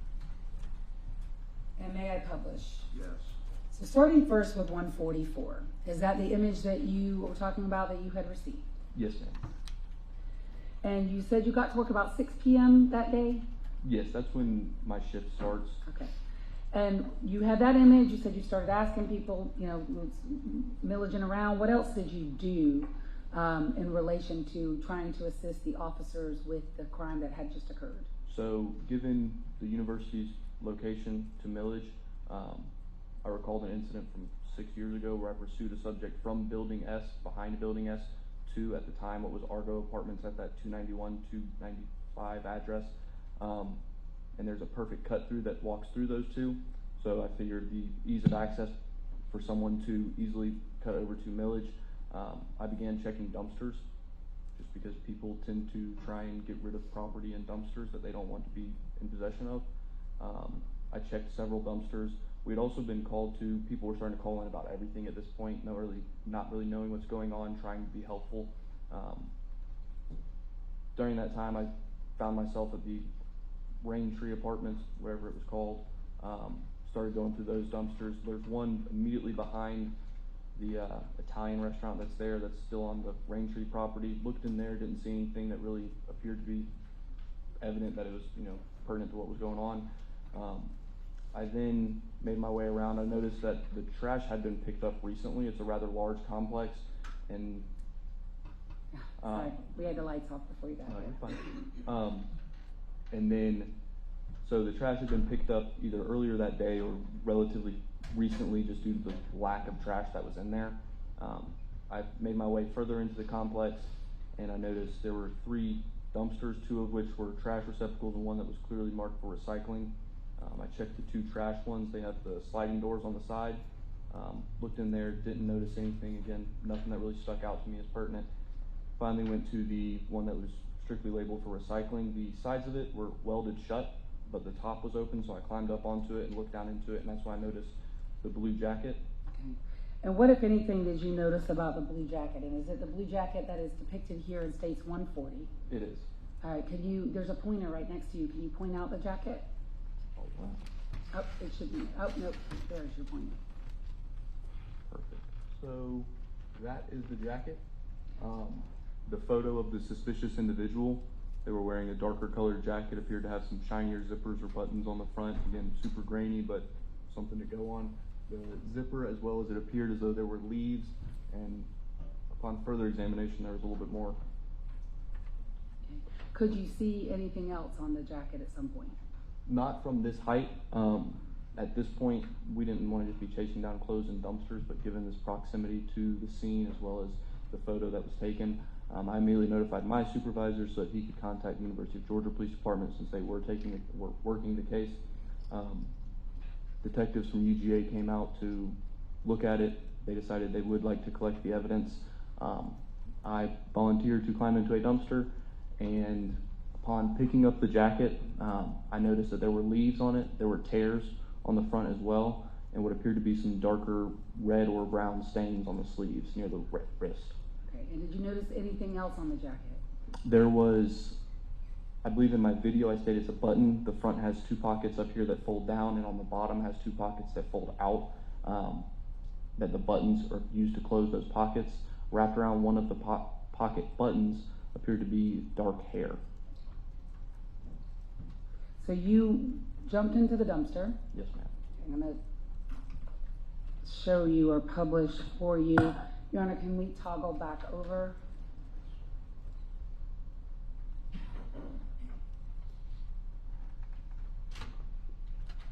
States 141.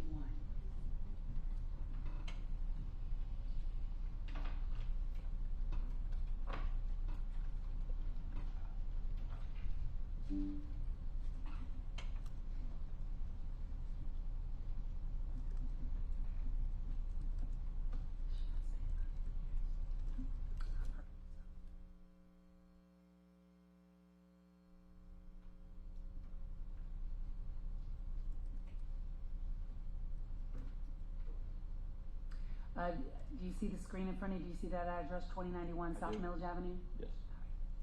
And that is located in Athens, Clarke County, Georgia? It is. Is that where you found this jacket? It is. Who's that we see in your body cam video? That is Detective Norris from the University of Georgia Police Department. He's the one currently standing on the side of the dumpster. The gentleman on the right is, I'm not sure of his rank at this time, but it is, when I was there, Lieutenant Graham. Okay. So are those ACC PD officers or UGA PD University officers? of Georgia Police officers. Thank you.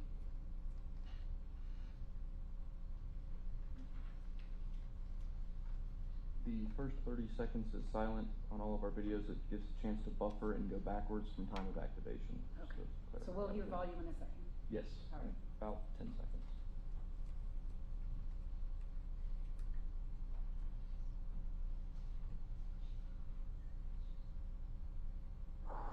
Come on.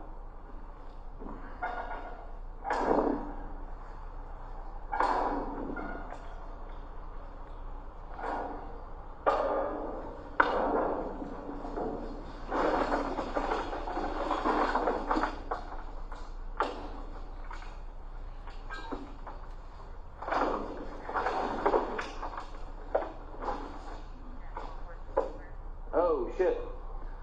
Yeah. There's hair on the buttons, ripped up sleeves.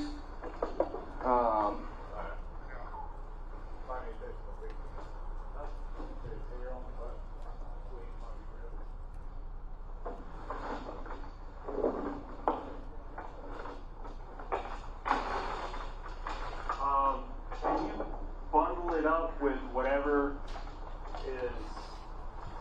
Yeah, let me open this bag.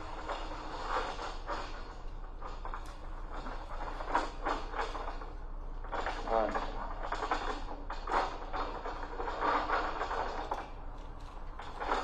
See a brunette? Yeah. There's women's long hair wrapped up in the buttons. Let's stop it at 258 in the top, which of course is UTC. So if it's 258 UTC minus 5 hours, about what time of night was this? 9:58? Pardon? 9:58? 9:58? PM, Okay. yes. PM. Good friend of that. So I think you did that right. 2:23:24, 2:58 UTC is 9:58 PM on the 22nd day of February 2024. Yes. All right, thank you. I heard you just ask, was she a brunette? Why did you ask that question? Because the hair wrapped up in the buttons appeared to be darker, didn't appear to be full black, and it definitely wasn't blonde. So. All right.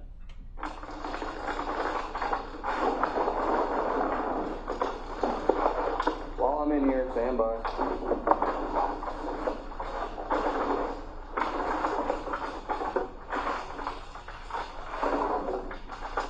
Are we looking for a white coffee cup? A white cup?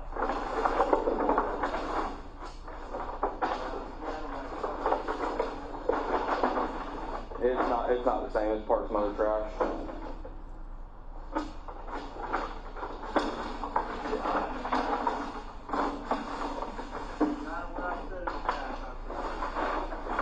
I know I still talk bad about it.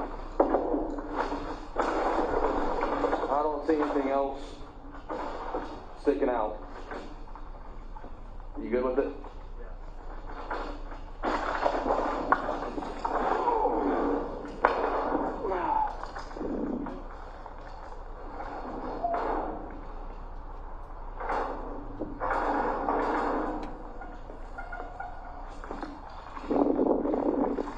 What? Been called dumb before. No one satisfied? A report.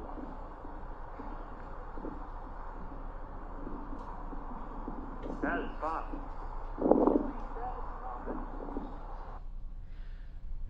How many dumpsters had you looked at that evening before you got to this one? Before to this one, I believe there's one dumpster area located behind the Tall Boy Liquor Store, which is at the intersection of Millage and the Inner Loop exit ramp. So that would be 1 or 2 dumpsters there, the other one on that property, and then including the 2 more, so that puts us at 5, and this dumpster makes 6. Somewhere in that area. And we heard you say something about a coffee cup, a white coffee cup. Correct. What was that all about? What were you looking for? In the, what are we calling it? The grainy photo? Sure. In the grainy photo, it appears that the subject's carrying a coffee cup. Okay, well, hold on just a second. Maybe toggle back over. In states 144, do you see the cup you were talking about? I do. Okay, is that in the person's right or left hand? Their left hand. All right. Is that what you were looking for in the dumpster? Yes, I just remembered seeing the photo and seeing a white coffee cup, but it didn't appear large enough when I picked it up. And so you didn't find that, but you looked? Correct. And anything else in the dumpster that was suspicious to you at all? No. Did you notice, and the dumpster seemed kind of high, I mean, how high was it for you to get out? You stood in it, so how tall are you? My license says 6 foot, it's like 5'11". Okay. But in boots, I'm 6 foot, and it's a hair taller than me, so probably 6'3", 6'4". The slit for the opening is, I believe I have to get on my tippy toes to look into it. Okay. So that's probably in the area of 6 feet. All right. And when you hopped out of the dumpster, did you see a camera? Yes. Let me back up a little bit, and I want you to show us the camera that you saw when you got out. I'm going to go back to where you hop out, and I want you to tell me to stop when you see the camera. Can we get the video back? Just a minute, let's go back over. Oh, sorry. So for the record now, I have states 141, and I'm at, I'm just using the UTC time at this point at 2:59.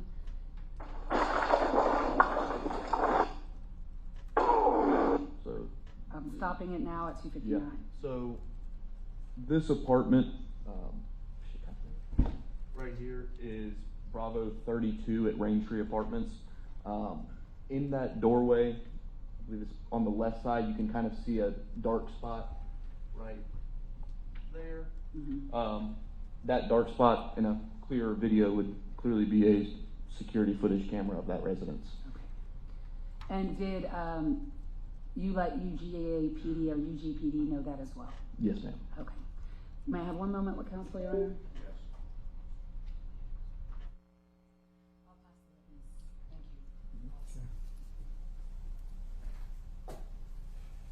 Officer Davis?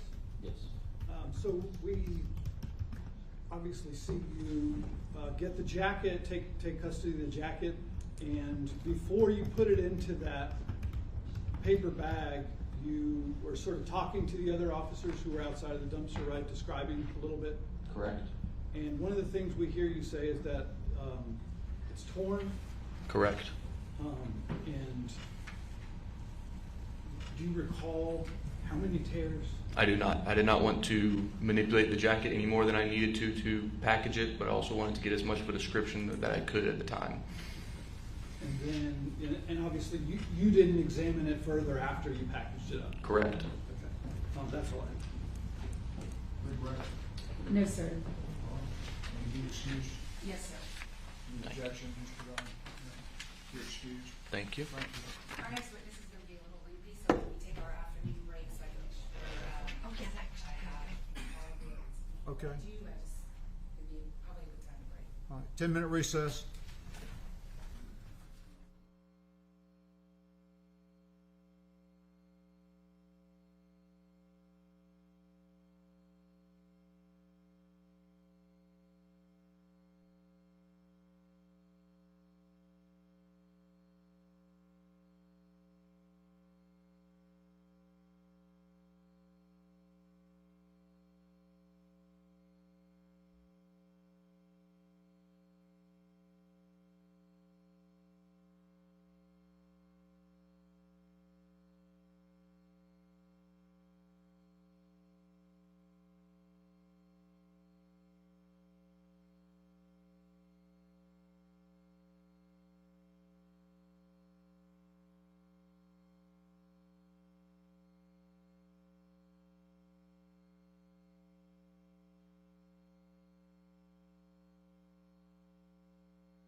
got you.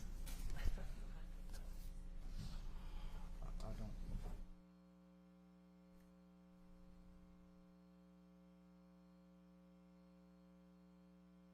Lieutenant Saunders, if you could stand and raise your right hand, please, sir. Do you swear or affirm the testimony that you will give today in the matter of the state of Georgia versus Jose Ibarra will be the truth, the whole truth, and nothing but the truth to help you God? Yes. Please take a seat, spell your first and last name.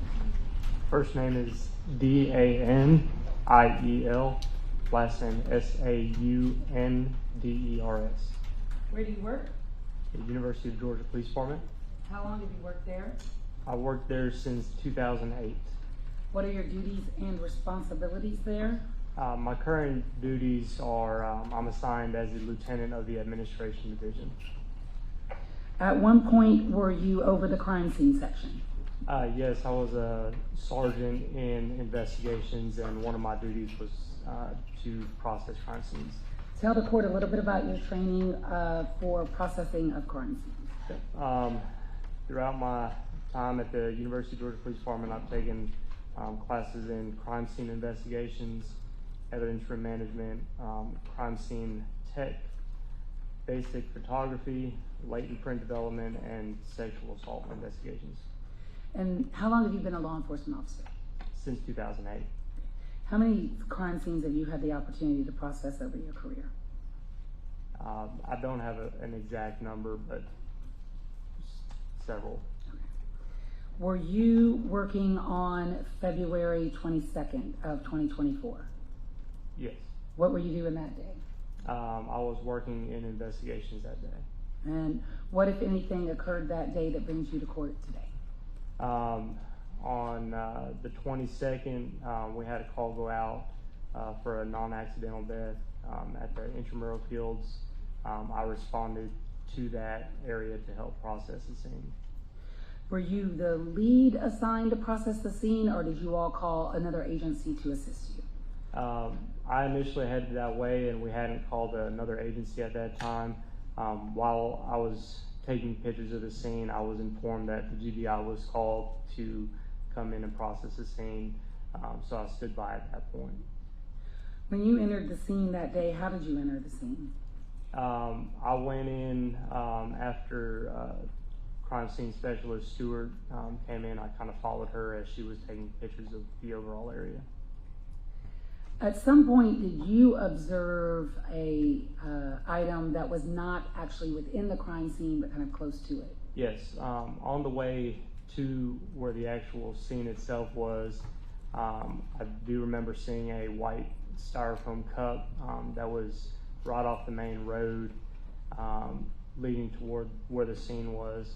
It stood out because it's typically a very clean area right there at the University of Georgia at the intramural fields. So I made a mental note of that at that point. And did you eventually photograph that cup and collect it? Yes.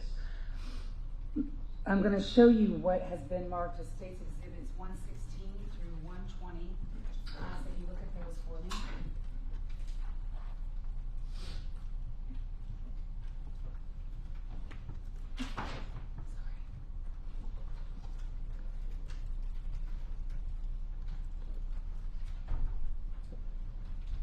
Do you recognize those photographs? Yes. What are they? These are photos that I took of the cup where it stood when I first saw it. And do they fairly and accurately depict the cup as you saw it on February 22nd of 2024? Yes. State would move to admit 116 to 120. No objection. They're admitted. About what time did you arrive on scene, and about what time did you observe that cup? My arrival on scene was right around 12:57 is when we arrived at the intramural fields. And when did you observe that cup? Immediately upon arrival. Your Honor, could you toggle back over to the... Elmo, thank you. With the court's permission, may I publish 116? Yes. Through 120. 116, tell us what we're looking at here. This is the main route into the intramural field area,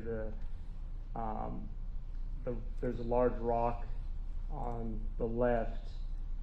The road that continues past the rock, past that and to the left is where the actual crime scene was. Okay, so where my pin is, you see that truck? Yes. Is that in the direction of where the crime scene was? Yes. Okay. And to get from where this rock is to where the crime scene is, how do you get there? The primary route, if you're on a vehicle, it's going to be going directly past that cup toward where the vehicle is, and then the road curves off to the left. State's Exhibit 117, what does that depict? That's a closer up image of the rock in the cup. 118, what does that depict? It's the same thing. It's just moving in a little bit closer to where the cup and the rock are. And can you show us where the cup is using the pointer in 118? Up, you gotta go up behind you. You can't. Oh, on sorry. The screen. Right. It's in the middle of 118? Yes. 119. Right here. In the middle, okay. You can have a seat again. And then State's Exhibit 120. What direction is that? This is going to be facing toward the east, back toward the family housing area. And do you see the cup in States 120? No, not in this image. Yes, I do. I'm sorry. Yeah, is it hard to see because of the glare? Yeah. All right. Right here. All right, so you pointed out in the right side of the photograph. In this photograph, where is the university housing that you mentioned? University housing is right here on the hill behind the trees. Okay, thank you. So, did you collect this cup? Yes. And when you went to collect the cup, did it have anything in it or was it empty? It had a liquid inside of the cup. And did you smell the liquid? Yes. And what, if anything, did you smell? It smelled like alcohol.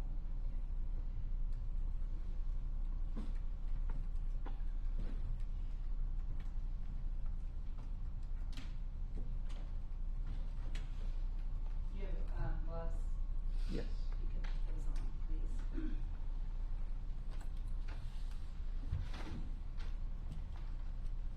I'm going to hand you what's been marked for identification purposes as State's Exhibit 148. And ask that you look inside of that, and I'll ask you questions. Yeah. Do you recognize State's 148? Yes. What is it? This is the cup that I collected that was featured in that photograph. And did the cup that you collect also have a straw with it? Yes. And is this cup in the same or substantially same condition as it was when you collected it? Yes. And do you see the straw and the top to the cup as well in there? Yes. State would move to admit States 148, request permission to publish. No objection. 148 submitted, and you may.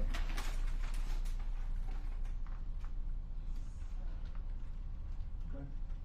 Prior to collecting the cup, what did you do with the liquid? I poured it in a separate container and sealed that separate from the cup.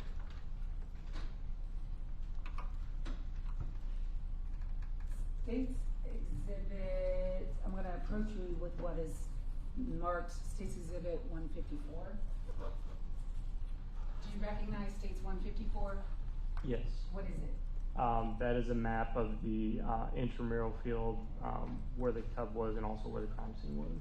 And would using States 154 aid you in your testimony before the court today to show him the relationship between the cup and the crime scene? Yes. And is this an accurate overhead image of the crime scene from that day? I mean, as it was depicted that day? Yes. State would move to admit 154, request permission to publish. I don't have objection B, we didn't bring them on for purpose. Submitted for that purpose.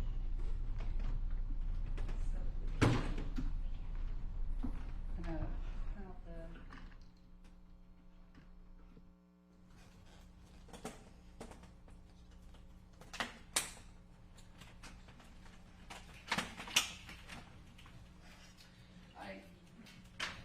Lieutenant, if you could use your pointer again and show us here what we're looking at. Can the court and counsel see, please?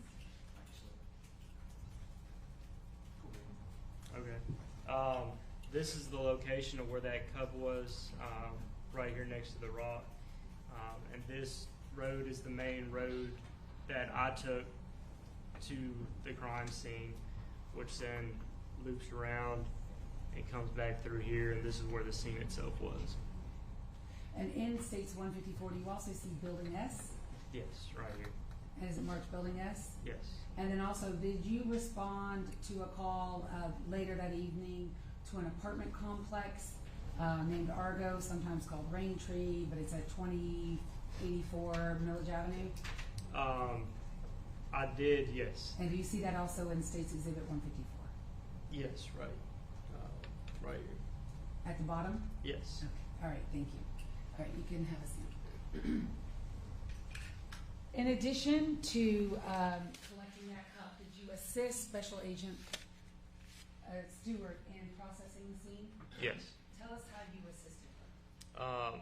I assisted her by collecting the actual items that were on the scene, by helping her physically put them in the bags, the collection bags.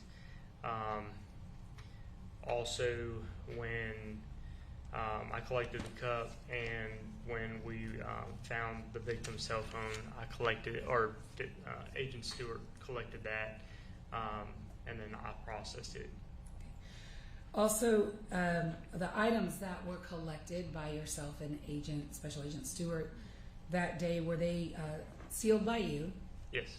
And were they dropped off at the Georgia Bureau of Investigation Crime Lab for processing sealed? Yes. Did you collect the Garmin watch off of Laken Riley's body? I did. And did you also bag her hands on the scene? I did. How did you bag her hands on the scene?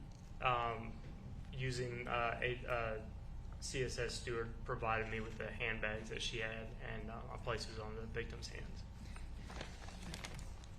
I'm going to hand you two items. The first one is State's Exhibit 146.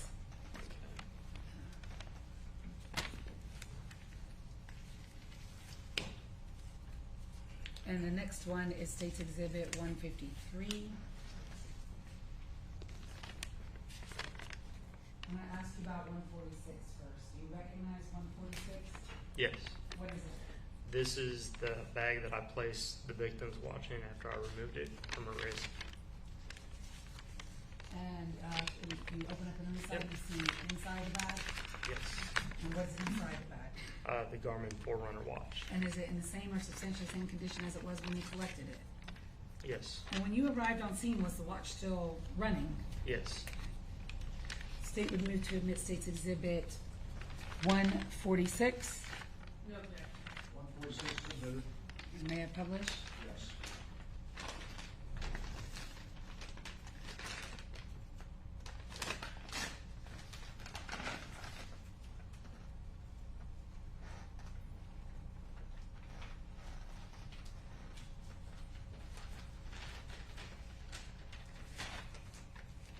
And there's 153. I'm going to ask you about 153. But before I do that, tell us about when the phone was found. How did you physically process the phone? Using a sterile brush and sterile black powder that Agent Stewart had in her crime scene vehicle. Okay, and did y'all do that together as well? She photographed the item prior to me processing it. After she was done photographing it, I physically processed the phone itself. Okay. And were you able to lift a latent lift off of that phone? Yes. If you could look at States 153, what is that? This is the latent lift from that phone. The state would move to admit States 153. No objection. 153 is admitted. And I want to ask you, did you note on the lift card where on the phone you found that impression? Or developed that impression? Or saw that impression? Yes, there's a drawing on the front of the print card itself on where that print came from. All right, is that the mark that you have there? Is that an X? Yes. Okay. And I'll publish that to the court. So it's this drawing here where it says sketch and an X. Correct. That's where you saw the impression. Correct.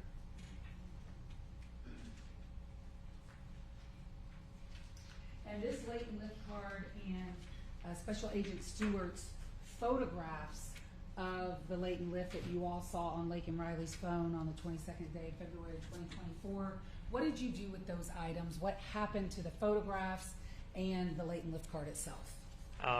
Those were provided to Tim Stewart with Athens Clarke County Police Department. And what was the purpose of providing those items to him? He is the local APHIS fingerprint examiner, so those were provided for him for comparison purposes and to run on APHIS.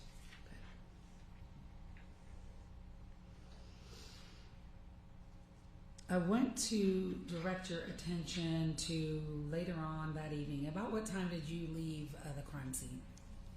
We left, the crime scene work was actually complete around 8:45. We left closer to 9 o'clock.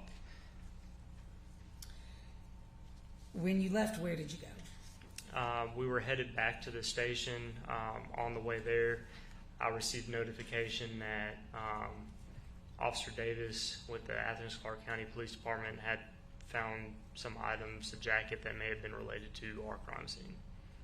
So did you respond to that location? Yes.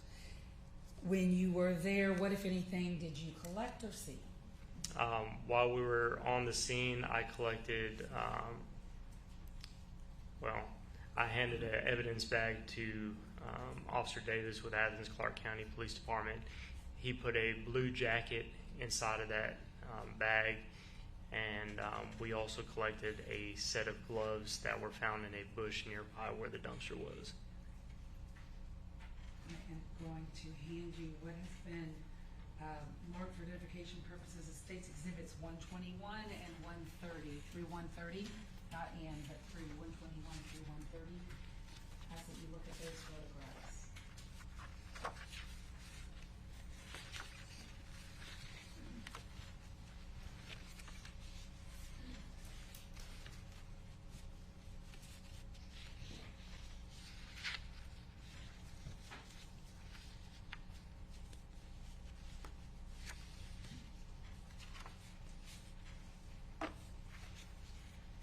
Do you recognize those photographs? Yes. What are they? These are pictures of what I took that evening of the dumpster that the jacket was found in, the jacket itself that was in the dumpster, and then the gloves that were found in the bush, the relation of the bush to where the dumpster is. And do they fairly and accurately depict those items as you saw them on that evening? Yes. The state would move to admit 121 through 130. No objection. 121 through 130. And request permission to publish. No.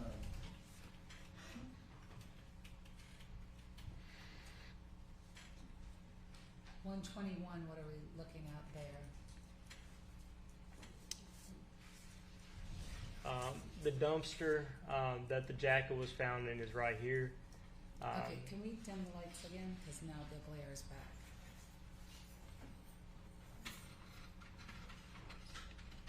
Thank you. This dumpster right here is where the jacket was found in. And that's the one closest to the patrol car? Correct. And whose patrol car is that? I mean, as far as what agency? Athens Clarke County Police Department. All right, thank you.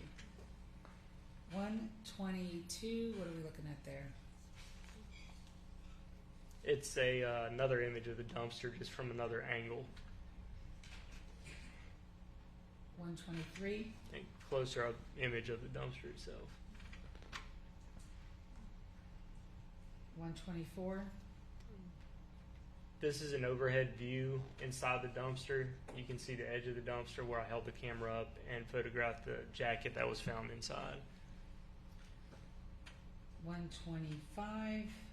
And it's a closer up image of the jacket itself, just with a little bit better lighting. All right, and do you see a button on that jacket? Yes. Can you point that out? And on your photograph, do you see anything around the button? Yes, there was hair around this button. 126. It's the jacket itself again.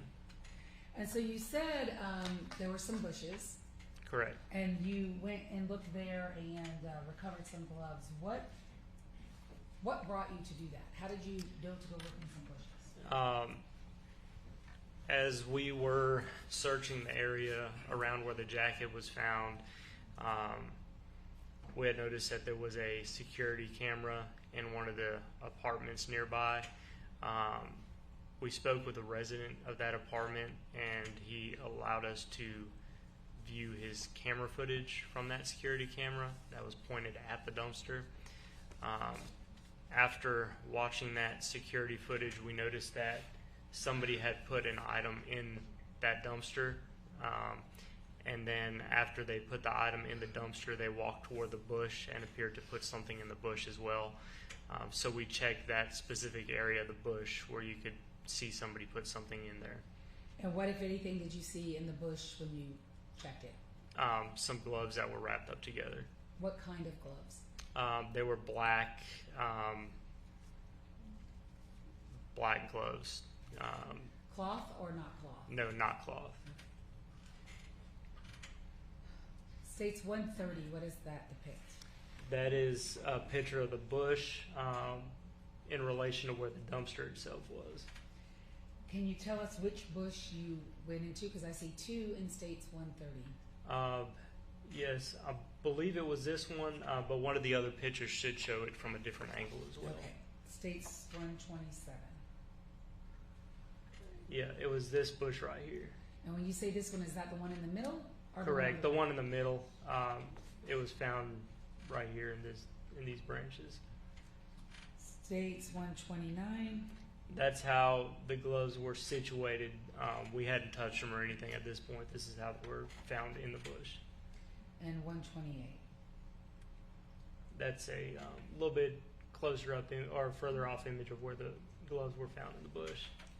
And how many gloves were there? I did not unravel the gloves on scene. Okay, so what did you do with them? They were turned into the GBI crime lab afterwards. And did you package them before you did that? Yes. How did you package them? I packaged them in a paper bag. And same question with the jacket.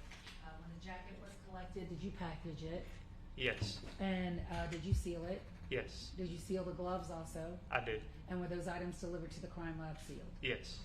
I'm handing you what's been marked for identification purposes as States Exhibits 147 and 149. I'm going to leave them both up here if you're going to ask them to look at 147. Yes.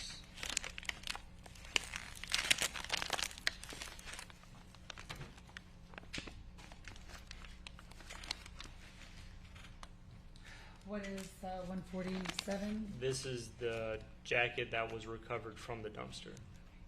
And it has gone to the crime lab, correct? Correct. For testing. Yes. The state will move to admit state 147. Sorry, 147. Any objection? No objection. 147 is admitted. Published. Yes.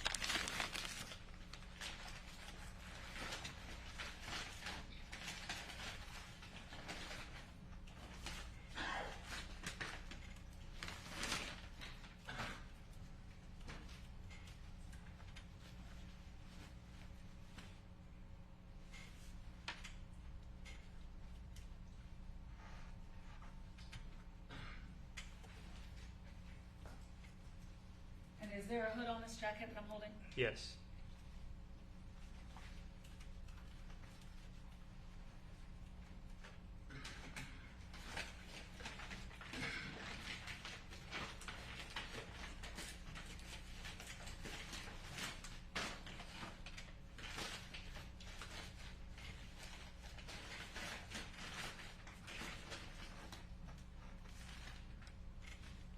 One 49.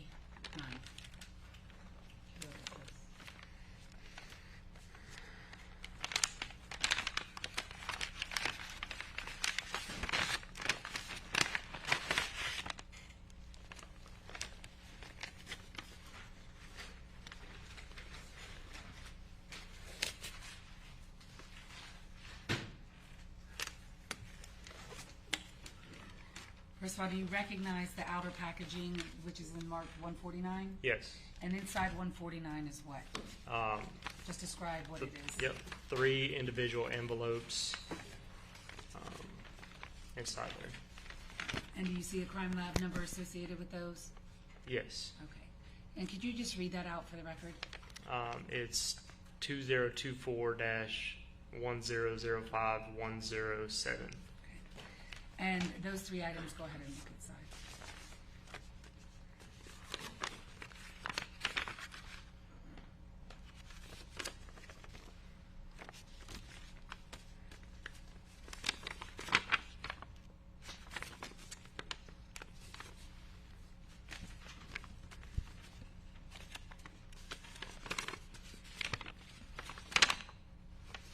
And do you recognize those 3 items inside the envelopes? Those are 3 black gloves. And the statement moved to admit states 149. No objection. 149 submitted. And may I publish, Your Honor? Yes. Just going to publish one of these out of 149.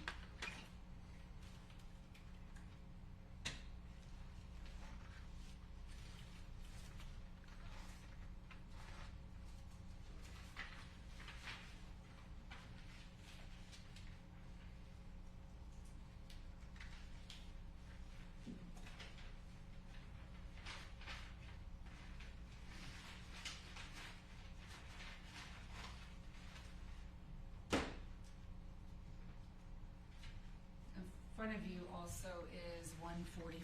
So I'm going to ask you, after the collection of the gloves and the jacket, did you have the opportunity to also assist Special Agent Stewart in processing of the defendant in this case and collecting a sample of his DNA and photographing him?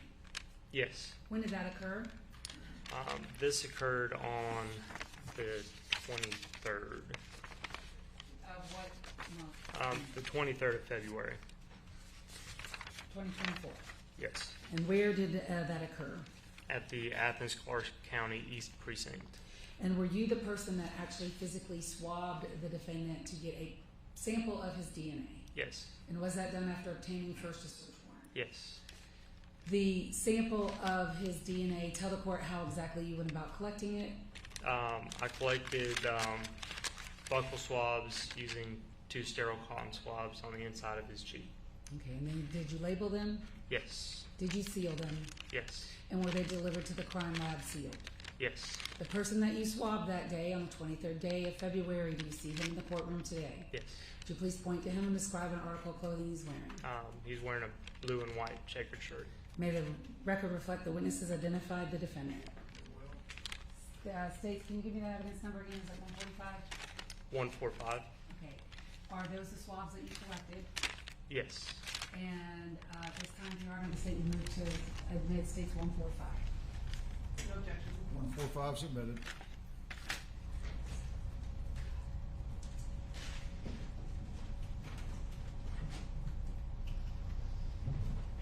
Moving on to other matters that you did in this case, I want to hand you what has been marked for identification purposes as States Exhibits 131 through 139.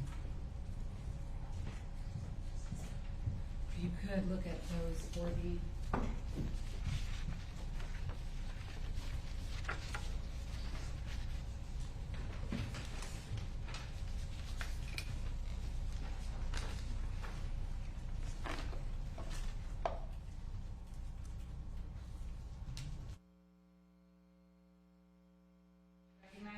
Yes. What are they? These are pictures that I took of a bag that was seized by ACCPD from Diego Ibarra. What day did you obtain that bag from ACCPD? The bag was obtained from ACCPD on the 26th of February, 2024.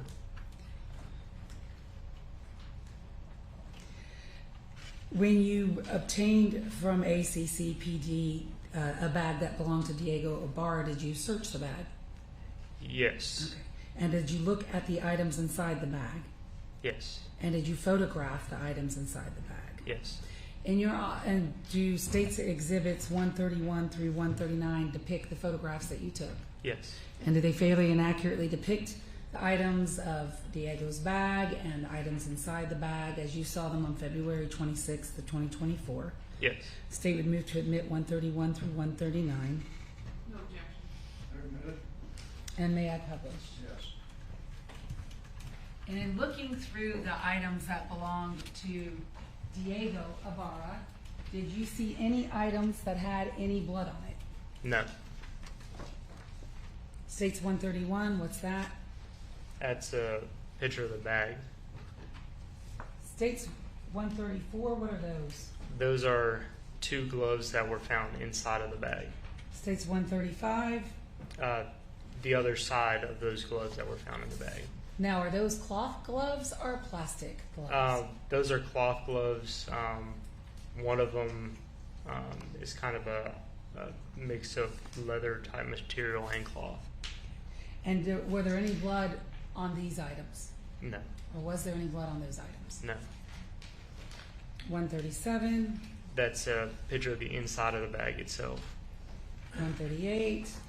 That is the shoes that were inside the bag. I took those out and photographed them. And these are just other items. Let's see, 136. Those were found inside the bag as well. 139. Those also found inside the bag. 133. That was inside the bag. 132. And that was in the bag as well.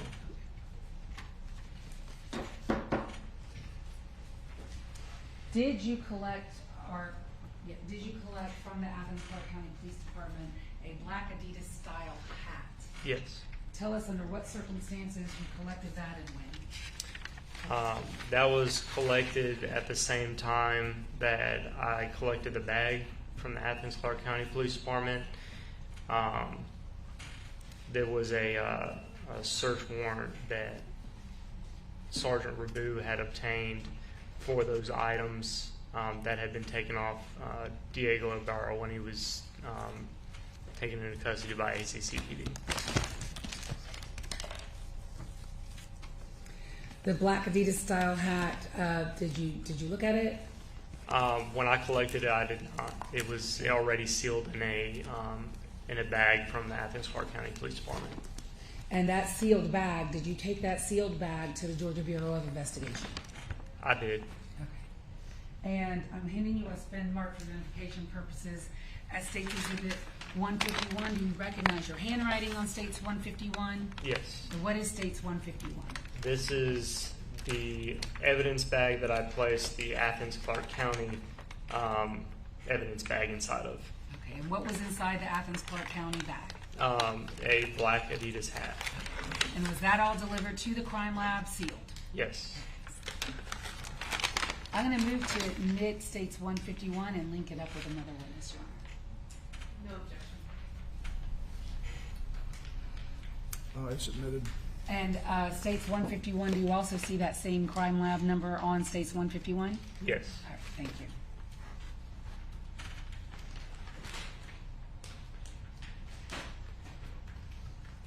Did you also obtain a cell phone, a blue Motorola cell phone, seized from Diego Ibarra from ACCPD?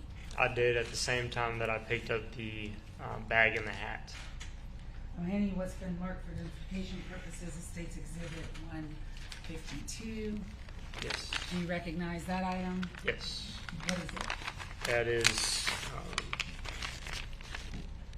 this is the cell phone that was seized or that was collected from ACCPD. I then placed it inside of one of our evidence bags. And was that the cell phone seized from Diego Ibarra on February 23rd of 2024? Yes. Okay. State we move to admit States 152. No objection. 152 is admitted.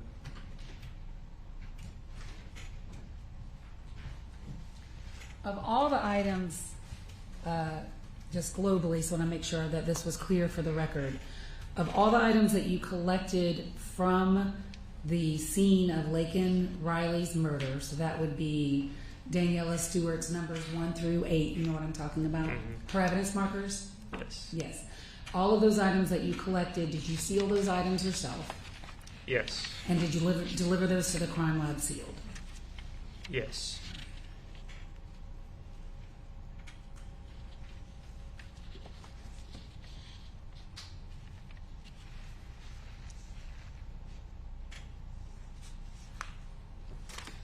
May I have one moment, Your Honor? Yes.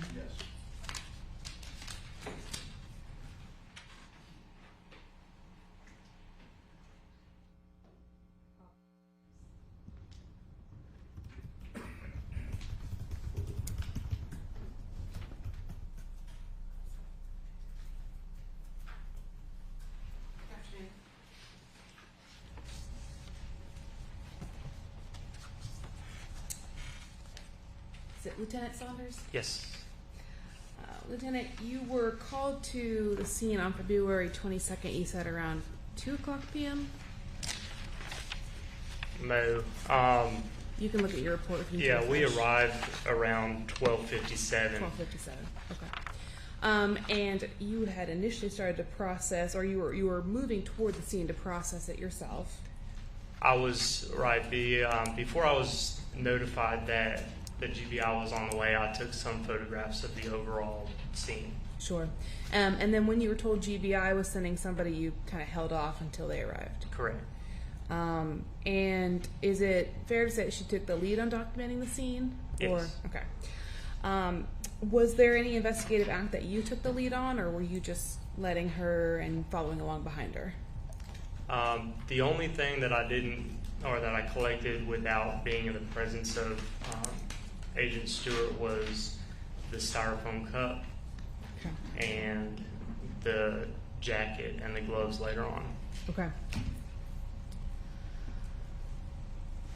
Let's talk about the latent fingerprint discovered on the phone. That was later at night, around 9 o'clock? You can refer to your report.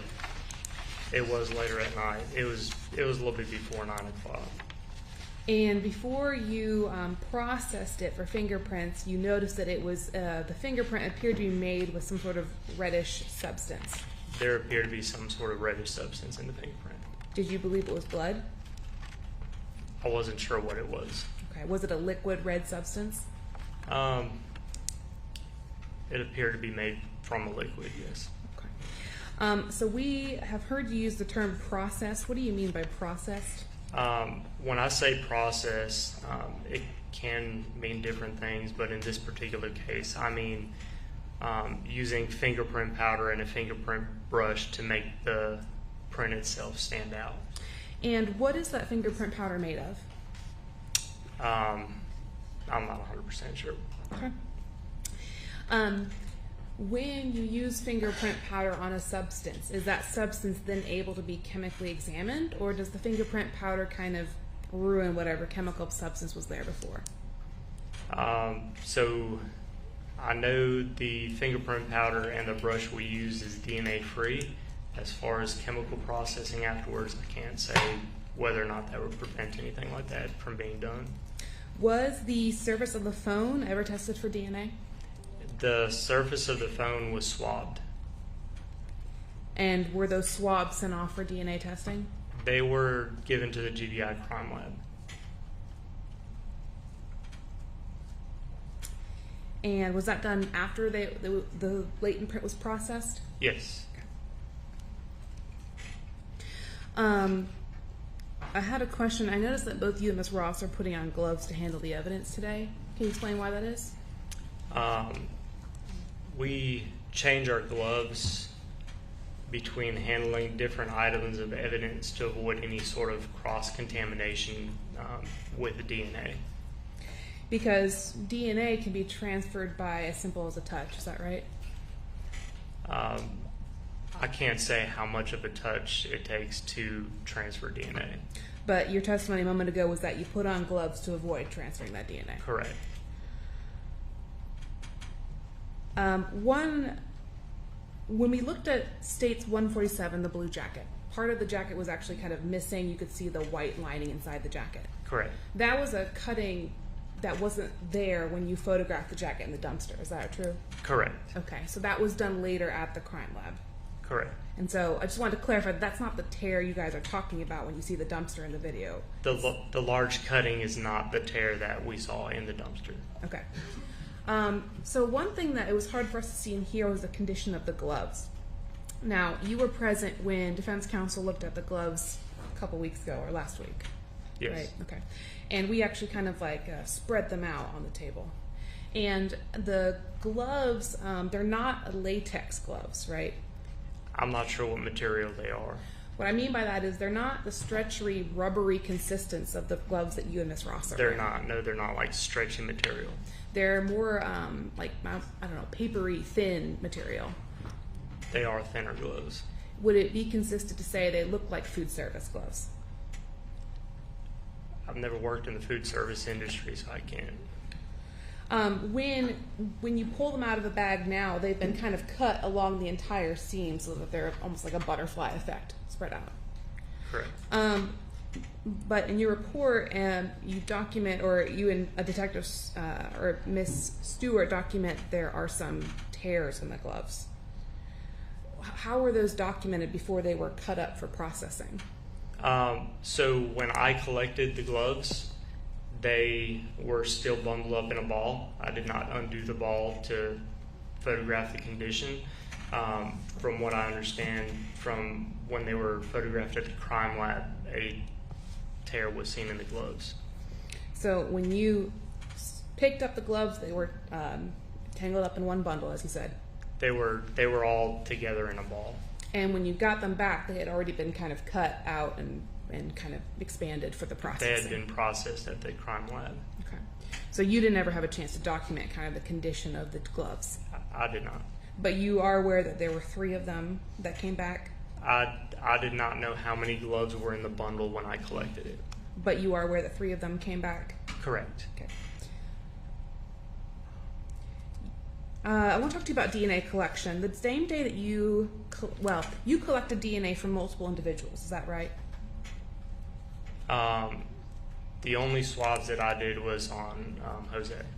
So you didn't collect the swabs for the other individuals being tested? No. Okay. Are you aware of who collected those swabs? I know I didn't collect them.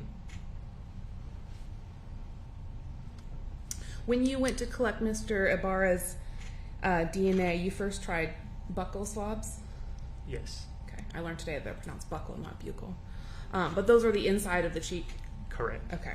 And then you also did swabs around the fingernail area? Correct. And Ms. Stewart said that was because the fingernails were too short to be cut. Is that right?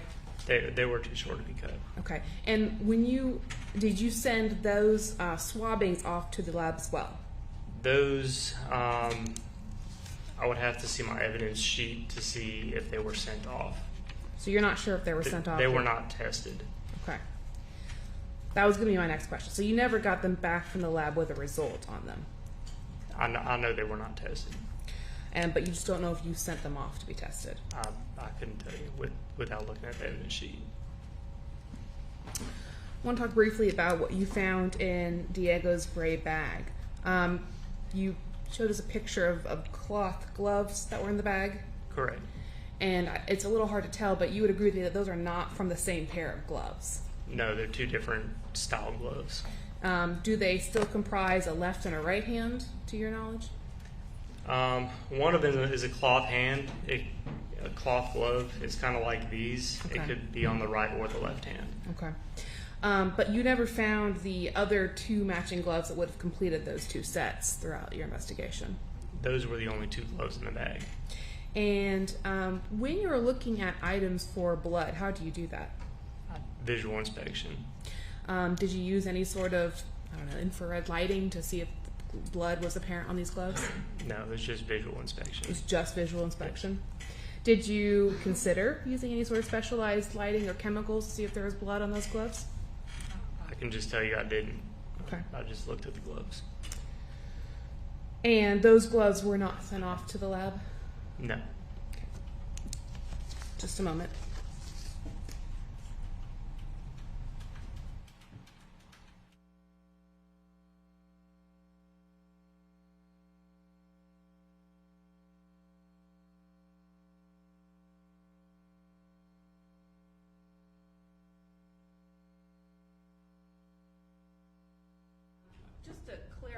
of your testimony, Mr. Saunders, you said that no item collected from Diego had blood. But just to clarify, the black Adidas hat was collected from Diego, is that correct? Yeah, I can tell you nothing in the bag that I looked through had blood that I was able to see. Understood. Nothing else. Just briefly, and if you felt like you needed to do more of an examination of those items from Diego's backpack, you could have sent them off, correct? Correct. Okay. Was there anything that you saw in there, in that backpack, that made you think there was blood on any of those items? No, there was nothing that would indicate there was blood on anything in that backpack. Thank you. Anything else, Ms. Beck? No, Your Honor. Can you be excused? Yes, sir. You're excused. Thank you. You call your next witness. Detective Preston Norris.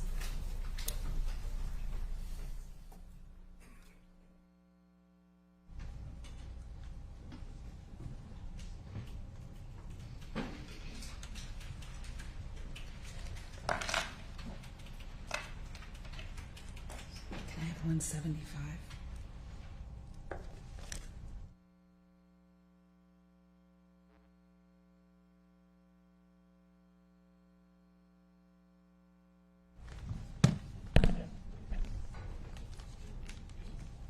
Raise your right hand, please, sir.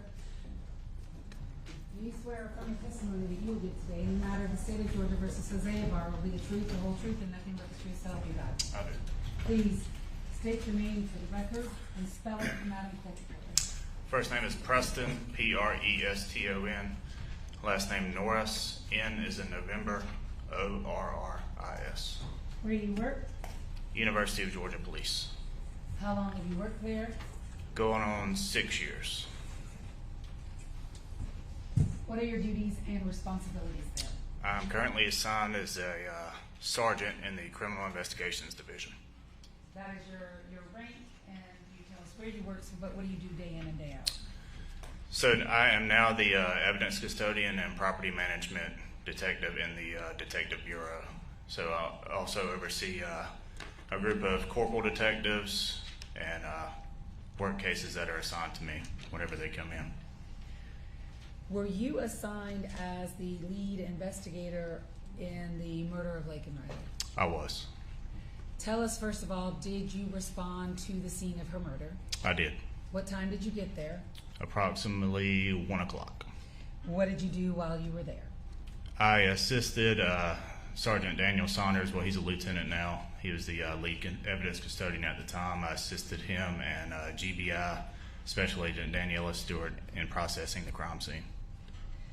And assisting them, at some point, were you an individual or the individual that was able to locate Laken Riley's phone? I was. Tell the court about that process and how it is that you were able to find her phone. Okay, so we were unable to find her phone that entire day. We had evidence that showed that it was still in the area based on what her roommates were saying, that it was still pinging near where the body was found. And we also had live pings coming from Verizon, which was the cell phone provider that Laken had. So we knew it was still in the area. We believed it may be under where her body was located. So as soon as the coroner removed her body, we first searched in that area for the cell phone. It was not there. So then I started a periodic search around where the body was located. And about 25 minutes into that process, I found the phone. Okay. By the time that you did that, what's a periodic search? So I did like a 20-yard perimeter of where her body was found. So I went directly in front of where the body was found, looked in that area, kind of moved to the right, basically moved in a circle around the body within like 20 yards, shining my flashlight just to see if I could get anything to reflect off the light, and the phone did reflect off my flashlight. So by the time that you were doing that, was it dark? It was very dark. Okay, I'm showing you what's been marked as State's Exhibit 171. Do you recognize that? I do. What is it? This is my flex cam footage of me finding the cell phone. And is it a fair and accurate recording of that process? It is. And the state would move to admit 171, request permission to publish. No objection. 171 submitted, you may vote.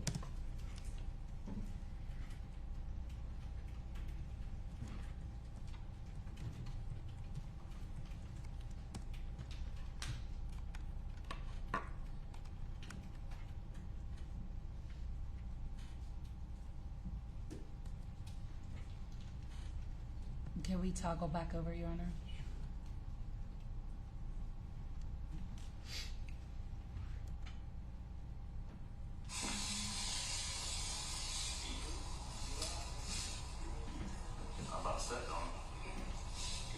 Is that you that just talked? Yes, that is my voice. What did you say?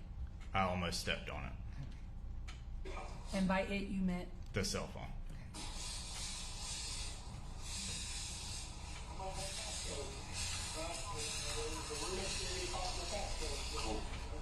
All right, so you see your flashlight. What time was this now, if you look at the time on your flex cam? In Eastern Standard Time, this is 6:56 in the evening. And what are the white things that we see in your reflection off your light?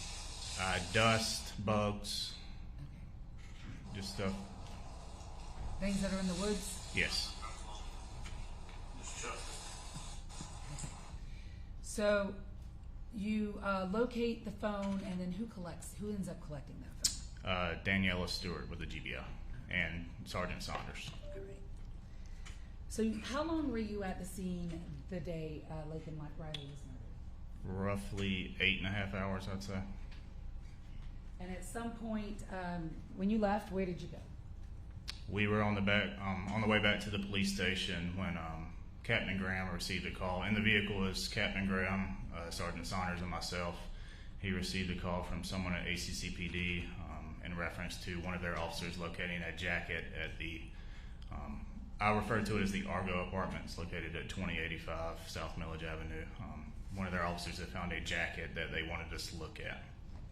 The Argo Apartments located there off Millage Avenue, are those located in Clark County, Georgia? Yes, they are. I'm sorry, Athens, Clark County, Georgia. Yes. And is that on UGA property, or is that how close is that to UGA? It abuts UGA property, roughly 50 yards from UGA property. So you went over there, and what happened once you got there? So first things first, we met with Officer Zach Davis, who was the one that located the jacket.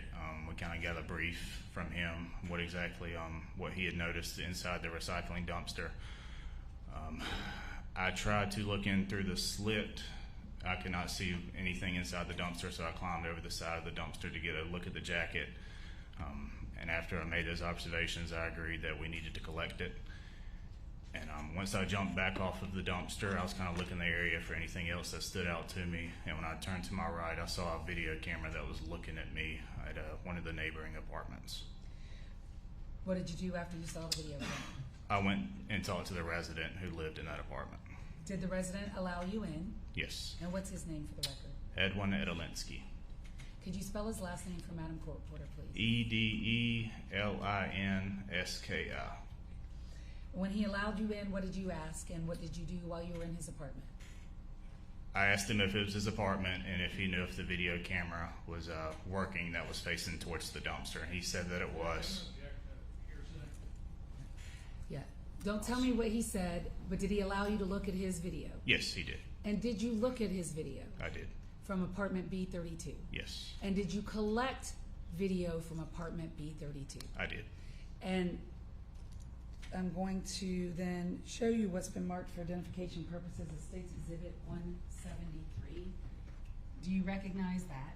I do. What is it? It is a video clip that I collected from the owner of that residence. And it is a fair and accurate recording of the video that you collected from B32. That is correct. State would move to admit 173.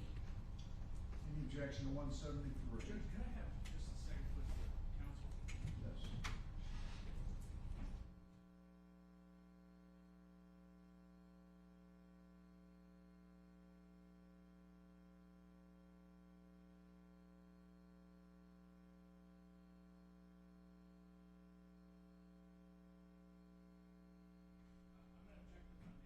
Judge, I think that this is without Mr. Edelinsky here to verify that that was captured and that the system was working appropriately, that would not be admissible. That's not required. It's just a matter of what he saw that day, and he reported himself that evening. So I think we have created the appropriate foundation for that. I'll admit it over objection. Thank you, Judge. So, states 173, I'm going to request permission to publish. When you viewed that evening in his apartment. Yes. And you got a recording of it from him, correct? Yes, he emailed it to me. And you also saw it yourself from his device, right? Yes, yes. What type of camera did he have? It was a UFI camera, EUFI. And the thing that he emailed you, was it exactly the identical video that you had seen with your own eyes from his UFI camera when you were standing inside his apartment? Yes.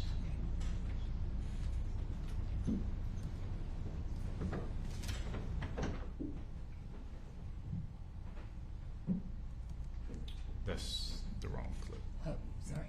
Hold on. Let me look at the date.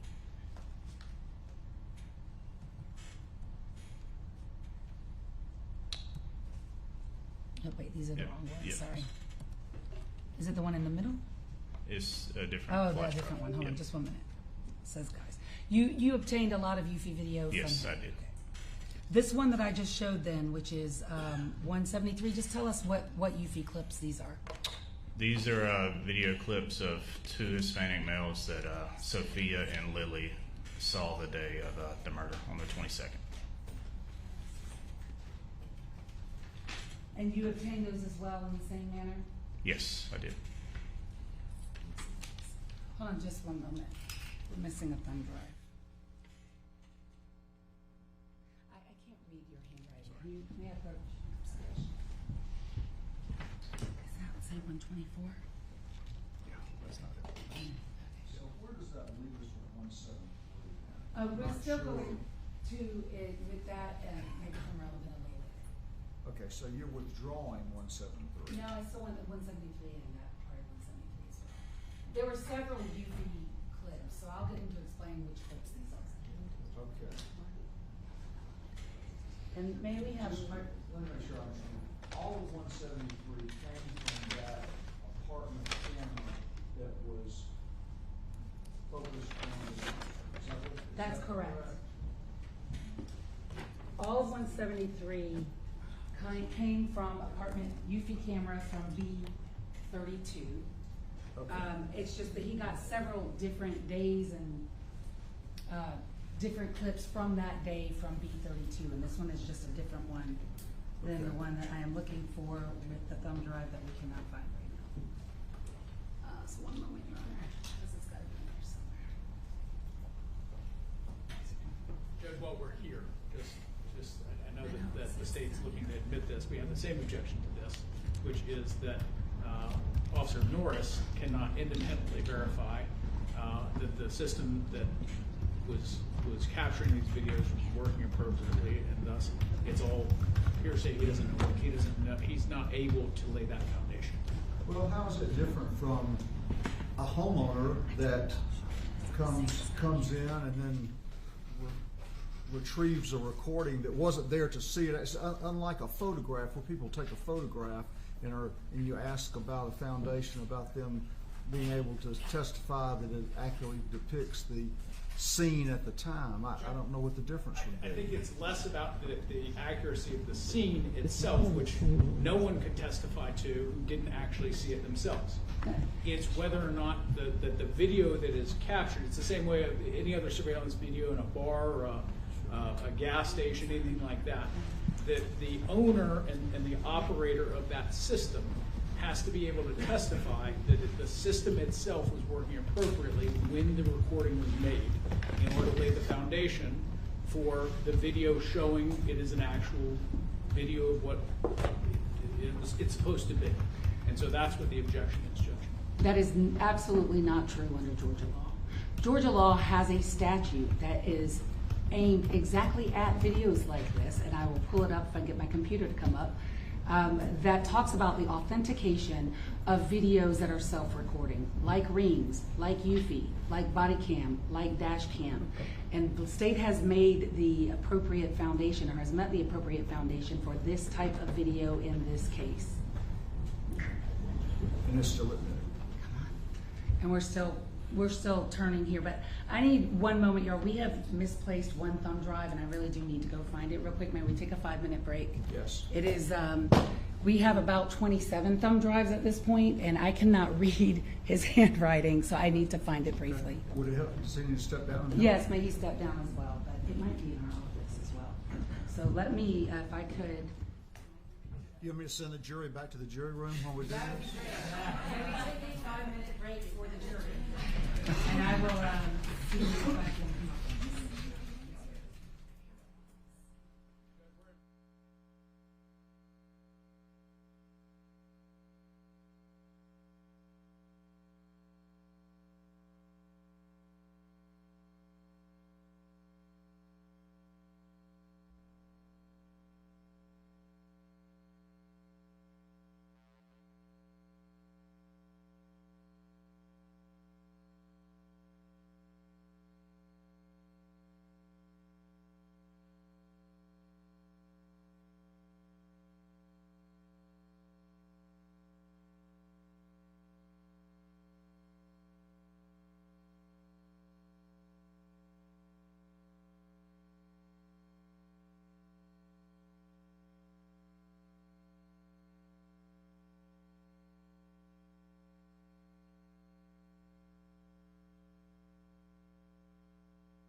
32.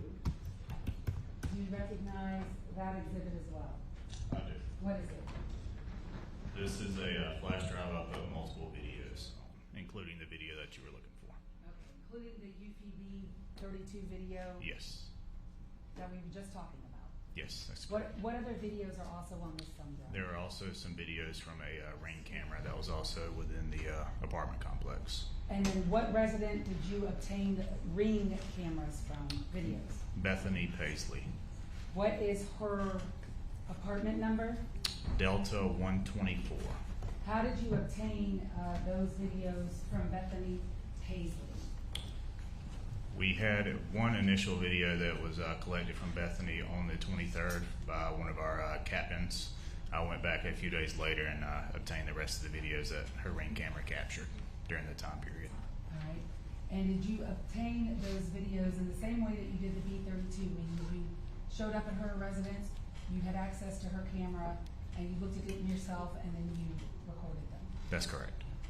And can you testify that all the videos on State's Exhibit 174, whether it's from B-32 or D-124, are fair and accurate recordings of what you yourself saw on both B-32 UFI and D-124 Ring? That's correct. State would move to admit 174. Thank you. Let me ask, is it 174 or 172? Now let me go see. I need to see at this point. It is 172. Objection to 172. Is there one? Okay. There is, Judge, and it's because Officer Morris is not, I have no doubt that that's what he saw on this, because I think it's what we're going to see. But the problem is whether or not he can competently testify as to where that came from, what it was recording, whether that system was operating correctly. I think under 249-923C, that's addressed. And I will Thank you. That was the statute number I was looking for. Thank you. So I'm going to now, with the court's permission, publish at least one of the videos off of 172. And we're going to talk about the others from D-124 a little later. But the video that I'm going to publish off of States 172 would be the UFI video from apartment B-32.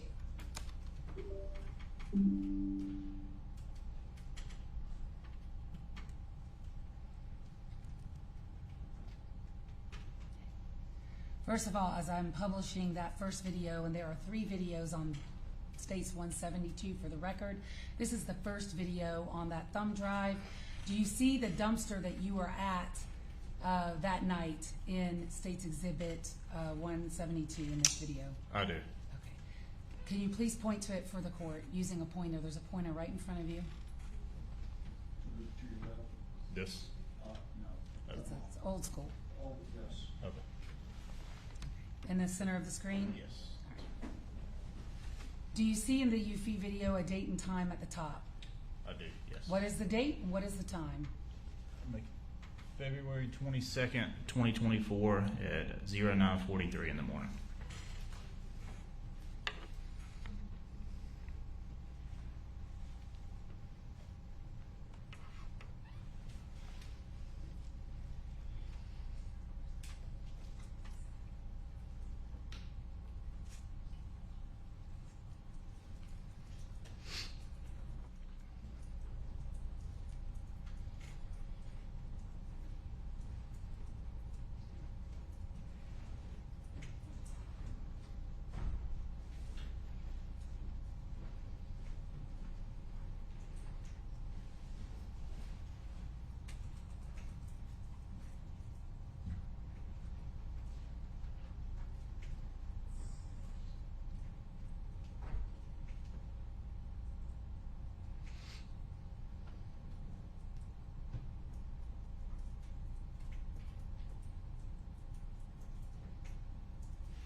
Is that complete playing the clip of the B32 Eufy video from the 22nd day of February 2024 at 9:44 a.m.? Yes. All right, using this screen that's up is still 172 for the record. I want to ask you a series of questions about this exact location. Okay. And to do that, I have a map for you, which is going to be, which is already marked as State's Exhibit 175. And I'm going to ask if you recognize State 175. I do, yes. What is it? It is a overhead map of the immediate area surrounding the intramural fields and South Millage Avenue. And with using States 175, aid you in your testimony today before the court regarding the locations surrounding this area? Yes, it would. State would move to admit States 175, request permission to publish for demonstrative purposes only. No objection to this purpose, Judge. Very well, submitted for that purpose. I don't know if it's going to fit, so I think what we can do, I think we need to set it down because it's big enough. So what we're going to do is set it right here, and not use the easel because it's too big. And if you could, Detective Norris, first of all, I need to make sure that His Honor can see. Can you see? I can. I'll stand up as I need to. And that counsel can see. Can y'all see? Yes. And if you could step down with the court's permission, but you have to keep your voice to Madam Court Reporter, and you have to keep your voice up so that she can hear you. Show the court what we're looking at here in State 175. I want to start with, use your pointer. Where'd the pointer go? I want to start with the apartment complex that we see here in this video, the Eufy video. It's at States 172. Where is that in this diagram? This the complex is right here in this area of the complex. Okay. And where was Laken Riley's body discovered? Right here in the intramural fields. Okay. And there's an incident that we're going to talk about a little later, which is Building S. Where is that located in here? This building right here. Okay, with an S on it for the record. And then is Laken Riley's residence also depicted in here? It is, yes. Could you show us that? It's 1686 Millage Avenue Extension. All right. So distance-wise, you measure all of these distances? Yes. Okay. So I'd like you to tell us for the record the distance between Laken Riley's body and that dumpster that we see in this Eufy video. What is that distance? Roughly 400, 450 yards. The distance between Building S and Laken Riley's body, what is that distance? I believe it was roughly 400 yards. The distance between Building S and that dumpster is what? 150 yards. Okay. Roughly. All right. Is there a camera, a trail cam, or was there at the time? Did the University of Georgia Police Department have a trail cam up near Building S? Yes, we had a trailer cam set up in front of Building S at the time, around this area. Okay, right next to where the pedestrian is depicted in this Yes, there was exhibit? a bus stop that was here, and it was right in front of the bus stop in that area. What is a trailer cam? And you can go ahead and resume your seat so Madam Court Reporter can hear you really well. What is a trailer cam? So we have two of them in our department. You've probably seen them at department stores like Lowe's or Walmart. It's basically a set of cameras that are attached to a trailer that you can. It's a portable trailer that has cameras attached to the top of it. They usually have them at Lowe's or Walmart to prevent shoplifting. I'm going to show you a few other state's exhibits. These are 156, 155, and 157. Ask if you recognize those. I do, yes. Let's take them one at a time. Let's first go with 156. What is State's 156? This is a overhead of the Argo apartment complex. The apartment complex that we see in this Eufy video? That's correct. All right. The state would move to admit State's 156.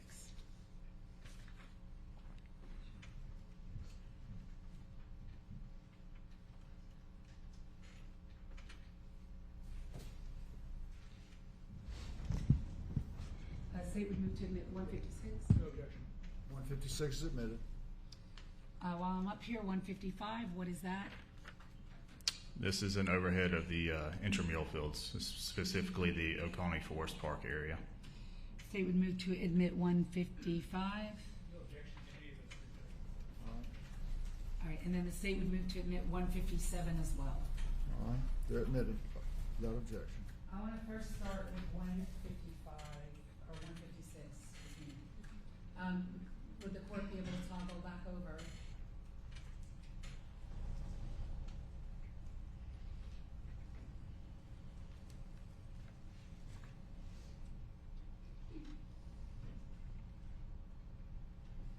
Tell us 156, which apartment complex this is. This is the Argo apartment complex. And I'm going to try to zoom in a little more. If I can. I don't know how this Zoom works here.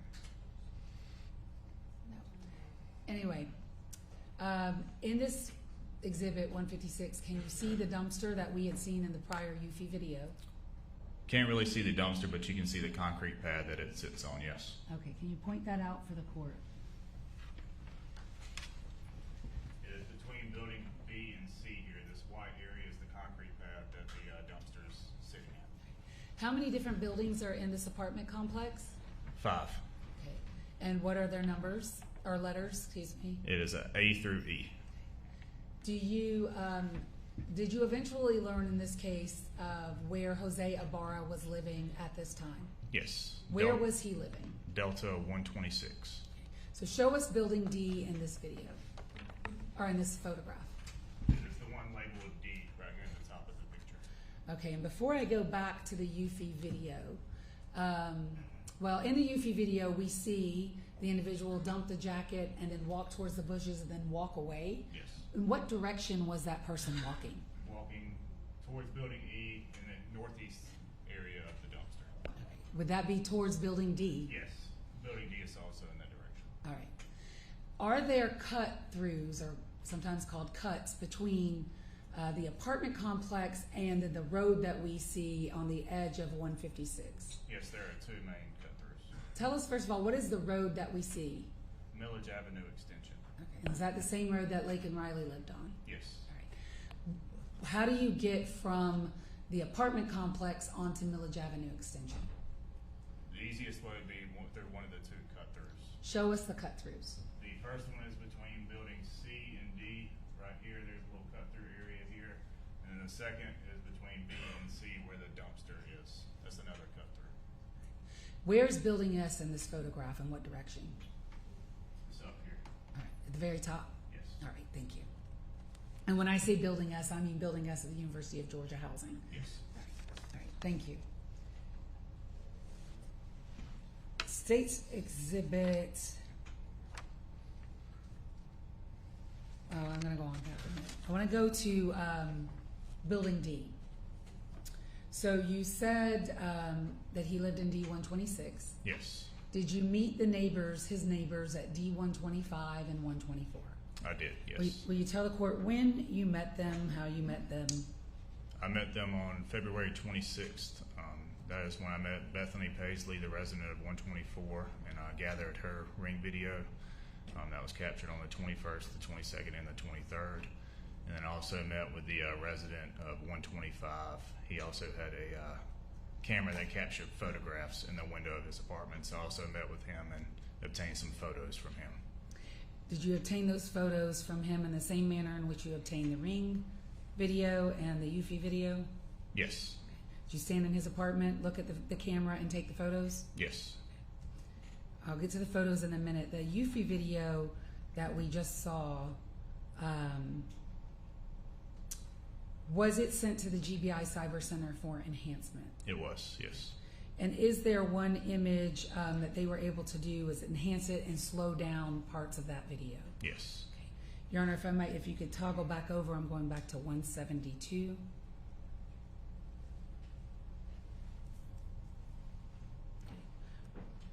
1 minute. It started too fast. I'm back it up.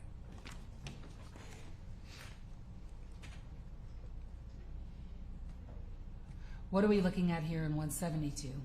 This is the GBI Cyber Forensics slowed down and enhanced version of the same video we watched earlier. From B1, from B32? That's correct.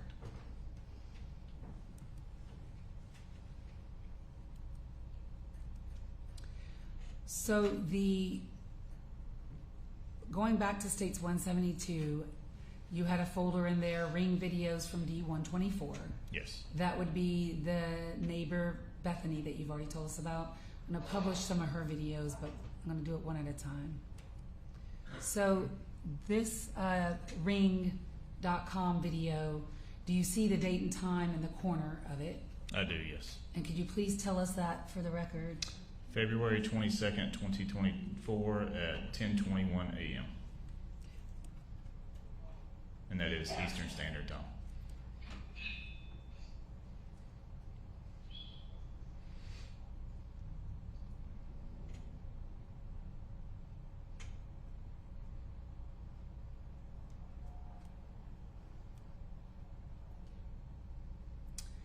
In what direction was that person walking in that video that we just saw? It'd be south in the apartment complex towards a dumpster. Okay. And that dumpster that they were walking in the direction of, did you all search that dumpster? Yes, we do. And did you find anything related to this crime in that dumpster? We did not. We later learned that it had been dumped approximately 45 minutes after this video was taken. Okay. It had been picked up by the trash service. Next ring on D124, what's the date and time of this one? This one is February 19th, 2024 at 02:02 a.m.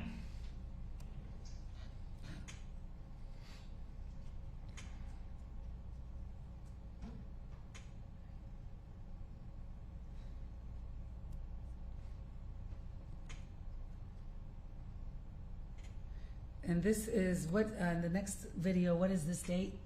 This is February 21st, 2024, around midnight 21. Okay, do you recognize the person in this video, this clip? Yes, that is Diego Ibarra.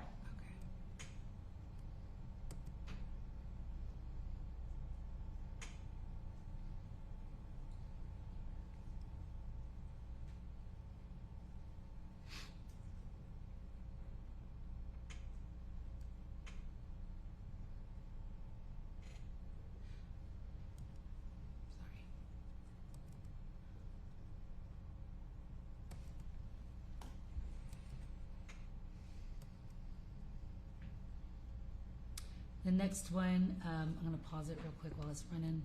What is the date and time of this one? February 21st, 2024 at midnight 31. Okay. And do you recognize the person in this video? That is Jose Ibarra.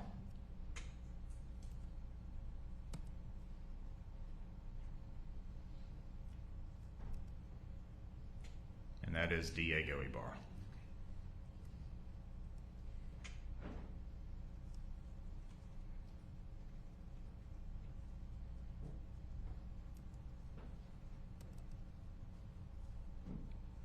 All right, now stop. This one is the fifth video. What's the date and time of this one?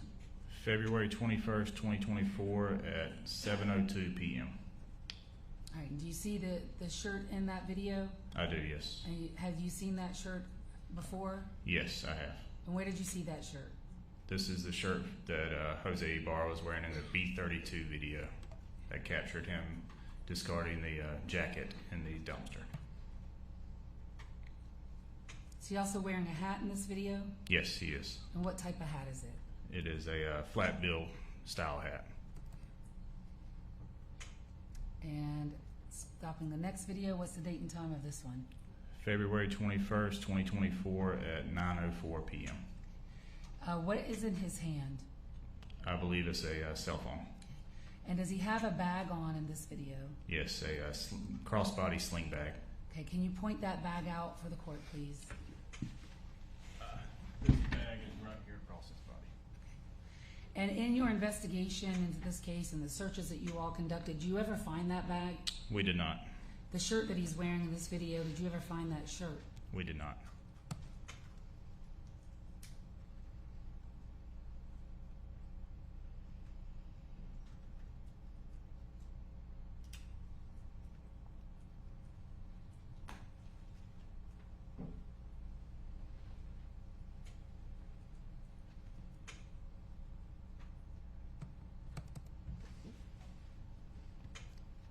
Date and time of this, I believe, our fifth clip? February 21st, 2024, 9:07 p.m. And who is this person? Jose Ibarra. And now what is he wearing? That is the blue jacket that we wound up finding in the B-32 dumpster that had been discarded. And the last clip. February 22nd, 2024, 1:35 a.m. And I may have to back it up for this, but what's he wearing in this video? The blue jacket, the flat bill hat, pants and slides. When you say slides, what do you mean by slides? Slide on basketball shoes. Open toe. How much video did you look at from D124? All of the videos she provided me with, I believe they went through February 19th of 2024 through February 23rd, 2024. So over 4 days. And were you looking for both Diego Ibarra and Jose Ibarra? Yes, I was looking for all of the residents of the apartment, 126.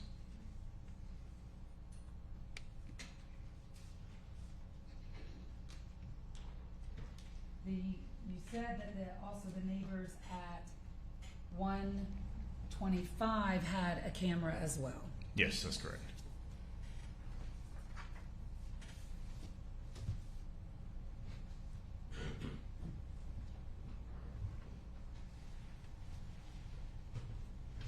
And instead of a video camera, it was a still camera. That's correct. And you explained to us how you collected images from that camera. I spoke to the resident that lived there, and he allowed me to send the pictures that were captured from that video camera to myself through email. And is that what you did? Yes, I did. I'm going to show you what's been marked for identification purposes as State's Exhibits 158 through 162, and ask you a series of questions. If you could look at those for me, please.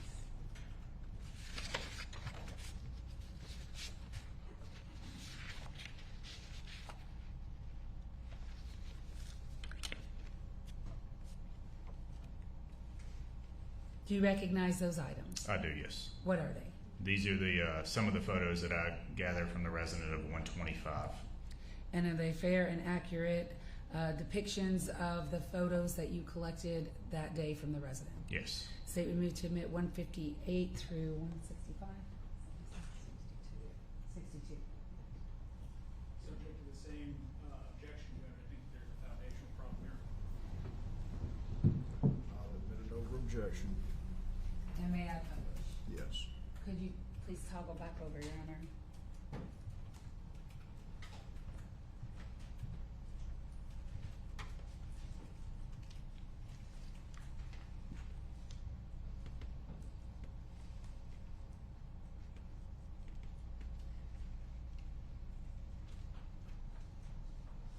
Start first with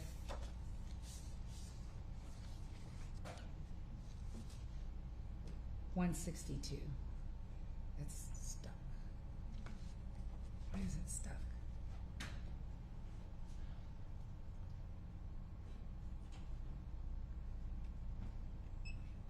Try again.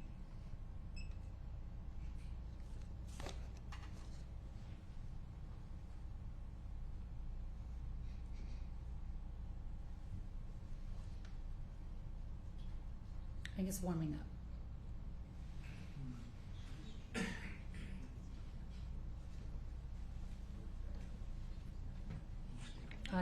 It should be up again. Okay, if we toggle back over, it's up.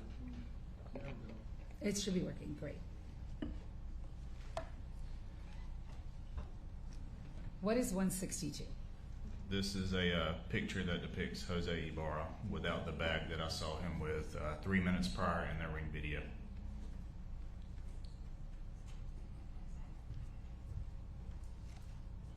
What's the date and time of that? February 22nd, 2024, 10:24 a.m.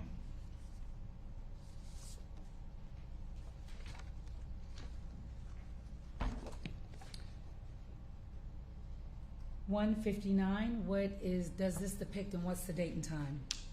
The date and time is February 21st, 2024 at 9:35 p.m. and that is Jose Ibarra with the blue jacket and the black and white Adidas cap.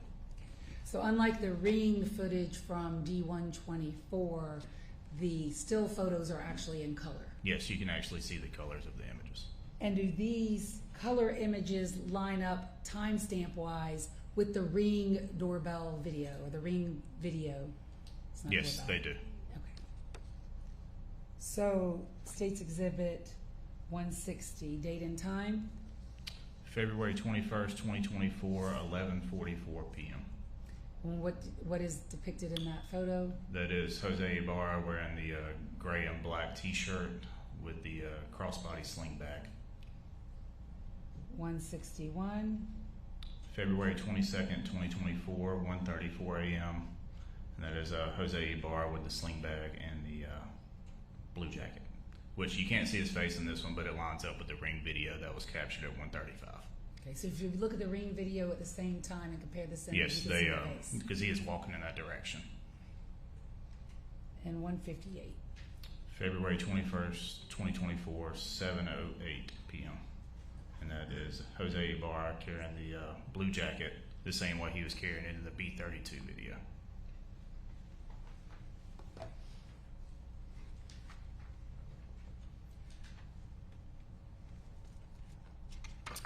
Did you conduct other video review in this case? I did. I've watched hundreds of hours of video for this case. State's Exhibit 157, I want you to explain to the court, in general terms, and maybe we'll drill down, but in general terms, what videos did you watch and why? So the ones that are not depicted on this photo, I watched surrounding business video that was in the area of Millage Avenue and Macon Highway, which was the Shell gas station, the Chevron gas station, the Waffle House, and a liquor store, I believe it's Tallboy Package Store. I watched all of their video footage, exterior and interior cameras, February 22nd, 2024, 6 a.m. to 3 p.m. that day. And then this photo depicts the UGA campus security camera map. So all the little camera icons that you see on this map, at each of those locations there are 4 different cameras. And I watched all of the video cameras from those areas. It's hard to see on the screen or on that. I have a different way of showing this image 157 on the screen. And so if the court could just toggle over, I'll show 157 on the screen. That will be easier for everyone to see.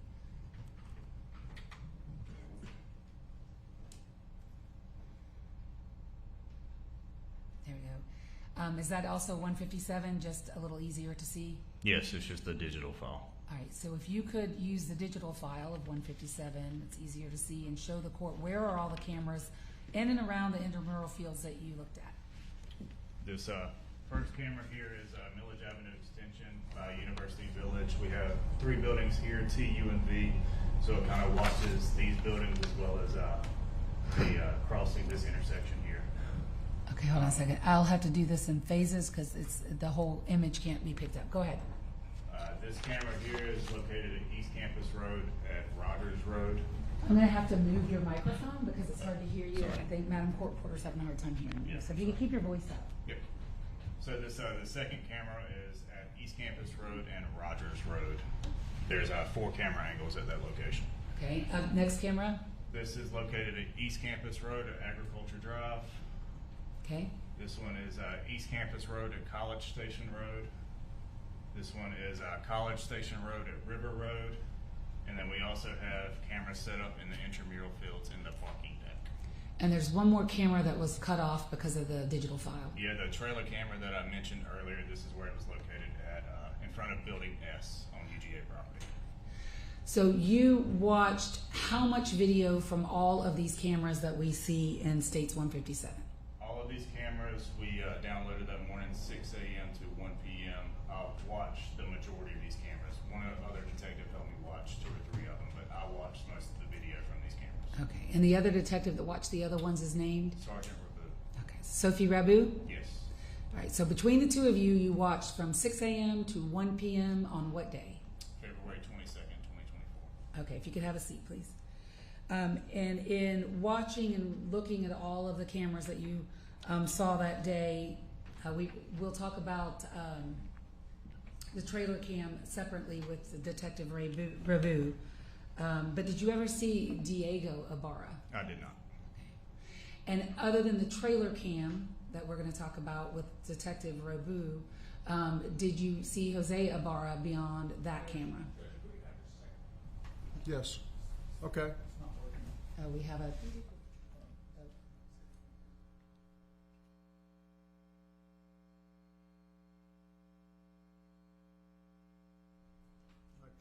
Thank you. Besides the trailer cam that I will talk about separately with Detective Rabu, did you see Jose Ibarra? I did not. Okay.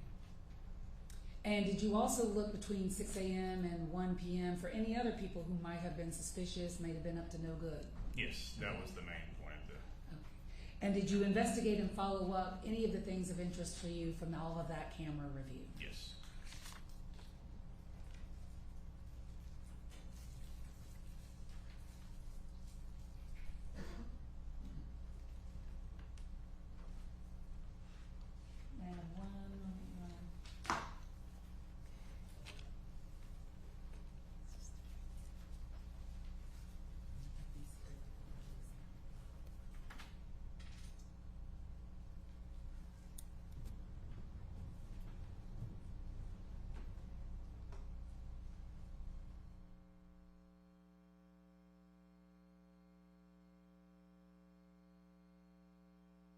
Thank you. Yes, sir. Thank you.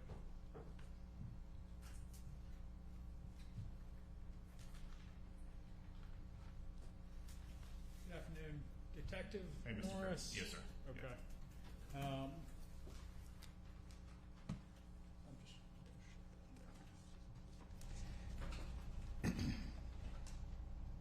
Are you considered the lead detective on this case? Is that the position that you took? Yes. Okay. Would it have been your job to make any DNA requests on collected evidence in the case? In this particular case, Sergeant Saunders handled most of the evidence that was collected Okay. and requesting tests from the GBI.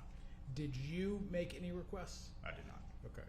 But as part of your job as lead investigator, it would be your job to review everything, correct? Yes, I have reviewed everything. Okay. And to make any additional requests that hadn't been accomplished? Correct. Okay. And there were swabs taken of Laken Riley's telephone, is that correct? Swabs for DNA? I did not collect those swabs. But you're aware of the swabs being taken as lead Yes. investigator, correct? Yes. Okay. Were those swabs sent to the GBI for examination? I do not believe so. Okay. And so you do not know what's on those swabs? No. Correct? All right. And you did not ask for those to be examined? I did not. Okay. There were swabs taken from the fingernails of Jose Ibarra, is that correct? Yes. Okay. And what were those swabs taken for? To compare DNA that was collected at the scene. Okay. And were those swabs tested by the GBI as part of this case? I believe so. They were? I'm not 100% certain at this moment, no, sir. Okay. But you testified that you had reviewed everything, and so is it just a matter of looking back over your report, or is it just a matter of... This is a very weird scenario. I am the lead investigator, but there were many moving parts here. Sure. I did review everything at one point in time, and everything that was pertinent to the case, I was made aware of at that time.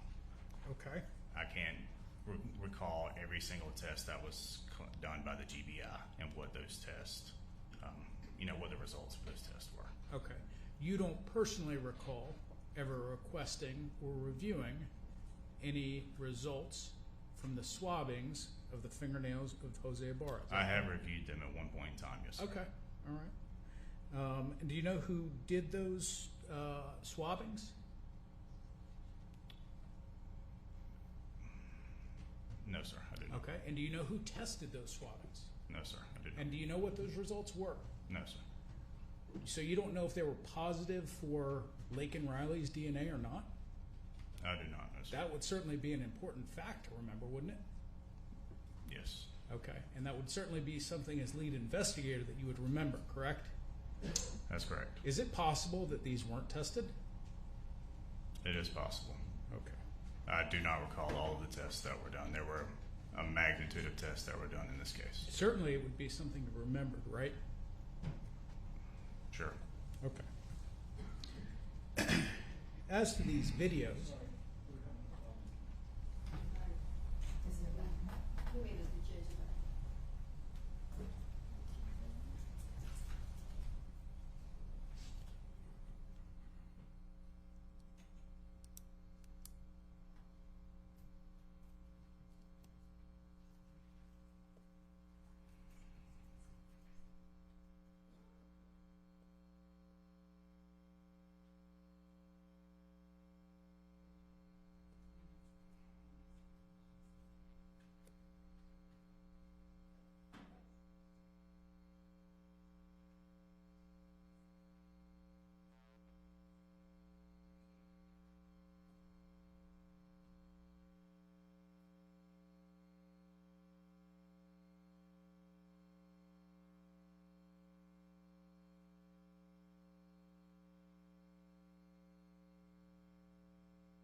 Good?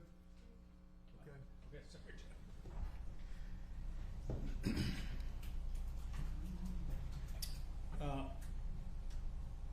the videos that were introduced on your direct examination, those were not your videos, correct? Correct. You didn't own the cameras that were No, used sir, to I take did those? not own any of Okay. those cameras. They're not UGA videos? No, sir. Okay. So, aside from what you were told by these two individuals, is it Mr. Edelinsky? Yes. And Miss Paisley. Paisley. Okay. So, aside from what you were told by them, do you have any independent knowledge about how these cameras work?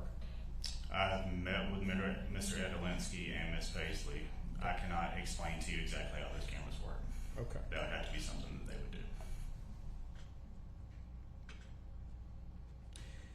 they would do. As part of your investigation in this case, you're kind of someone who is overseeing other officers. There's a lot of other investigators and detectives and crime scene people that you're kind of overseeing. Is that right? Yes, sir. That's correct. Okay. Reviewing things and making sure that everything gets done correctly. Is that right? Yes, sir. Okay.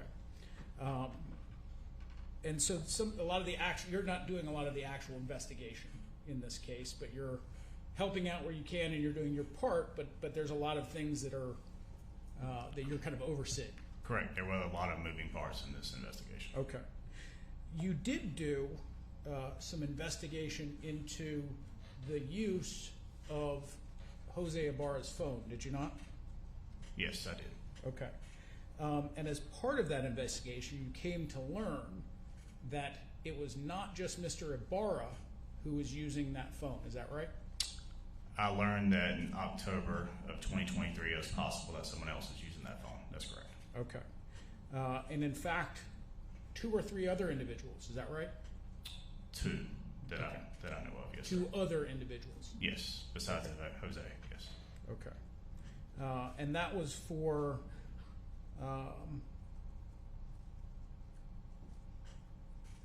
That was for the main phone number that you all were investigating that was supposed to be linked to Mr. Ibarra. Is that right? That's correct. Okay. And that number began with 347358? Yes, that sounds correct. Okay.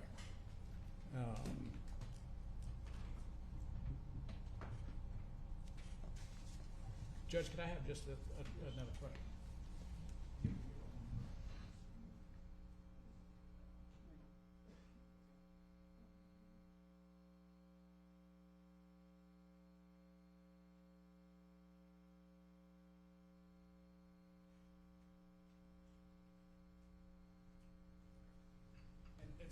just to clarify that number, the number that you all were looking at the time was 347, 358, 3978. Is that right? Yes, that sounds correct. Yes, sir. Okay.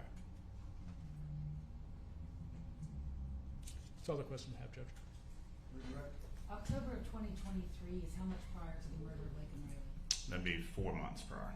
Thank you. That's all I have. Anything else? Mr. Kirby?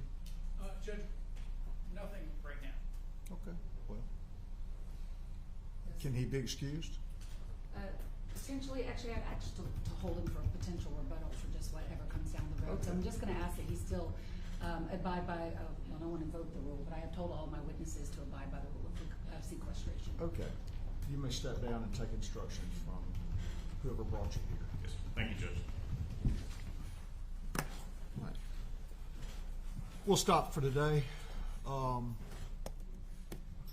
plan would be, as soon as the lights come back on, to talk about 8:30 Monday morning. Anything else we need to take up before we do that? Yes, Your Honor. I would like to expand a little bit on our objection to this camera and this microphone in front of me, and also bring Your Honor's attention to another issue that came up over lunch regarding the live stream. So as Your Honor knows, we've objected to cameras in the courtroom. Your Honor has overruled it so that the public can have access to this trial. We objected to it being live streamed. Your Honor overruled it so the public could have access to this trial. We objected to there being 2 cameras in the courtroom. Again, Your Honor has overruled us for the purpose of the public having access to the trial. I think that this camera being where it is a bridge too far. No member of the public who sat in this courtroom would be sitting here looking at us, looking at the defense counsel table with a microphone pointed toward the defense counsel table.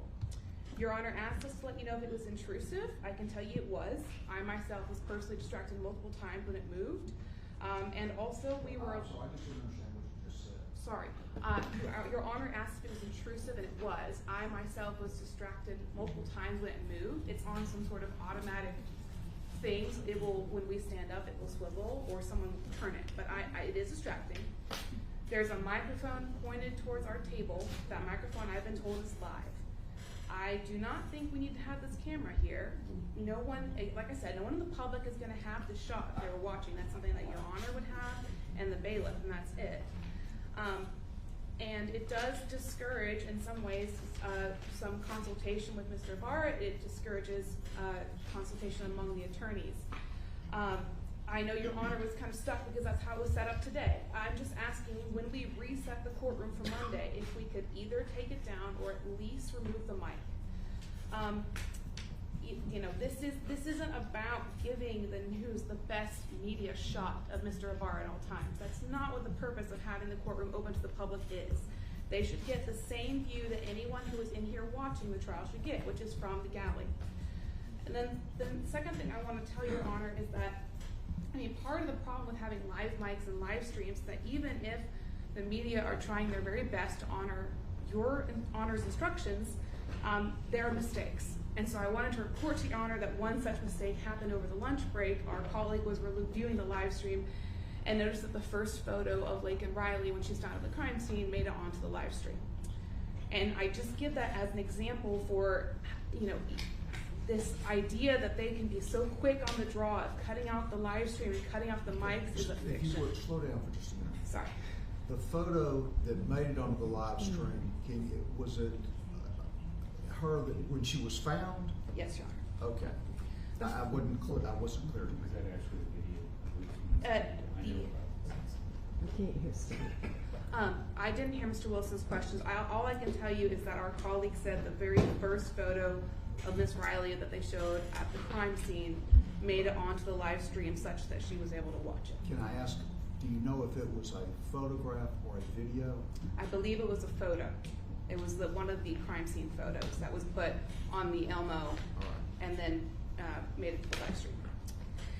And so I just say that to explain that, you know, our fears and objections here are not based on nothing. This has happened in the past where they've captured our voices on after a hearing is done. It happened today. So we are going to be renewing our objections and at the least asking Your Honor to reconsider this setup right in front of us. Do you want to be heard, Ms. Ross? Your Honor, I have been working all day, so I've not had a chance to review the live stream. I'll investigate that over the weekend and let Your Honor know if we believe that it happened and is an issue. We can address it at that time. But I support defense counsel and their position on that particular camera. So I want to think about it over the weekend too, but I'll go ahead and tell you what my thought is right now. And that is removing the direct camera and microphone that is right here. I say that because I take Ms. Beck's point that if the purpose is to allow people to be in, like if they were in the gallery, they wouldn't be right here. I think that's an excellent point and a valid point.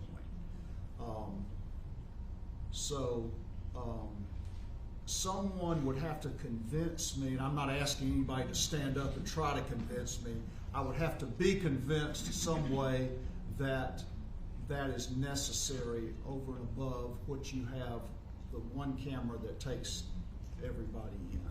But I'll give some thought to that. I may ask some questions between now and then, but I'll give some thought to that. Yes, sir. And certainly I will try to figure out if there was an error made. I'll try to figure that out too. Yes, Your Honor. But can I ask, I assume we're going to have some more, there's going to be some medical examiner photos.